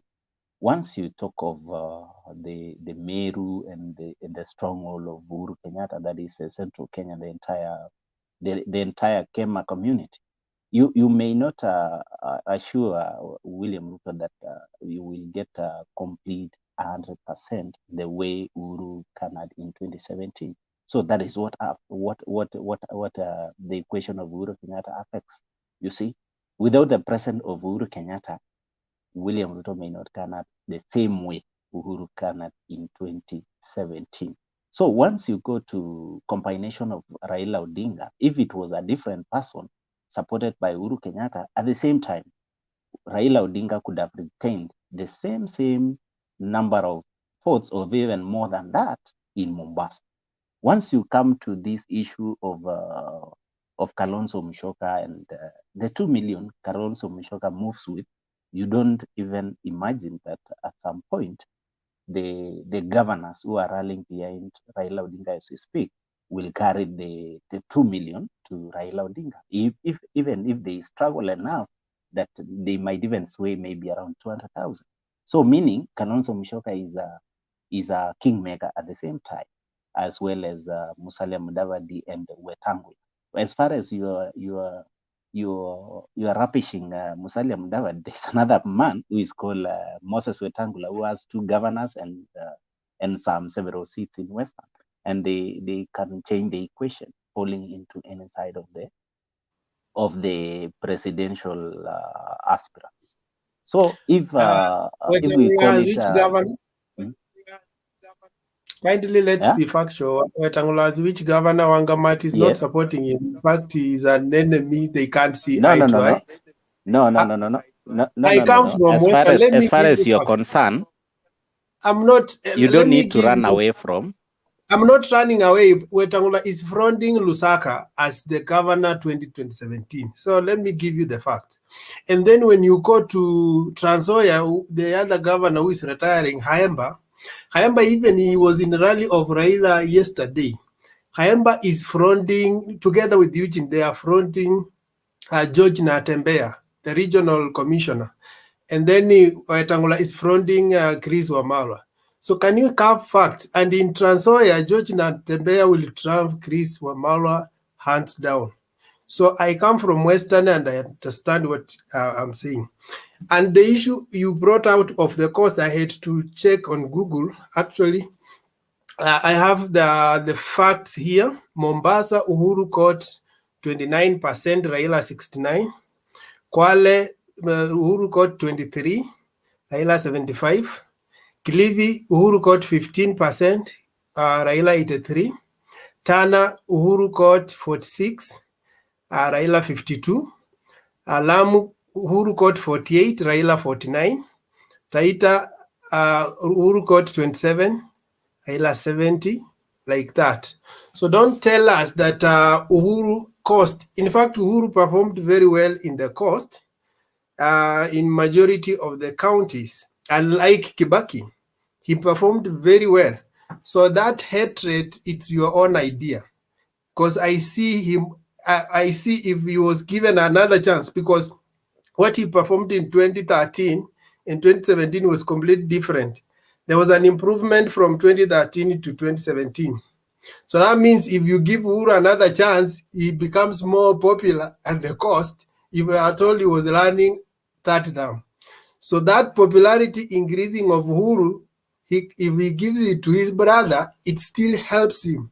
So don't tell us that Uhuru is hated at the cost. Give us the figures. What shows that he's hated?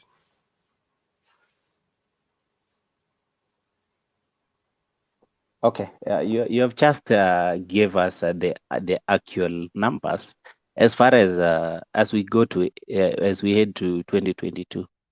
Just keep your records clear. Let Uhuru declare Raila Odinga as his preferred candidate, and we will meet here at the same time and exchange notes on the same. That's not but an what I can argument. tell you, That's not no, an you see, argument. no, the issue is that you don't have Sydney, to brush Sydney, me just because Sydney, That's you not an like to argument. yes. Sydney, Sydney. Uhuru is not Let's Unajua running. you're spoiling the discuss debate. facts. That is Eh? not an argument. You're Uhuru is spoiling not the a debate candidate. this way, yeah? You're starting to issue threats that you keep that and then wait to town. No, you are not supposed to do that. You are supposed to just give also facts, alternative. According to you, what do you think is different? He has given you figures as they reflected that time. You would have come in and said, okay, fine, I think I don't agree with that perception. What I go with are the following figures that are being released in a particular place. Because what you're suggesting is it is good that Uhuru, when he supports Ruto, everything is okay. But when he doesn't support Ruto, everybody else he supports is bad. So those are the figures that we want you to come and give counter argument, you know. And again, you need to come out even as you're giving your argument, even as you're saying, you know, it's not, it's one thing to just come and say Ruto will win in Central. That is one thing. It's another to now come up with figures. What are the things that are showing you that he will win in Central? It's one thing to come and say Ruto is popular in the ground. That is everything you have had there. But now here when you come, you tell us now, these are the figures, all right? According to us, figures A, B, C, D are showing this. Now you're telling us if Uhuru supports anyone, the person is going to lose in cost. But you're not coming up with figures to tell us, okay, fine, this is what is going to happen. That is the start of the argument. Now give us the supporting documentation. Now when you say that you just keep those figures, then next week we are going to see, that is not an argument. That is now throwing your hand that you guys, if you don't hear me, Ruto atashinda na ni hivyo. We won't have a debate. Nafikiri huyo jamaa aende kwa subject nyingine, kwa sababu kama Uhuru alipata 29% na Raila amepata 70. Sasa ana suggest kwamba Raila ata lose 70 na hii 29 je hawezi, yani hii 70% ata lose yote, hawezi kupata hata nusu na ongezee na nusu ya Uhuru. In fact, angetuambia hivi Raila will get 70 plus the half of the 29 ya Uhuru. Yeah, if he's analytical, but he doesn't want to be analytical, he just want to throw away words. Wacheni Sydney, wacha tumpatie nafasi. Demba a little bit on Wekesa. Can you allow us to watch Nani Sidna Mazina bring you in, Buzz? No, I just wanted to comment on something Wekesa has said. Okay, go ahead. Because Wekesa has given us historical figures about the cost, and he has gone forward to give us hypothetical future analysis of the Western region. I think Sydney said Wetangula has 2 governors. That is on record, based on 2017 election. Whatever Wekesa is saying of future, they are not with him or they are with him. Nobody can prove it. It is just hypothetical. So if Wetangula was able to influence 2 I'm governors sharing in the clips here 2017, from Wetangula's mouth. I will share clips right now. It's not yes, hypothetical. yes, if he was able to influence 2 governors in 2017, while Raila had The fielded question his own is it governor, hypothetical that Uhuru will not support Ruto? Is it hypothetical? Let me ask you that question. let me finish first as I answer your question first, as I was saying. So let Timo canvass his argument that Wetangula has 2 governors in Western. Then whether they will be defeated in future, it is something else that will come in future. Nobody can speak that with complete surety. Okay, we've had you, Buzz. I think you're right. We'll give you a time also to submit. Sydney, can you finish? Wekesa Okay, ngoja. okay. It is good. Wekesa, switch your mic. Yes, it is good, Bas, that at least you have corrected Wekesa the right way I was supposed to correct. And we are basing on the past to read the future. And No, the the only past. problem I have with you is you have selective amnesia because on the No, other no, no, no, side no, of no, no, no. Uhuru, you are The not telling problem us is that you Ruto is not with the Uhuru. the You challenge know with it. you don't have Ruto is patience. not with The problem Uhuru. with you, the problem Yes. with you don't have patience. Yeah, but Just Okay. I impatient, but I give have us facts. space to But talk, you are not impatient, then you but you can don't ask have your facts. question. Okay, Wekesa, wacha malizi. I may be impatient, yes, but I have facts. I talk the real facts and I can support Okay. them. You are not impatient, yes, but you don't have facts. You are just telling us maybe tutaona with threats. So this is what I'm saying. Kama umesema saizi Uhuru will not support Ruto, and you know it. Uhuru is not with Ruto. But here I'm also telling a fact of a governor who is not with his party leader. You think it's hypothetical. I'm telling you the real facts on the ground, and I can support it. I can share it here. You yourself, you analyze whether these two are together or not. And just because you don't have information doesn't mean I'm wrong. We are here to exchange information, guys. And if I have information, I share and you analyze it. It's not just about having my stand and you have your stand. We are here to share information that educate the public. And the reality is, and that part was there. You can watch the clip when they were in Transoya. They had a problem. Eugene was there with George Natembea, and for Okay, Kenya was there. let's not I know you let's don't not want to stagger listen to with the facts. Western, my brother. I know you don't want to Hold listen on. to facts. Calm down, calm down, calm down, calm down. I know you don't want to listen to facts. It's okay. Wacha taa malizi. Taa, can you now move on to the next point? Anyway, let me just leave you in suspense, despite you are not patient to listen. First, we were talking about today, what do you call it, opinion polls. As far as we talk of the 30% of political party called UDA, which is a new child in the streets, and at the same time we talk of ODM, which is a whole card in the field. So once we talk of Raila Odinga, is a person who is known to be on the race, and it is not a new thing for him to declare his presidential candidate on 9th next month or any other day. At the same time, it is not news for Raila Odinga to declare his candidature. On the other side, what might be new is that Raila Odinga to declare his running mate. That is what will shock many.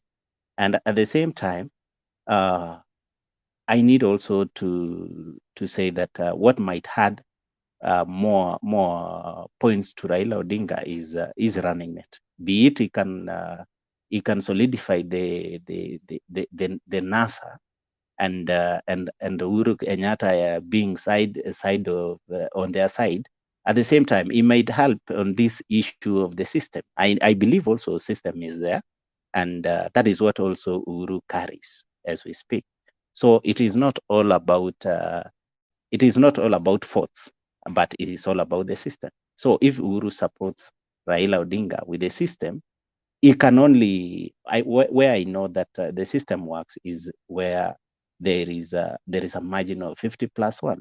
But if you will be defeated in a transitional period with around over 2 million votes, you need to forget. Be it William Ruto will be defeated the same way, he has to accept.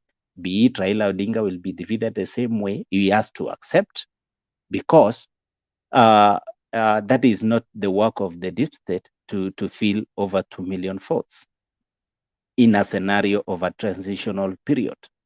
So that is what I can call it. So anybody else disagreeing with today's opinion polls, for me, I don't disagree in any way. And at the same time, I believe that UDA is a popular kid on the field. At the same time, against ODM, which is the old guard on the field.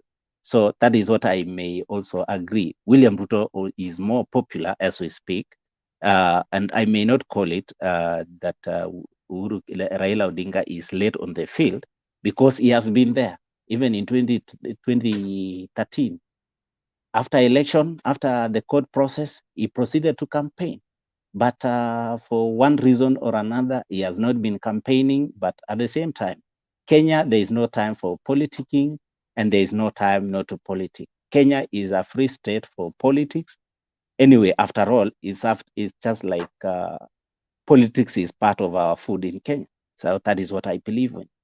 So that is my submission. Anyone who has a question, I'm free to answer you.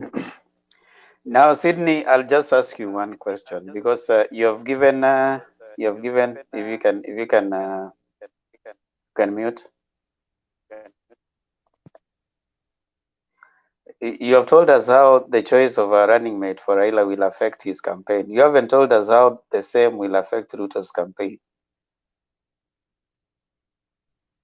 For a reason, William Ruto has gone straight campaigning for his own without even the running mate. As we speak, there is no one who has given ultimatum to William Ruto that if you don't make me the running mate, if you don't leave for me presidency, he is not negotiating with anybody.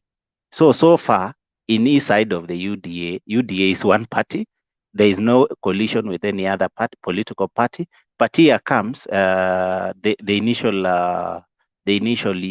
NASA brigade, which Musalia Mudavadi wants to be crowned to be the leader of the day, while Kalonzo has the same. He is now giving conditions.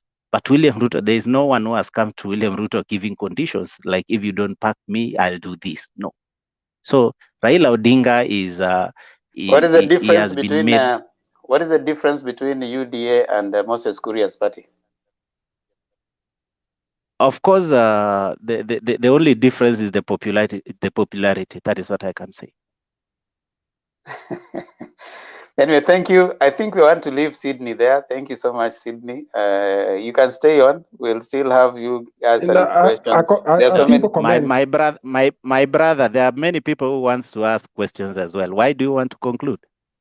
Yes, I want. I mean, Sydney, are you the moderator or I'm the moderator? But at the same time, you can call it off before other people ask me some questions, No, because am I that the is where I should moderator, end or my you conversation. want to comment and you want to moderate? No, I don't comment. You need to ask me a question. That is the thing. So you have asked yours, but you have not allowed the rest of the people to ask theirs. There's a reason as to why I've done that. Okay. Be in control. Yes, I call thank it you. off. That is it. Yeah, thank you. James, let's have Buzz. Buzz has been waiting here for a very long time. Let's It's have simple. him. It's a very simple comment. This speaker, the last one, if he thinks that the people of Central will just follow Ruto without giving them a running mate, let him try. Yeah. Okay. But the contribution about the opinion polls, they somehow reflect the truth, though we cannot rule out any other mechanizations of the results. There is a lot about the results that we have not received. We have not received the demographics of the result, including the population that was analyzed. So if we are to base ourselves on what and holding all other factors constant, I think I would not read too much on Ruto being ahead of Raila. What I would read very much is UDA doing double what ODM is today. And I think I would go with an analysis that was said by Michael Joseph, the Safaricom guy, long time ago. He said, Kenyans are very peculiar people. I would base this saying that since 2002, we have not had an old party winning the presidential race. That's a fact. If we are to go with Wekesa's theory of facts, ama system ya facts vile anavyosema. In 2002, we had NAC formed a year before winning election. In 2007, we had ODM formed in 2006 or 5, winning election, almost winning election, but somehow everyone knows what happened. In 2013, we had a coalition formed months before the election, winning against ODM, which was around 6 or 7 years old. In 2017, we had a new Jubilee party formed, winning an election because the 2013 was a coalition. And in 2022, if Kenyans go the way they have been going with their peculiar nature of choosing something new, then the opinion poll, leave alone the Ruto leading Raila, the one of Kindly give UDA. us real facts. I give you facts. There are parties and there are coalitions. Yes. When Kibaki won the election, Yes. the coalition was new, but the party was old. His party was DP. The reason why I'm bringing this, you will realize that even Raila is not going with the ODM. He will go with the coalition. So if you talk about new coalitions, then Raila will also have a new coalition. So we will be safe. So can you dissect it clearly so that you don't confuse us there? There are parties and there are coalitions. Wekesa, you are the one confusing us because in 2002 there was no DP. NAC was a composition of parties. That's why DP never died. They didn't merge. It was NAC was a coalition, rainbow coalition. Buzz, if you can remember, there was NAK. That was DP. That was DP. Then there was Ngilu's party, and there was Wamalwa's party, which was NAK. Yes. Now NAK, when they merged together, and Raila said, and they said Raila, Kibaki Tosha, it became NARC. Yes. Which also included now Raila's party. All right. Now that was a new coalition. Yeah, but they still existed. Yeah. They existed under the umbrella coalition. When did Mwai Kibaki leave to be the leader of DP? For your own information. When did he quit being the leader of DP, Democratic Party? Now wait, Buzz, let's go slowly, yeah? Yeah. Now, which party did Kibaki use to enter NAK? He had already quit DP when he formed NAK. Which party did which party did he use to get into NAK? Because Ngilu came with her party, and Wamalwa Kijana came with Ford Kenya. Yes. Which party did Kibaki use? He used DP. He used DP. So they still had their own parties. There was Ford Asili. There was led by Nyachai. Yes. All right. There was Ford Kenya led by Wamalwa Kijana. Yes. There was Ngilu's party, which was Yes. Social Democratic Party. SDP. Yes. And then there was DP, all right? Yes. In that arrangement, Wamalwa Kijana was to be the the vice president. Yes. Then, of course, they moved. And then when Raila came after the betrayal and all, he came and they joined together and then they formed National Rainbow Coalition. Yes. Which included all those other parties. SDP was still there, DP was still there, but under NAK, you remember? Yes. And then they came in and formed NARC. Okay? Yes. Yes. So at what point did Kibaki say that now I'm no longer the chairman for DP? Kibaki, once the NAC coalition was formed, Kibaki was no longer in DP. Because even when it collapsed. Because you remember even when Wamalwa died, Fort Kenya claimed the seat under Fort Kenya. They did not claim the seat. They said that why is it that Wamalwa has died? Instead of giving Fort Kenya, they replace the seat, they gave LDP. The party still existed, my brother. So don't, unless you want us to dig back the Nini and give you the Nini, don't come and feed us. The question is, when a coalition collapses, people go back to their old party. But when NAC collapsed, Kibaki went on to form another coalition, PNU, but not through DP. No, not through Democratic Party. No. PNU is a different case. There is even GNU, which was Government of National Unity that included Nyachae. That was before even PNU came to way 2007. We talk about there was NAC, and then there was the Government of National Unity that was formed after the defeat of referendum 2005. Yeah. Yeah. So the party still existed. So okay. Anyway, what proceed on Buzz. Yes. What I was saying is the peculiar nature of Kenyans is to move with a new party. So the 30% that UDA has something to do with how Kenyans are. That's why it is able to. You see, Buzz, yeah. I think even as you're commenting peculiar nature, doesn't mean that they move with new party. When even next year, we still don't know which parties will be presented at the ballot.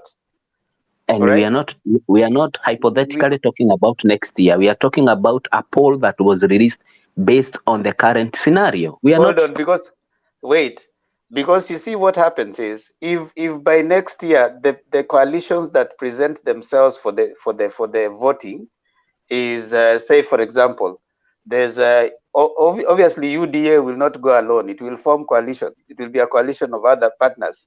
They will come up with a name, okay? Yes. And then the other one probably Raila also will come up with a name. Yes. Now those are the things that you cannot go to the ballot and vote for ODM and it is not in the ballot. Yeah. And by the way, they already said it has been reserved at the register of political party. There is already a coalition reserved for this. So they also have a new entity. If you are talking about something new, they also have a new entity. And you see even the peculiar nature of what you're talking about. I remember Michael Joseph's comment. It wasn't about voting. It was the calling habits. It was the calling habits of Kenyans. So there's nothing peculiar about voting that has been analyzed. The peculiar nature and if it's something new that we go by, ours will be more new than theirs because UDA will now be old. Ours is still in the kitchen. Then we will look at the opinion at that time when you'll have the new one already in the public domain. But as for now, UDA getting 30% and ODM dwindling to 15%, it is a way. ODM, Raila's Azimio, if they asked about Azimio, it has more percentage because it encompasses of all the other parties. But Buzz, what do you mean dwindling? Ruto has been campaigning for 9 years and he still has only 30%. Don't you find? Anyway, I think for you that's a very good performance. So probably for me, if I was a strategist for Ruto with you and UDA has been there, proposing their whatever for five years. and by now a year 2 you're only at 30%. I think there's if you guys are sitting pretty well and you are comfortable with that, then I think you guys are good. I mean, it's a good thing. I mean, proceed on with your presentation.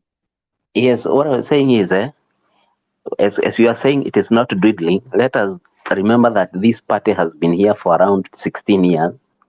To command 15% on any poll, regardless of how it has been done, regardless of any other factor, Azimio, ama si Azimio, or any future coalition, or lack of it, is something to show that there is something not working well. And this could be associated with what Sydney was saying, the association with the luggage that the sitting president is carrying. That association is costing ODM because, as he was saying in cost, I don't know what they will say, because in 2007, they accused Uhuru Kenyatta and the family and his associates of grabbing land.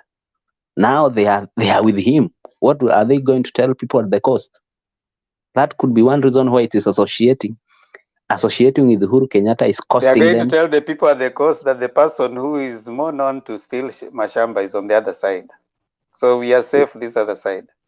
We are not talking about And it's 100 just acres. not We are about talking about telling. They have demonstrated. They have gone there and issued over. There are thousands of title deeds that they have issued in Mombasa. So what they wanted to say, they already said it. What are you telling? I think Half that of is Kenya one has not issue. been surrendered, my brother. Yeah. Half of Kenya has not been In surrendered. fact, the person, right now, the burden of the people who cannot talk about mashamba anywhere is Yes, I UDA wonder people. even where they are getting the courage to discuss about land. Baz. Ruto himself, there are two things Ruto never discussed in a rally.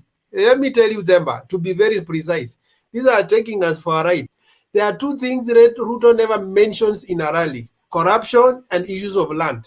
So this one, I don't know where they are coming. And Getting even, that gospel. I know, He Wakesa, you never, have forgotten even the one. third thing, and constitution.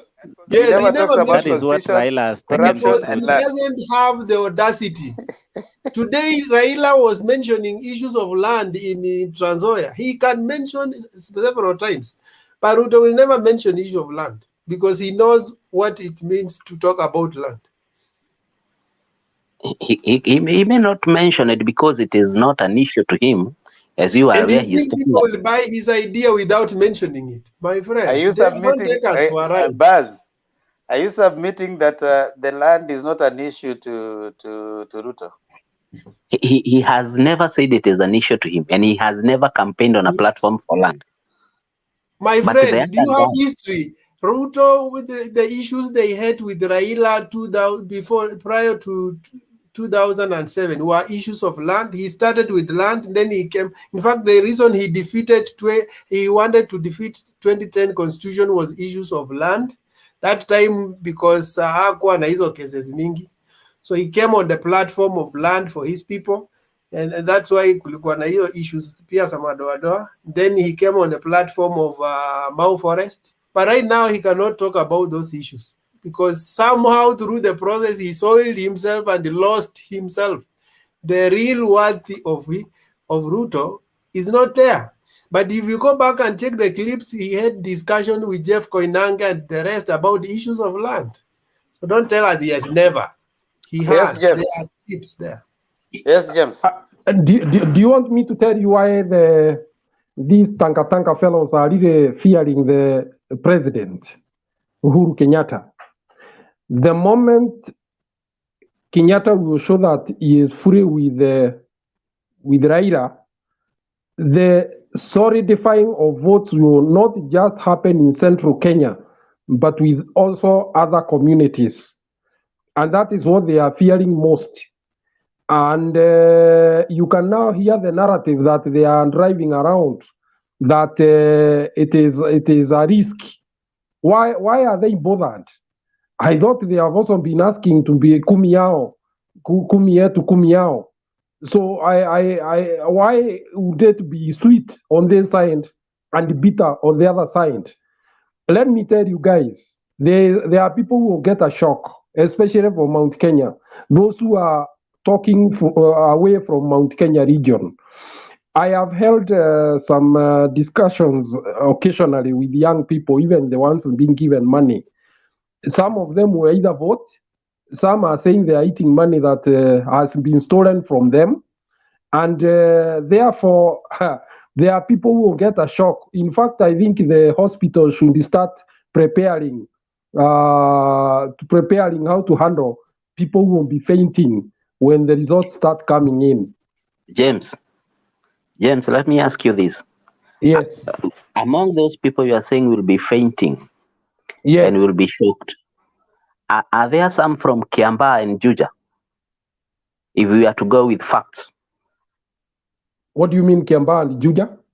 We have just come from by-election in those two areas, which is the home to the president, which have been won by a party barely 5 years old.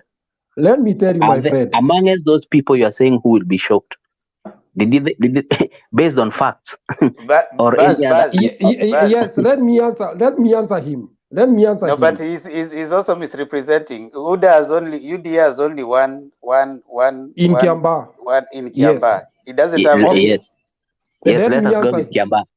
Let me answer him. Yes. Mount Kenya is not just Kikuyus. Okay, that first we must agree. There I did are not other mention communities. Yes, there are Kikuyus, there are Embu, there is Meru, and others. So what I mean is this.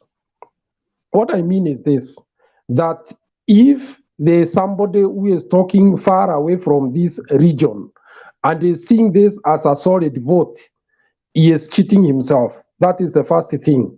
Number two, the perceptions that are created in the region will not necessarily translate to votes.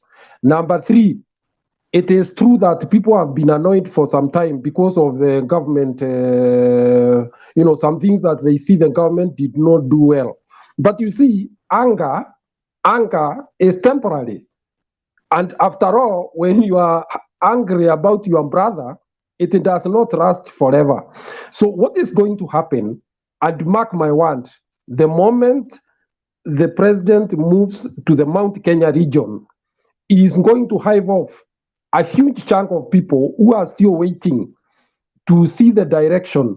10 years or 5 years, 10 years with somebody who cannot be really trusted, if he puts it that way, on the ground, because I have read his speeches, is something I think the community will not accept. Well, it is good for your opinion, I think. Anyway, why can't Bas? Yes. Why can't you Yes. ask him about last time meeting in Sagana by the president and the leaders of Mount Kenya? What did it happen? I think it is good to respect his opinion because he has gone on to give some things that I will not be able to debate about. You want me to say about Mount Kenya meeting? Wait for Rimuru 3. If that meeting will not shake the region, we will meet in this forum. I think, first of all, before Lemurudri, I think there is a meeting towards the end of this month in Nyeri, which is culmination of the Jubilee NDC. It is like a precursor to the NDC. So we are going to see what's going to happen. One thing I've noted about people who are analyzing politics, especially in regard to the support of the deputy president and do not come from Mount Kenya region, is assumptions, which I am putting it here, that there will be a shock. There are people, I think hospitals should start preparing how to handle people who will be fainting. James, let's allow Baz to finalize, because you realize even to date there's Fox News. Fox News argued to please Trump up to the date, up to now. Their argument was focused on pleasing Trump, even when Trump is losing and he has lost and is at home, but they still argued to please him. So whatever it is that sometimes you want to bring across might not hold a lot of water, especially for some people who are hell-bent on progressing certain narratives. So Baz, continue. So are you, Themba, are you saying even the opinion poll could be another Fox News to please the DP? I didn't say that, Baz. I just made a statement. Now, if you interpret my statement wrongly, what you do with my statement is up to you. Okay, so let me Yeah, conclude by but saying, guys, don't take opinion poll as gospel truth. It has its own merits and demerits. It yeah, has it its has own a lot agenda. of dynamics. Yeah. I believe it has a lot of dynamics and it can be cooked. And as you conclude, let me ask you this question. You conclude with it. Why do you think a week cannot pass without Ruto going to Mount Kenya? Is he confident enough after campaigning for 4 years? Not even a week. A week is big. I think it is 3 days, and I think it is strategic for him to go there every other 3 days, because they are also local politics. Because I believe those meetings are being lined up by guys aspiring to local politics in that area. So that there's nothing wrong with him even going every other day. So as That's I what you concluded, think. yes, I think so. There's nothing wrong going even every day being there. There's nothing wrong with that. That is fine. That's fine. Yeah. I have not So answered the question. I didn't ask whether it's wrong or right. I asked, yeah, why do you think he's going there? Why do you think? and I have answered you and told you he is going there because the meetings have been organized by local politics. Today it actually he has been with Kangata. The other day he was with the other guy from Nyandarua. That's all he is doing. He is being invited by the local politics. So there are no local politics in Migori, in Western, in Coast. Mumesema amenyang'anya Raila. There are no He has local not been. politics there. Wekesa, he has not been to Northeastern even once. Yes. Na Even Ndwale once. hapo hapo kila siku na Na yeye. Duale ako Why naye there kila are no siku. local politics na vile Kwani wanatuangana huku? Mount Kenya ndio iko na kura 4 million. Yes, yes, you are right. It has 6 million votes. Where would you go to somewhere there are 300,000 votes when you can go Now, somewhere and get 6 million? between him and Uhuru, who is more confident of Mount Kenya? Because Uhuru is like, ni kama hata angalii Mount Kenya, but at some point he will have to sway. So between him and Uhuru, who has confidence in Mount Kenya? Actually, we are waiting to see what the president will do to turn Mount Kenya back to his side. Because I believe there is nothing he can do at this moment to turn it back. But Baz, maybe you said a while ago. I mean, you see, sometimes it's good to be considered. The good thing about it, as you keep talking, now you start exposing your other side. You said a while ago that you first of all agree with the polls that yes, Baba is coming up, but it is not so good. You also agreed that yes, Baba has there's a way he has entered into the mountain. Now you're saying you don't see what the president will do to turn the people back to himself. Remember, I have not said such words. I think you are confusing me with another guy. I have not said that Baba is doing well in the Mount Kenya region or gaining entry. Mm-hmm. But I believe he is gaining entry because he is now being supported by the what in central Kenya or the mountain would call the. So let's start. The home. Let's start here. Is he gaining entry or not? He is gaining entry, of course. Okay, good. Now he's gaining entry. So if he's gaining entry, so there's a way in which he's gaining entry. Now the reasons you're saying one of them is the people who are welcoming him in Mount Kenya. They are people with certain influence, economic influence, political influence. And these people, does it have to do with him having a relationship with Uhuru Kenyatta? No, some of them, like the guy of Citizen, he has said he has been his friend since time immemorial. He has friends. And the Mount Kenya Foundation? Mount Kenya Foundation with the guy from Citizen, the other guys I see in that Ibui, those are people who have said in the meetings that they have known Raila since since the time of multi-party 1990s. So according to you, don't agree with the idea that there's some people who are saying that they're supporting him because of the handshake?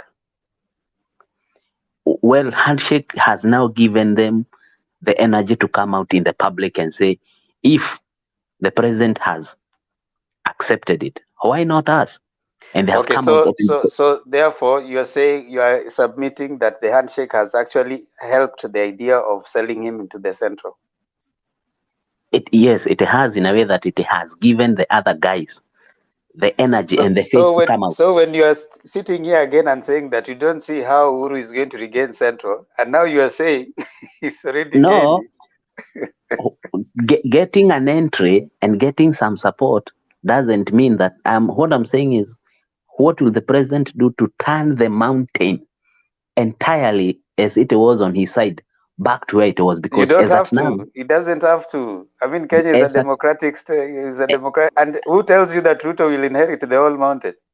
he cannot inherit the whole mountain. That is, of course, the Exactly. truth. And those who are not Nobody, voting for him will vote for who? well, we don't know who they will vote for, including vote apathy. It has been written by very Why are many you saying that it commentators. will only work for Ruto? It won't work for anybody else. I have not said it will only work for Ruto. What I'm saying is Uhuru Kenyatta has significantly lost ground in Mount Kenya. It is a fact, a very big fact. And the opinion It's poll is just something to lost go by. because he's retiring. People are looking for new people. It's not like he lost because they don't want him. People. That is the point, Wekesa. Yeah, now, but why still, that there's no problem if they are guided. In other words, the popularity will not be for him, but people want And Wekesa, you need to submit to Baz that it is not about Uhuru Kenyatta turning them or not. Yes. In fact, these guys who walikuwa wanatuambia, the script has been changing the year Tanga. They say that when will Uhuru take Raila to the mountain? And Raila took himself. And they thought like the mountain is hostile. And the mountain received him. And they say that the mountain has come to watch the monkey or the hyena. And when you take a hyena to the market. Now many they people change will it every day. They change the script because they cannot fathom what they are seeing. The first time when we went to SK Macharia, they say, why did he do a private event? He should have done a public event. When he did the public event, he said that now people are just coming to see. In fact, recently when he did a very powerful meeting in Nyandara, they said it was Mungidi that he pulled people. Central has not heard about Mugidi. Those things. They have been there. And again, Mugithi, you listen to the people you appreciate, not anybody. There are many ways of listening to Mugithi. You don't have to go to Mugithi to somebody you hate. I think ideally, you have to appreciate that that imagination. In fact, one of the things that has made Tanga to go back to the drawing board, they knew that they wanted handshake to choose Raila because Raila is easy to beat by selling hatred to the mountain. Now, having realized that the level of hatred on Mount Kenya about Raila has descended so low, they are back on the drawing board. They don't know how to create a monster out of Raila. Because for now, he's not a monster anymore.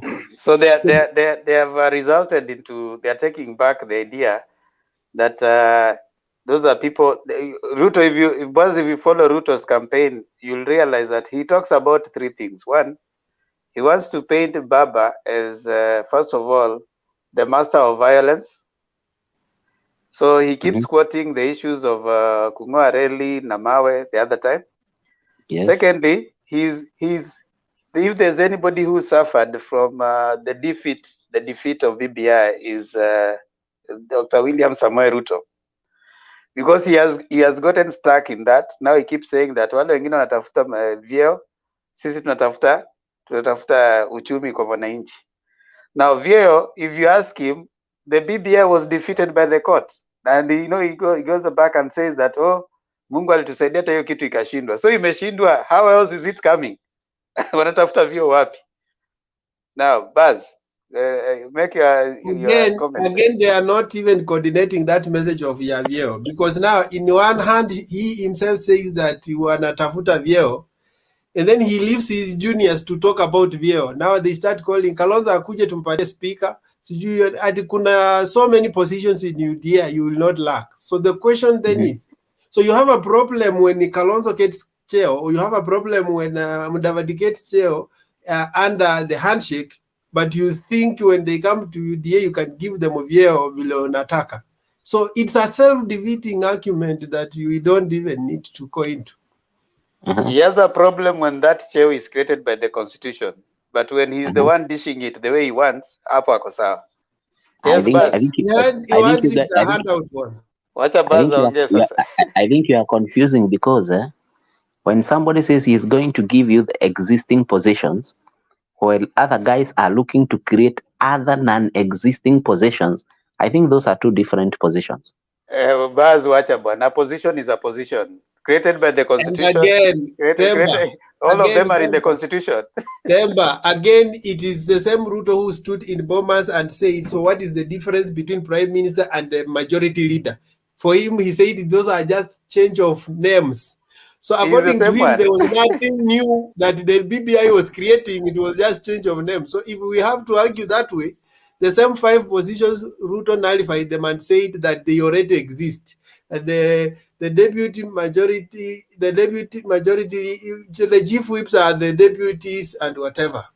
So he actually nullified the whole thing, and then he goes to the rally to tell us that we are creating positions. The problem of Ruto is one thing, and Baz, I want to tell you, the problem of Ruto is one thing. He wants control. Anything that is going to be controlled. And number 2, the constitution is not made for an individual.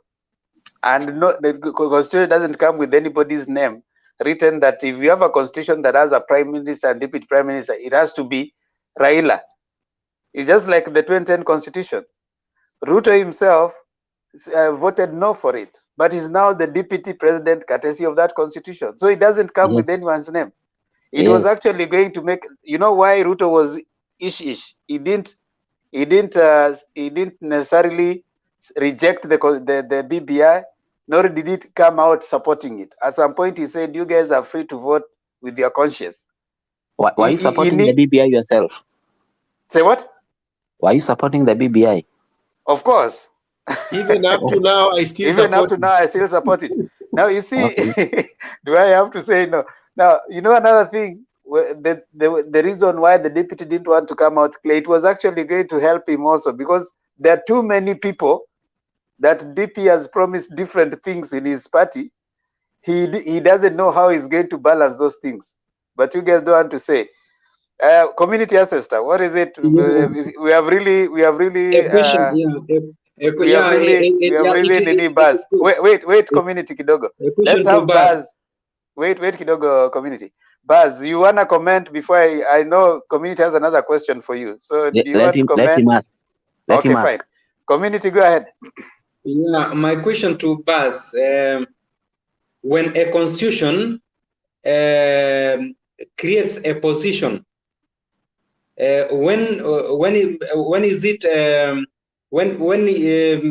can a leader get a safety? Is it when constitution is changed so that position are created for you as a person? If voted, you will get safety, or when an individual gives somebody a position, is it when you will feel secure? Because now, look, 2010 constitution created deputy president who cannot be fired by a president until his term is over.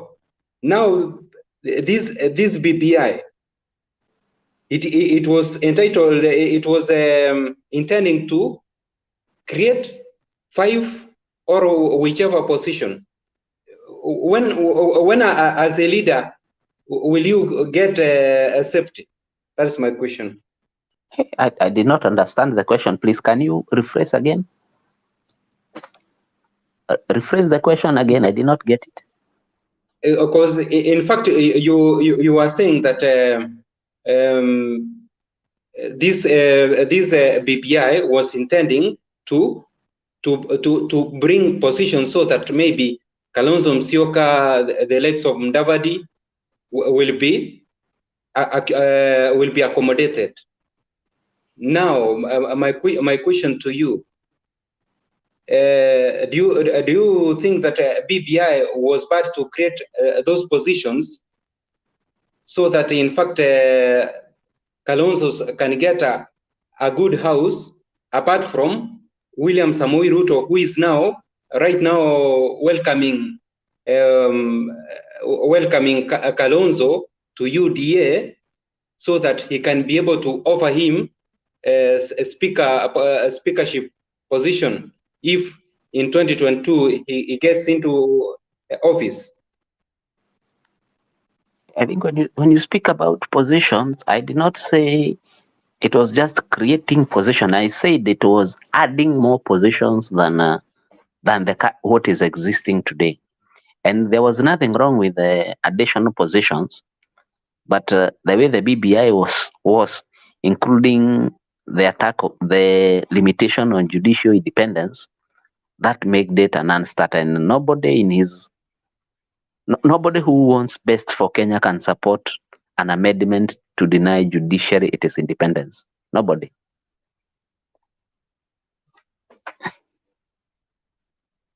I think I'm done. Baz, you see, you're also doing an interesting perspective. Yeah, Jakindube, you want to say something? Yes.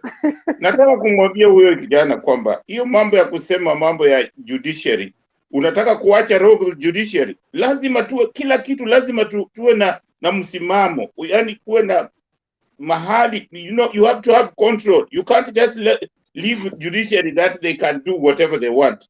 That is not true. That's just like we want a president that can be answerable to us. We want judiciary that can be answerable to us. If they are not answerable to us, who will they be answerable to? And you guys must understand that before judiciary is political first. So hii mambo ya kuuza zote mnasema ati judiciary. Political first, you have to settle political, because political ndio zinaweka hizo hata judiciary hata ni political first. So hiyo mambo ya that thing really mambo ya BBI inanikasirisha, because inanihuzunisha, because watu wengi ambao wana oppose BBI, they do not understand, they don't know, hamjui kwa nini BBI inatakikana iwe Kenya, ama president alikuwa anajaribu kuifanya iwepo. In fact, for me, the three arms of government, the arm that is more autonomous is judiciary. The arm that is suffering more is parliament. Parliament is more controlled by executive than any other arm. So if at all you wanted an arm to be empowered, it's parliament, not judiciary. Judiciary is okay. And that's why they make decisions and even president can do nothing. Yeah. But when you look at parliament in Kenya, it's more of an appendage of the executive. If the conversation was there, then I will know you are serious about independence. I am a beneficiary of judiciary independence, just like many Kenyans. The ruling by Justice Odunga against KRA, it was a landmark. I don't think it could have happened with the BBI. So I will stand with their independence, whether actually it should be more. They should even have the independence of their budget. No, so that you they see, can... you see, Baz, in fact, Ombudsman gives you more power, because it's you as a Kenyan, you have now a court to share your grievances if at all you don't agree with that. Yes. Because you need to refer Baz to whatever it is going, the Sonko leaks right now. If you listen to the Sonko leaks and what is going on, the perception, I don't know if have you bothered to follow the Sonko leaks on the judges? I have listened to all of them. You see, when you listen to that, you're as a Kenyan, what do you feel or what do you think about the judiciary? In every organization, there must be log elements. What The do you judiciary mean? is not exempted. There must be some rogue elements in the judiciary.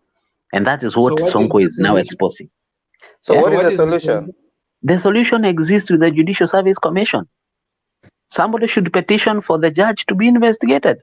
We don't need an askari within judiciary.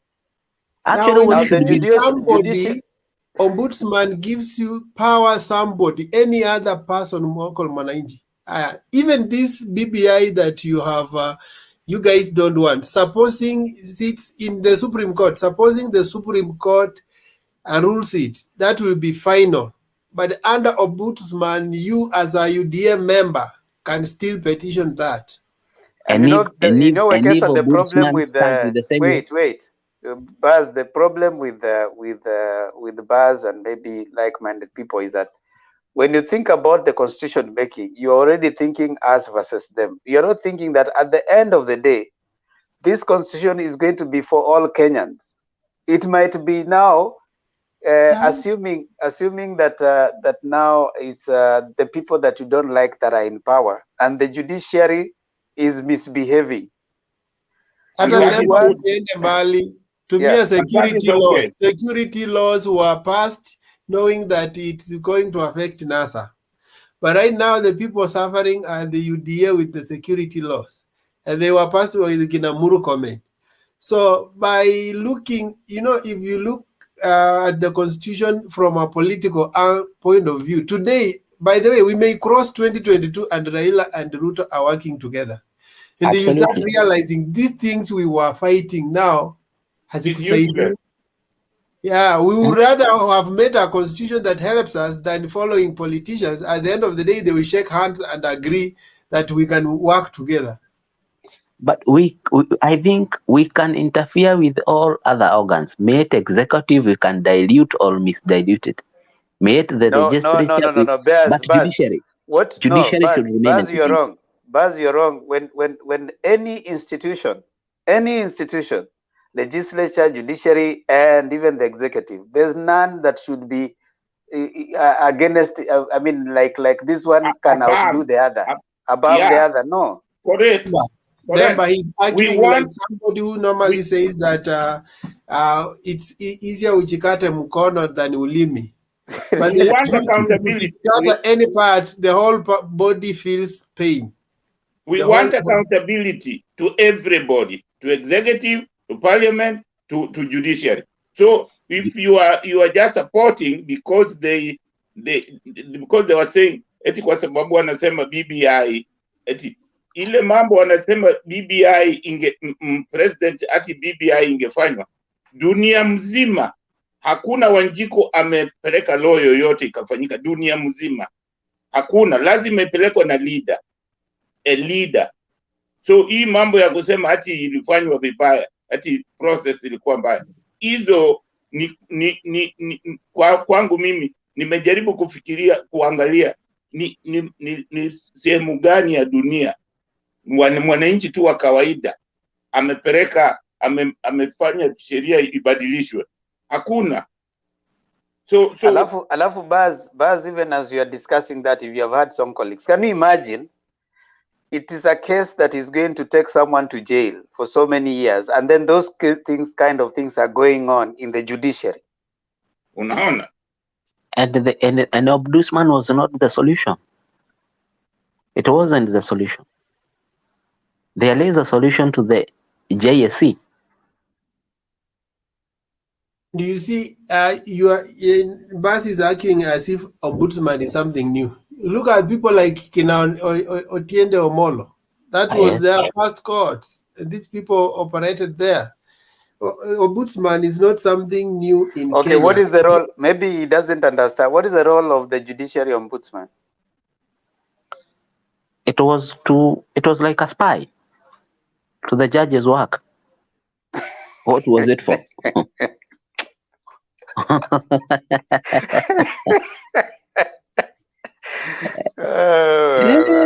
Yeah, spoiled them. These are. He's just talking about these are campaign gimmicks, but not the Lazima reality. tuzipake rangi. Demba, Unasikia baadhi anasema lazima wazipake Demba, rangi. unaona hizi ndizo vitu wale watu ambao hawashughuliki kuangalia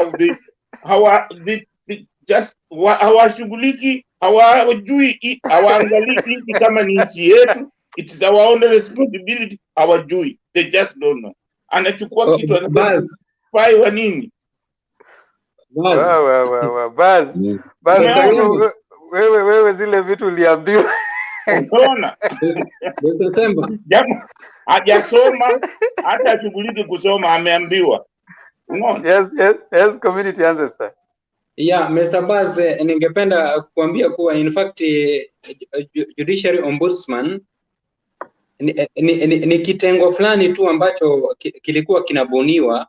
Mimi mtu wa chini nikiona nimedhulumiwa katika uamuzi wa kesi ambao nilikuwa nimepeleka kotini, na ambapo maybe hiyo uamuzi unaona kabisa huyu judge amekata hii case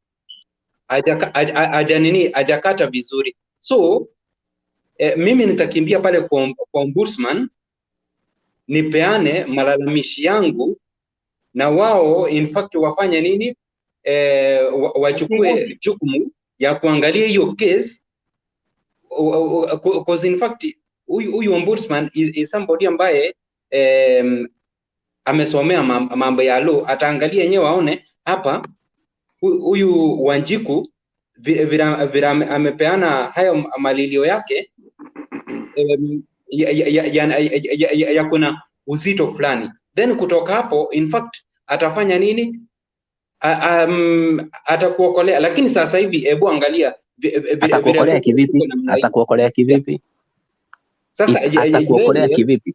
Atakufanyia kama anaka ataenda aulize kwa nini hii kesi mmefanya hivi, inaweza kuwa umefanywa kwa uonevu. Lakini sasa hivi manze ni kugumu ni watu wangapi in fact kesi yao imekatwa vibaya, na wakati unapoenda kuappeal you will use a lot of money, na of which at the end of the day justice haitafanya nini, haita prevail upon you. So in fact ombudsman by the way ilikuwa inatuokoa, lakini mimi ile kitu maybe ambayo watu wa UDA mnatilia shaka ni hiyo kuhusu maybe let me ask you this.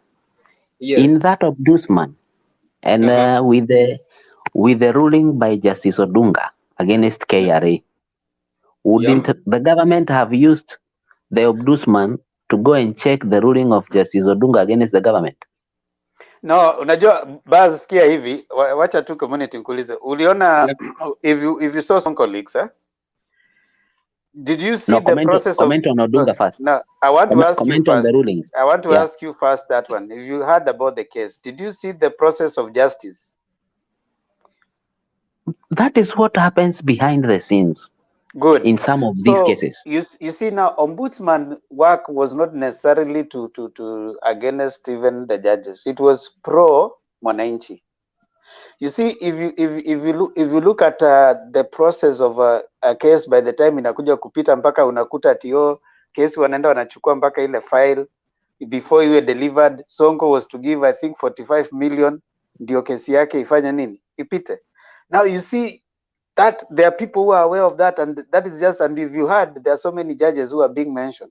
You see, now give me one day or one case now that you said hiyo ni kazi ya JSC. Hizi complaints zishafika kwa nani? Kwa JSC. Nipatie one case ambapo judge ametolewa na JSC kwa sababu ya corruption. One case. That a judge has been removed by JSC because of corruption. There is this judge that was on a wheelchair. I don't remember his name, but he was removed on graft not even long ago. I think he was removed by Mutunga, when Mutunga's reign. I don't recall his name. You see, You see, it's passed apart. There's none you can mention that you okay, this one's, and you see. Then Themba, I also want to tell him, okay, like the following issues can be looked, the complaints can be addressed to Ombudsman. One, inaction against the police, unfair dismissal from work, delays in receiving national IDs, delays in receiving pension, abuse of public officers, cases and responsive delays, irregular allocation of land and private, irregular transfer. There are so many functions that they have listed. You know, these guys are looking. That's police ombudsman. Yes. There is a general police ombudsman was to be under Nini, the ombudsman of the court, or those are different? They are different. Judiciary ombudsman was different. Okay, that one was different. Okay, sawa. I was a spy. But the idea is this, huh? The idea is this. You guys, you talk about checks and balances. For example, the challenge we're having with Parliament is how we can regulate their salary. Because they allocate themselves salary, you cannot regulate it, and even the CRS has a problem with that. And that is exactly what we're having with the judiciary in terms of regulating their own justice.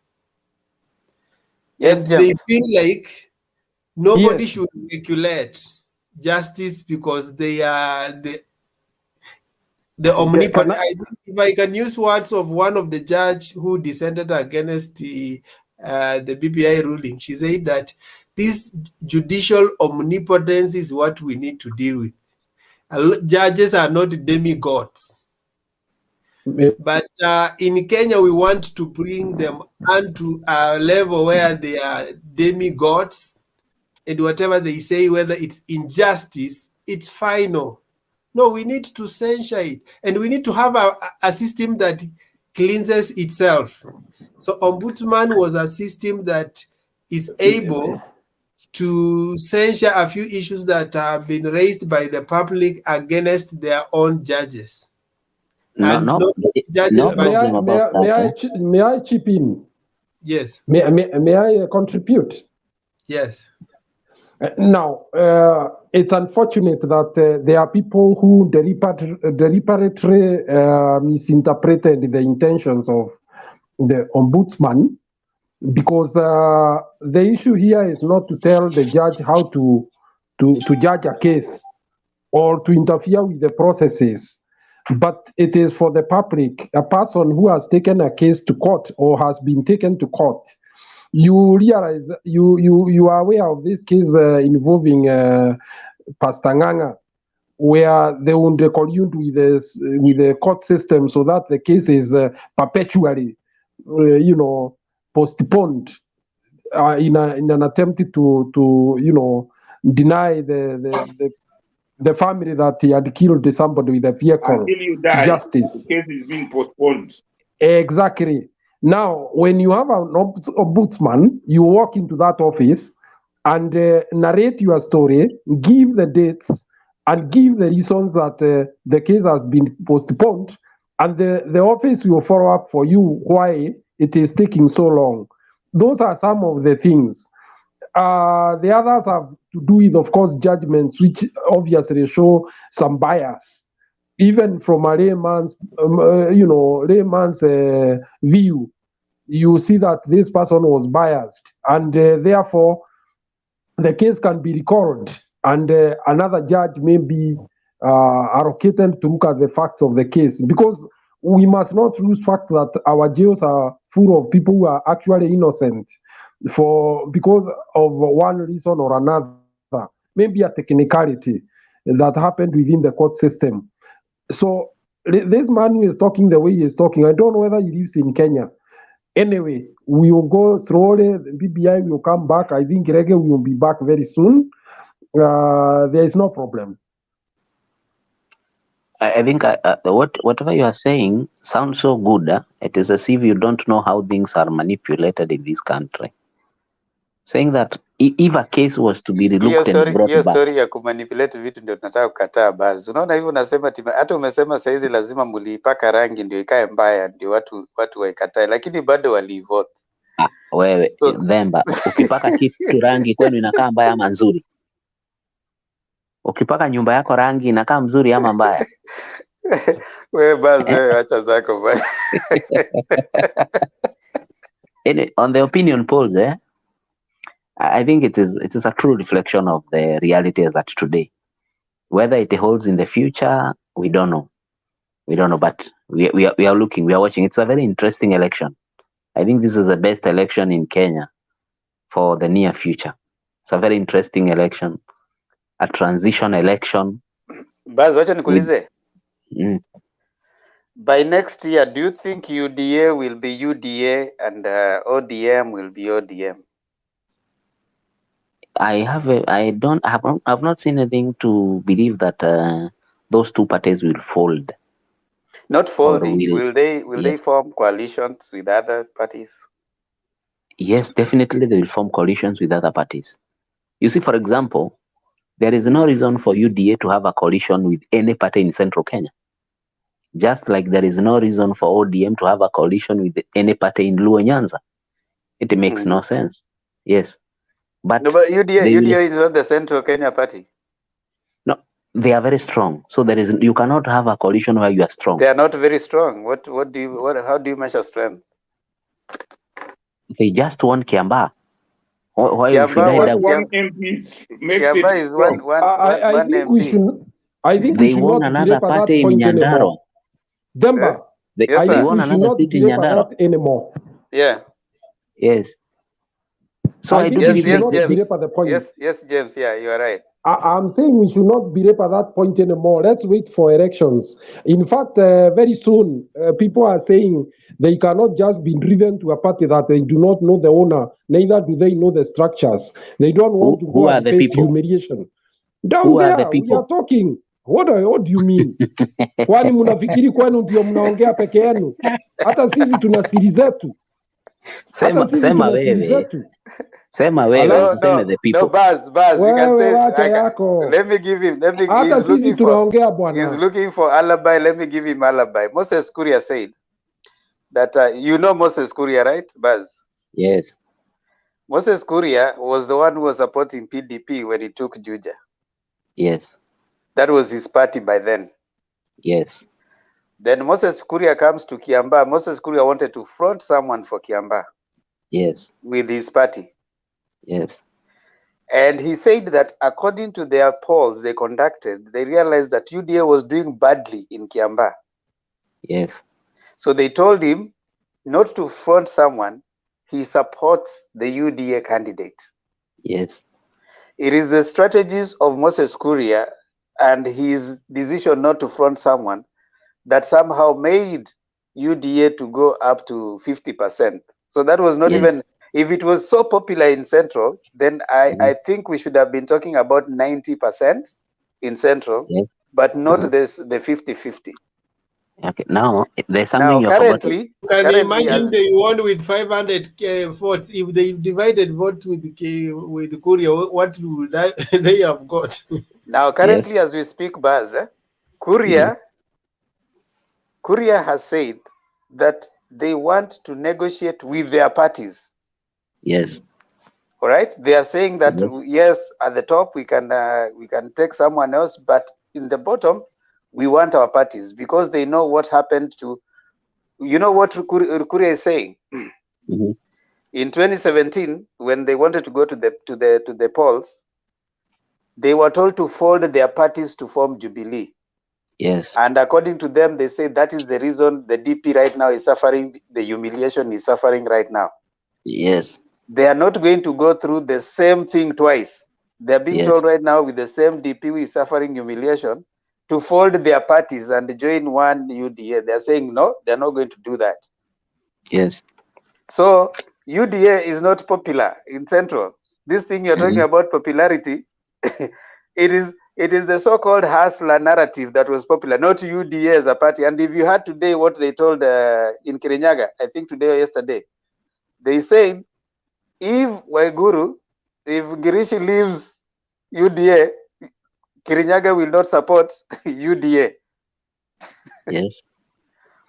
Now comment on that. If I may take you back to Kiambaa, Yes. The UDA candidate, original candidate, was the one that stood with Jubilee, the Karere Jama. He was poached from UDA to Jubilee because of his strength. When he was poached, UDA had no candidate. This guy who won was just picked at the last minute. That is why it was so down at Kiambaa. It could not have won if Kuria had split the votes. But if Karere Njama never moved, was not poached to Jubilee, that thing could have been done and dusted. Karere Njama was very strong on his own. So Okay, on that account, There is then also a history where that Okay. guy Kijana had Wekesa. invited deputy president to his Wekesa. function, including a church function. So it's not like he showed up to UDA at the last minute. He was Wekesa. also in Tangatanga. So let's Wekesa. say that in Tangatanga there were Nani and Kariri Njama was stronger than the other guy, but he was also in Tangatanga. Yes, that's correct. Wekesa. But he was not among the strongest. Let me ask you, because you have said very well. So it means during the general elections, when you have more than 5 candidates running, that seat would have automatically gone to who? Yeah, and the nominations is coming, the people will cross the floor. Will you start giving excuses that, oh, a strong candidate crossed our floor to the other? Nominations are coming, people will, some who will feel unfairly locked out of nomination, they will cross to the other party, and sometimes they cross and win. Some go independent and win. So you will not have those excuses. So, Baz, when you're saying popularity of UDA, what is this popularity? You guys keep saying UDA is popular in Central. What is this popularity? You're asking the measure of popularity? Yes. The measure of popularity is based on, first of all, what you can see, the performance. It is not reflecting in the performance. That's what I'm saying. You see, in Kiambaa, it was not reflecting. You have been campaigning for 9 years, and then you come, you get 50. There's no place you scored more than 54%. All of them was across slightly 50%. So your popularity is just average. Being a local seat, that is how all by-election perform. Actually, if you go to by-election, wait a minute, Wekesa.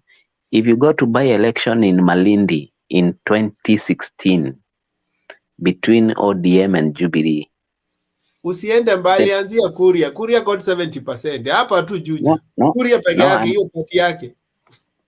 His part is the one that carried the hustler narrative. There was no hustler candidate apart from Kuria's. Now tell Kuria today about to front. UDA now performance. Wachana na hustler narrative. UDA performance.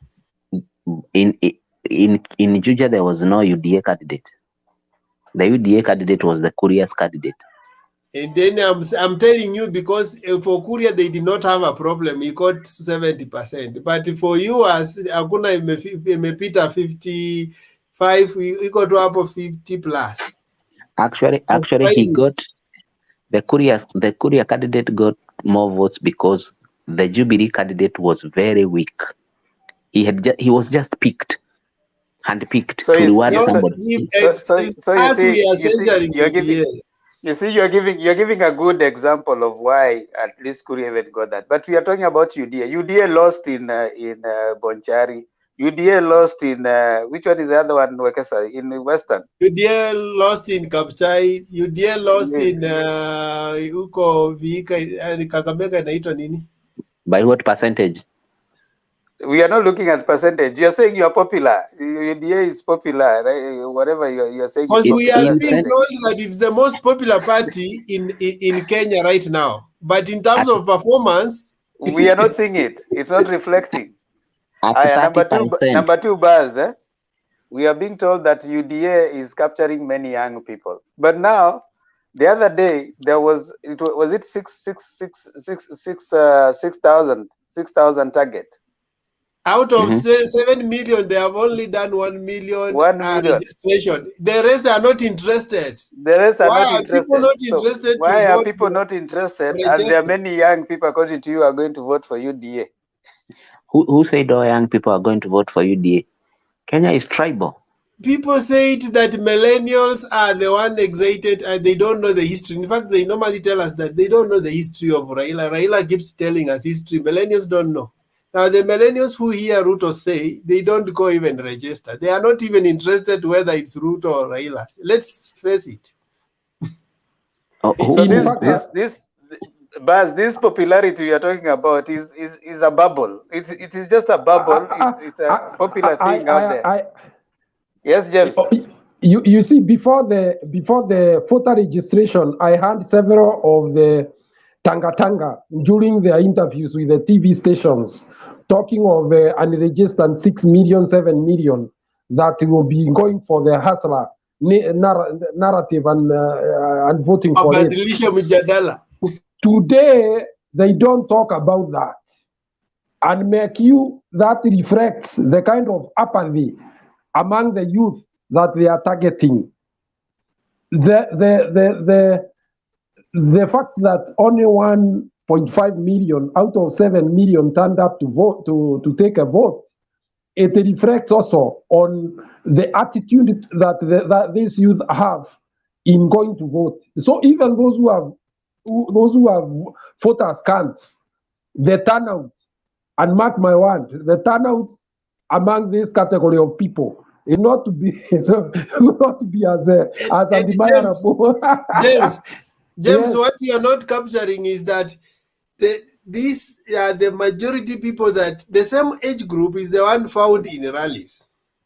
Exactly. But in terms of registration, it's nowhere. Look at the rallies who are found. They are not old people, young people. No, you see, Wekesa, what you're not telling Baz is this: the people that the young people you are targeting are the ones who are depending on a digital economy that is the fastest growing economy in the world, and you are telling them that you're going to give them an analog equipment as a response to them having to create jobs. There's no way that is going to work. In Someone fact, who can have a phone. Ask them why they are on CRB. Some of them is just to get money for internet. Some of them are on the internet. If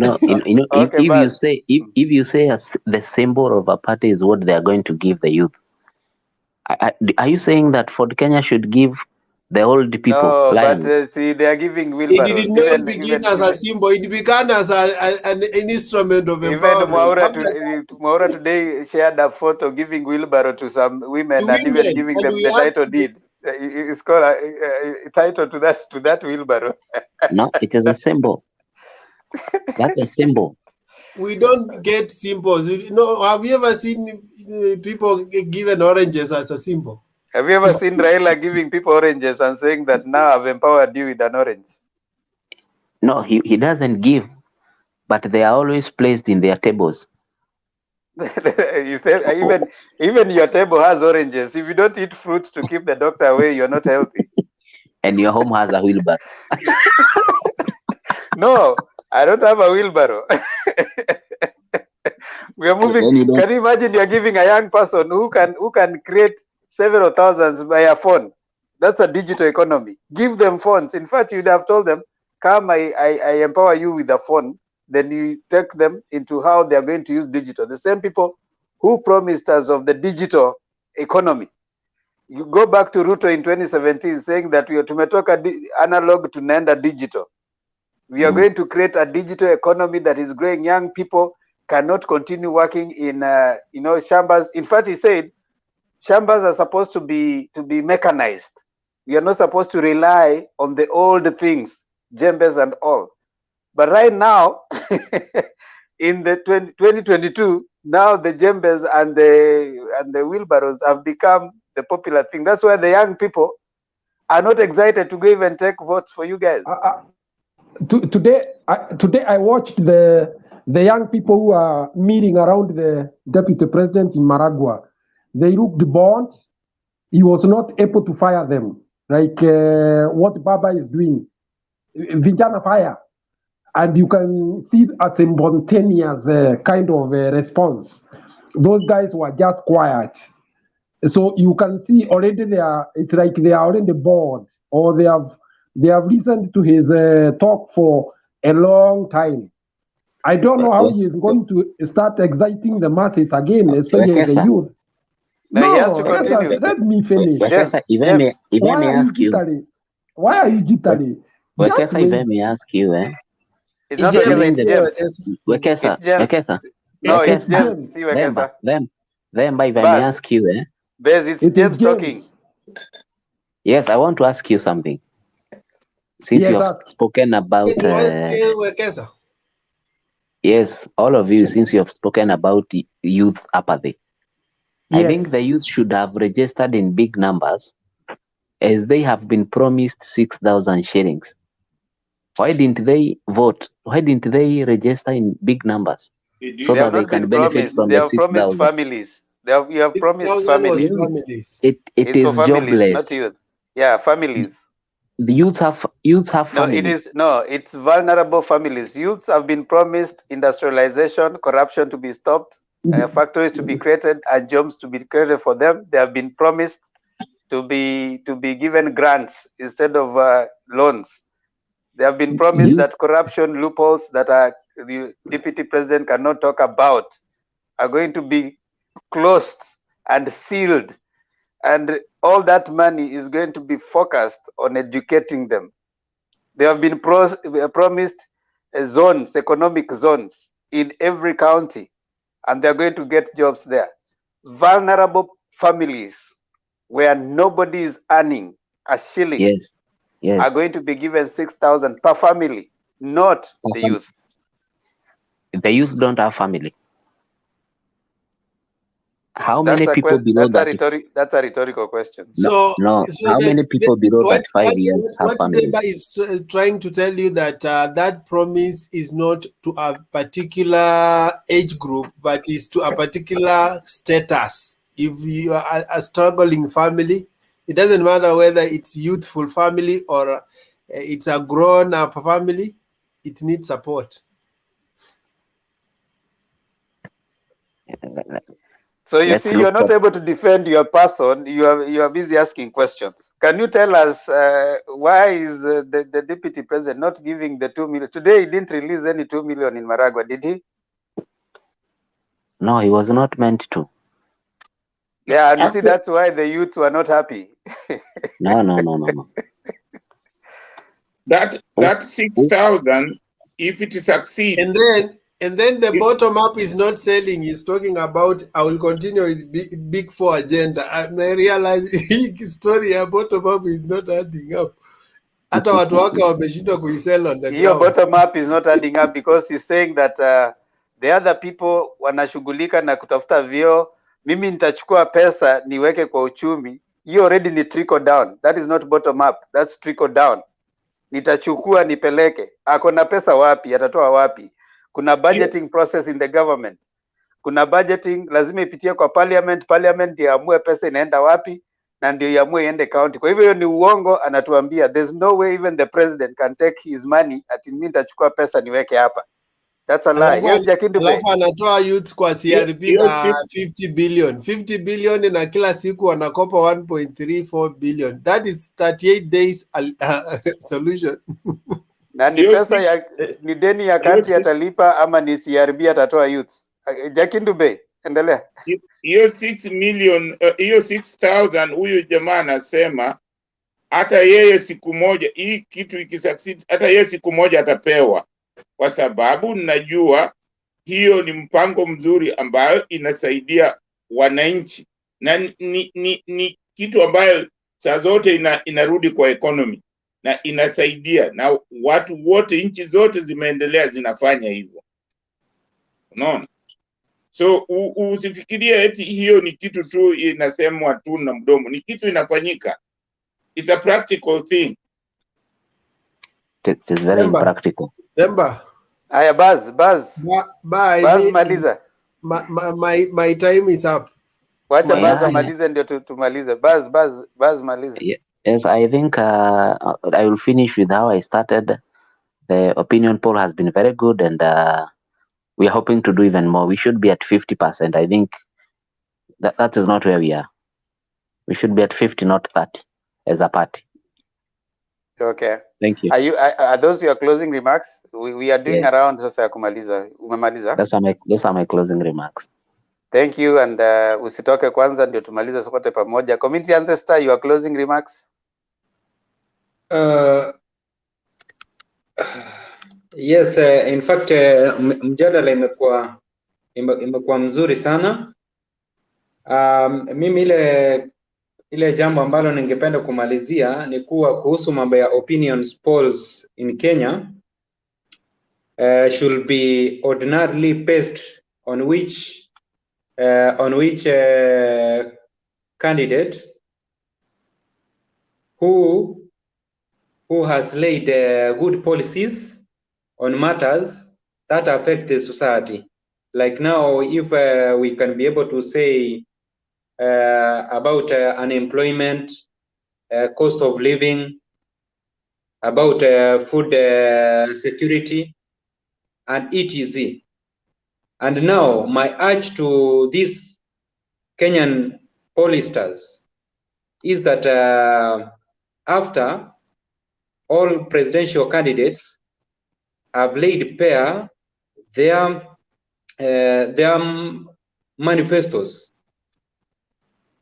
I'm urging them to base their opinion poll on which candidate who has in fact articulated well on how he is going to deal with matters that in fact are affecting the society. And lastly, I want to say that in fact it is good for our country Kenya, because in fact look, in our country Kenya, in terms of democracy, in fact we are in fact growing so well, because in fact other countries like now India, opinion polls, maybe it is done some 3 or maybe 3 to 1 month to elections, but in our country opinion polls are done in phases towards a general election, which is something very, very good.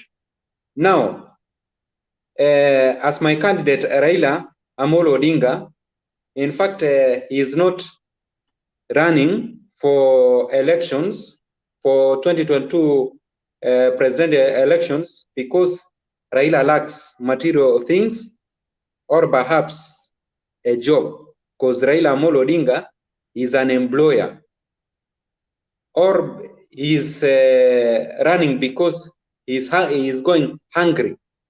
Now he wants to get money so that he can buy food for himself and his family, or popularity. But Raila is running for elections so that he can be able to speak for the voiceless and to defend those people who are defenseless.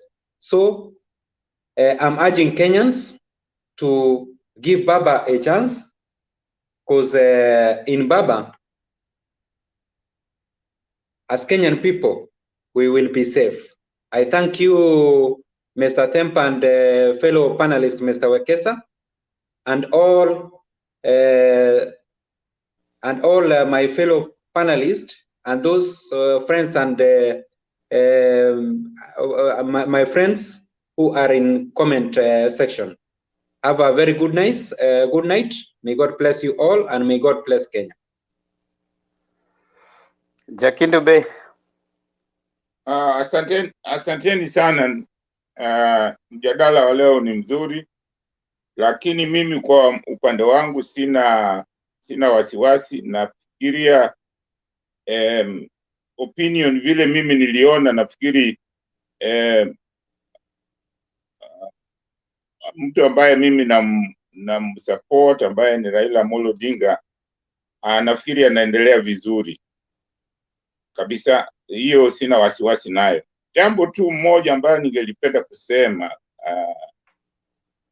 ni kwamba tunapokuja kujadiliana hapa, nafikiri Ndemba amesema hii na amesisitiza hii, tuje na fact, tusiwe tu watu wa kusema maneno ya hearsay ama maneno ambayo hayana msingi. Tuseme maneno ya ukweli, kwa sababu maneno ambayo tunasema hapa, tunasema kujenga nchi yetu, na nchi yetu haiwezi kujengwa na mtu mwingine isipokuwa sisi, na lazima tuwe na watu sisi tuseme ukweli wakati wote. Na mimi nataka kuwasihi sana wale watu ambao wanasema sijui mpendi President Uhuru sijui. Nataka niwakumbushe kitu kimoja jamani. President Uhuru na Bwana Raila kuna kitu moja wanafanya ambayo mimi nasema Mungu, nilikuwa nikiomba siku zote kwamba ni siku gani nitaona kitu kama hiyo. Kuna kitu hekima ambayo wamekuwa nayo ya kusema tunataka nchi yetu tuungane, tuwe kitu kimoja, tuwe wana Kenya, tuwe na uzalendo ambao ni wa ukweli, sio ule wa kudanganya. Kwa hiyo tuwasaidie kureset nchi yetu irudi pale 1963. Siku nyingine nikipata nafasi naweza kujaribu kuzungumza, kuwapatia history kidogo, nilionaona zingine history kidogo, ndio tuweze kuona kwamba kwa sababu bila kujenga nchi yetu hatutapata maendeleo ile ambayo tunataka. Kwa hiyo kureset hiyo nchi yetu irudi pale gurudumu ilitoka, kwa sababu miaka hii yote tumekuwa tukizozana tu, na badala ya kujenga nchi yetu hatufanyi hivi. Asanteni sana. James Wan, asante Jakindube. Nitasema kwamba imekuwa mjadala wa kusisimua, kwamba opinion polls zikitumika na njia ile inayofaa inaweza kutuwezesha kujua ile inafanyika kwa nchi yetu, na inaweza kuwa chombo cha kuendesha nchi, lakini kikitumiwa vibaya naweza kuleta mambo ambayo haingekuwa mzuri kwetu, hasa ikiweka hisia kwamba mtu lazima ashinde, na asiposhinda basi kura yake ni kuibiwa, imeibiwa. Ndio sababu kwamba tungekuwa watu wastaarabu, ni tuwe tunaangalia hizi opinion polls sio kwa hisia kali, ila tu tukajua kwamba kuna watu wamefadhili, na hawa wamefadhili ni binadamu, na wanaweza kuwa na malengo yao ambayo hata hawatatuambia ni gani. Kwa hivyo watu waendeshe siasa zao bila kuangalia hizi opinion polls. Ndebe ndio itaongea. Asante. Wekesa.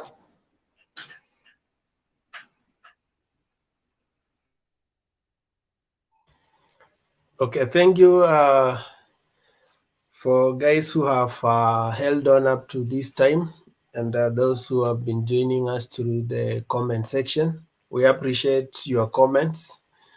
Hata kama kuna zile zinatukanyaka, but tunakubali ishe. I just want to conclude by saying that opinion polls are there at some, if they are done scientifically, they give us the real picture of what is happening. If they are done politically, they are there to shape our opinion and adjust our thinking and realign our perception of the political terrain.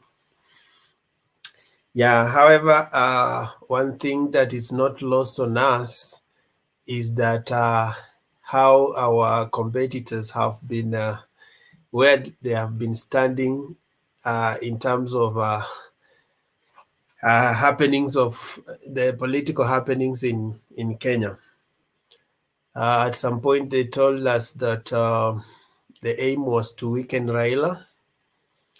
At some point, they told us that Baba alikuwa anachezwa. At some point, they told us that, you see, Uhuru did a handshake with Baba just to tame him so that he can be soft to the government as he works. And they forget. When they say that, they also forget and then tell us that Baba alikuja kuharibu serikali, so he cannot operate in two. He cannot be tamed and at the same time destructive. It's good to choose your line of thoughts and narrative. And if a narrative played well, it can be believed as truth.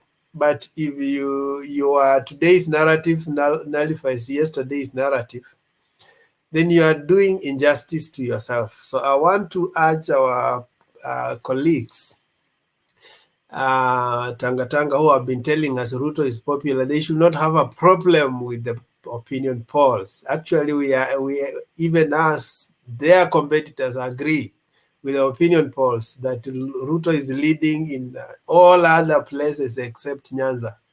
We don't have a problem with that. The only challenge we have is that even despite that he is leading so lowly. Why? Because he is campaigning against himself. So this opinion was supposed to be Ruto against himself. I don't know why they slotted in Baba with 16%. Should have just been Ruto against himself. In terms of his party, in terms of popularity, I should be ranking Ruto against himself. The rest should be zero. But having seen that, when we see someone who has campaigned for straight 4 years, let me forget the first term, non-stop, and still the highest he can come is 38%, then I can only beat him. Because when you are alone and you are doing 38, when other rivals come, my friend, I don't think they arrive so that you can become more popular. They arrive to eat into your popularity. So expect 35, 30, 28. Don't be surprised if he finishes with 15%. Yes, but I'm just analyzing the figures. But unless something comes to Patricia the Mjadala, unless he drops his hardline stand that it has to be UDA or as the highway, if he allows other players to come in and form coalitions, maybe it can change one or two ways. But that can only lead him to maybe 44, 43%. That means he will not win the election. So thank you so much. That is what I will say. And we are waiting for two serious events that are landmark. That is the 30th Jubilee NDC. Those who have been dismissing Uhuru, they think is in their league, they will see the kind of Uhuru that he is. Don't forget that Uhuru is not just that he has been a president. Uhuru is still a prince. He's a son of a president. And his league remains that. You saw how Gideon was launching his name. Now, this is just a young man who has never gotten the presidency. Now, Uhuru's NDC will be one of its kind. And then finally, as usual, Baba is invited. A few people are still struggling whether to go there or not. But finally, we have Taretisa, where a son of Africa is launching his presidential bid. And he's not launching against competing Ruto, but he's competing with destiny. He's competing with purpose. He's competing with the dreams of our forefathers that have never been accomplished. He's competing with the reformers of this country who have always longed to see one of the reformers sit on the presidential seat. So we are welcoming the Mandela moment and we herald it. We are excited about it and we can't wait it to happen. Have a lovely night, guys. Yes. I think I cannot add anything more. I can only say that Baba is not competing against Ruto. Ruto should calm down. Baba is focused. There are two kind of runners. One runner will be looking at the people that are running with him. The other runner will have their eyes focused on the finish line.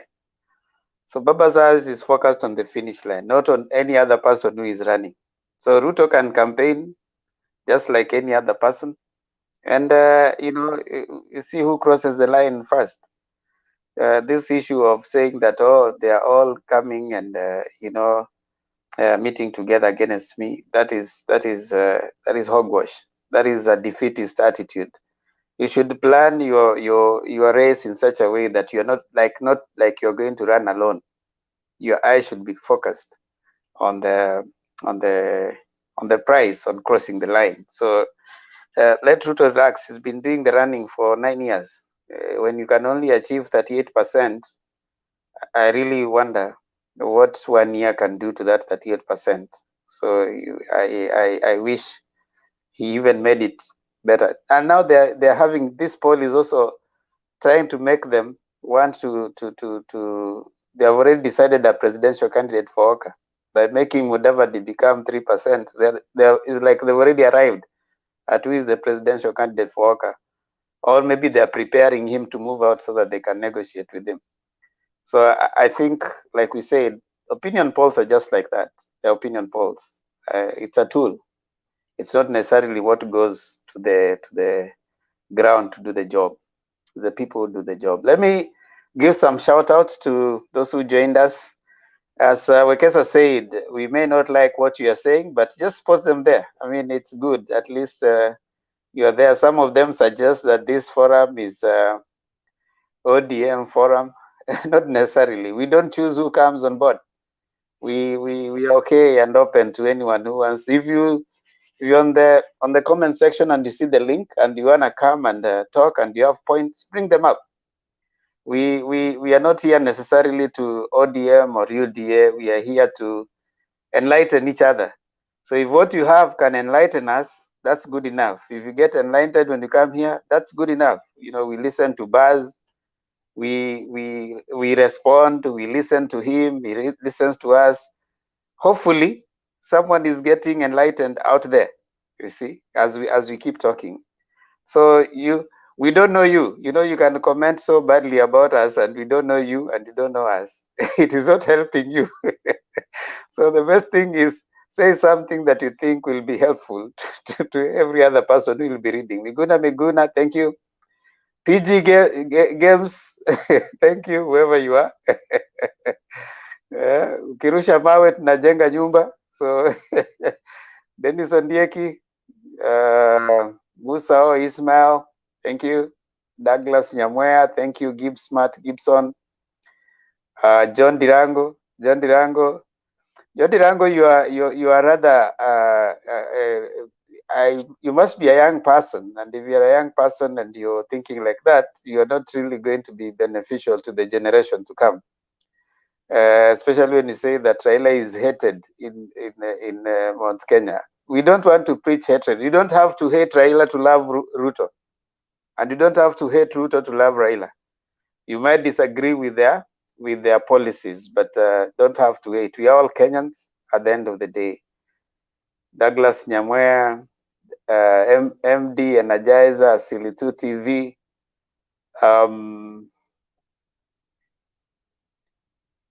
Mili Odhiambo, Ibrahim Danyi, Nuru Kavumbi, asanteni sana ni wote. Now Kenyans, every time when you're coming to the close, we want to remind all of us that we are all Kenyans. We are all Kenyans, and Kenya must remain one. Whichever side you support, Kenya is a democracy and a democratic nation. That means that at the end of the day, after we have made our submissions and we have talked, we have to love each other as Kenyans. At the end of the day, it is your ballot that is going to determine who the leader becomes. Make sure that your ballot speaks for you. And as I keep saying, go back to the ground. Who is going to be your MCA? Who is going to be your MP? If those people on the ground are not good leaders, whatever side you belong to, ODM, UDA, you are not going to get the development that you deserve. Interrogate their policies, look at what they have done for the many years, see who has performed. If your MP, your MCA have performed, give them another chance. If they haven't performed, send them home through your vote. Make sure that your vote is not bought. You should not ask a politician to buy your vote, because when they buy your vote, they are not going to perform. They are going to say that they bought your vote. Therefore, you cannot ask them anything back. But you can hold them accountable if they do not buy your vote. Let nobody buy your vote. Do not sell your conscience. That is your conscience. Do not sell it. Come next year, go to the ballot box and vote with your head, not with your stomach. Do not hate your neighbor because they choose someone else. They have a right to vote for anybody they want, just as you have a right to vote for the person that you want. Let that be the Kenya we want. Let that be the Kenya we hope for. And we hope for a united Kenya, just like we say in Azimio la Umoja, one Kenya, one people. Thank you so much, ladies and gentlemen. And I want community ancestor to pray for us today as we go. My God. Yeah. Tuamini na tuombe. Tunakushukuru Mwenyezi Mungu, muumba wa mbingu na nchi na vyote vilivyomo. Asante Mungu wetu kwa vile umekuwa nasi tangia masaa ya saa 2 mpaka masaa ya saa 8. Mjadala ambao Mungu wetu umekuwa wa leo ni mjadala mzuri kuhusu about opinion polls ambazo zimepata kuorodhesha viongozi wetu na kuwapa marks mbalimbali. Hebu Mungu wetu uendelee kuguza our opinion Kenya pollsters. Mungu wetu, wakati viongozi wetu watakapo lay their policies, wapate kuangalia yule kiongozi ama yule kiongozi mwenye amepeana policies zake mzuri na amepata kuzifafanua vizuri kuhusu jinsi atakapopigana na ufisadi, kupigana na kuangalia mambo ya cost of living, mambo ya unemployment amongst our people, healthy sector, education na yote Mungu wetu ambayo yanatusibu sisi kama watoto wako. Ndiposa apewe marks ambayo yanastahiki. Ndiposa Mungu wetu, wakati watu wetu wa Kenya watakapoenda kwa uchaguzi mwaka ujao, wapate kuchagua huyo kiongozi na alete maendeleo, tukiwa tunakusubiri ulete ufalme wako.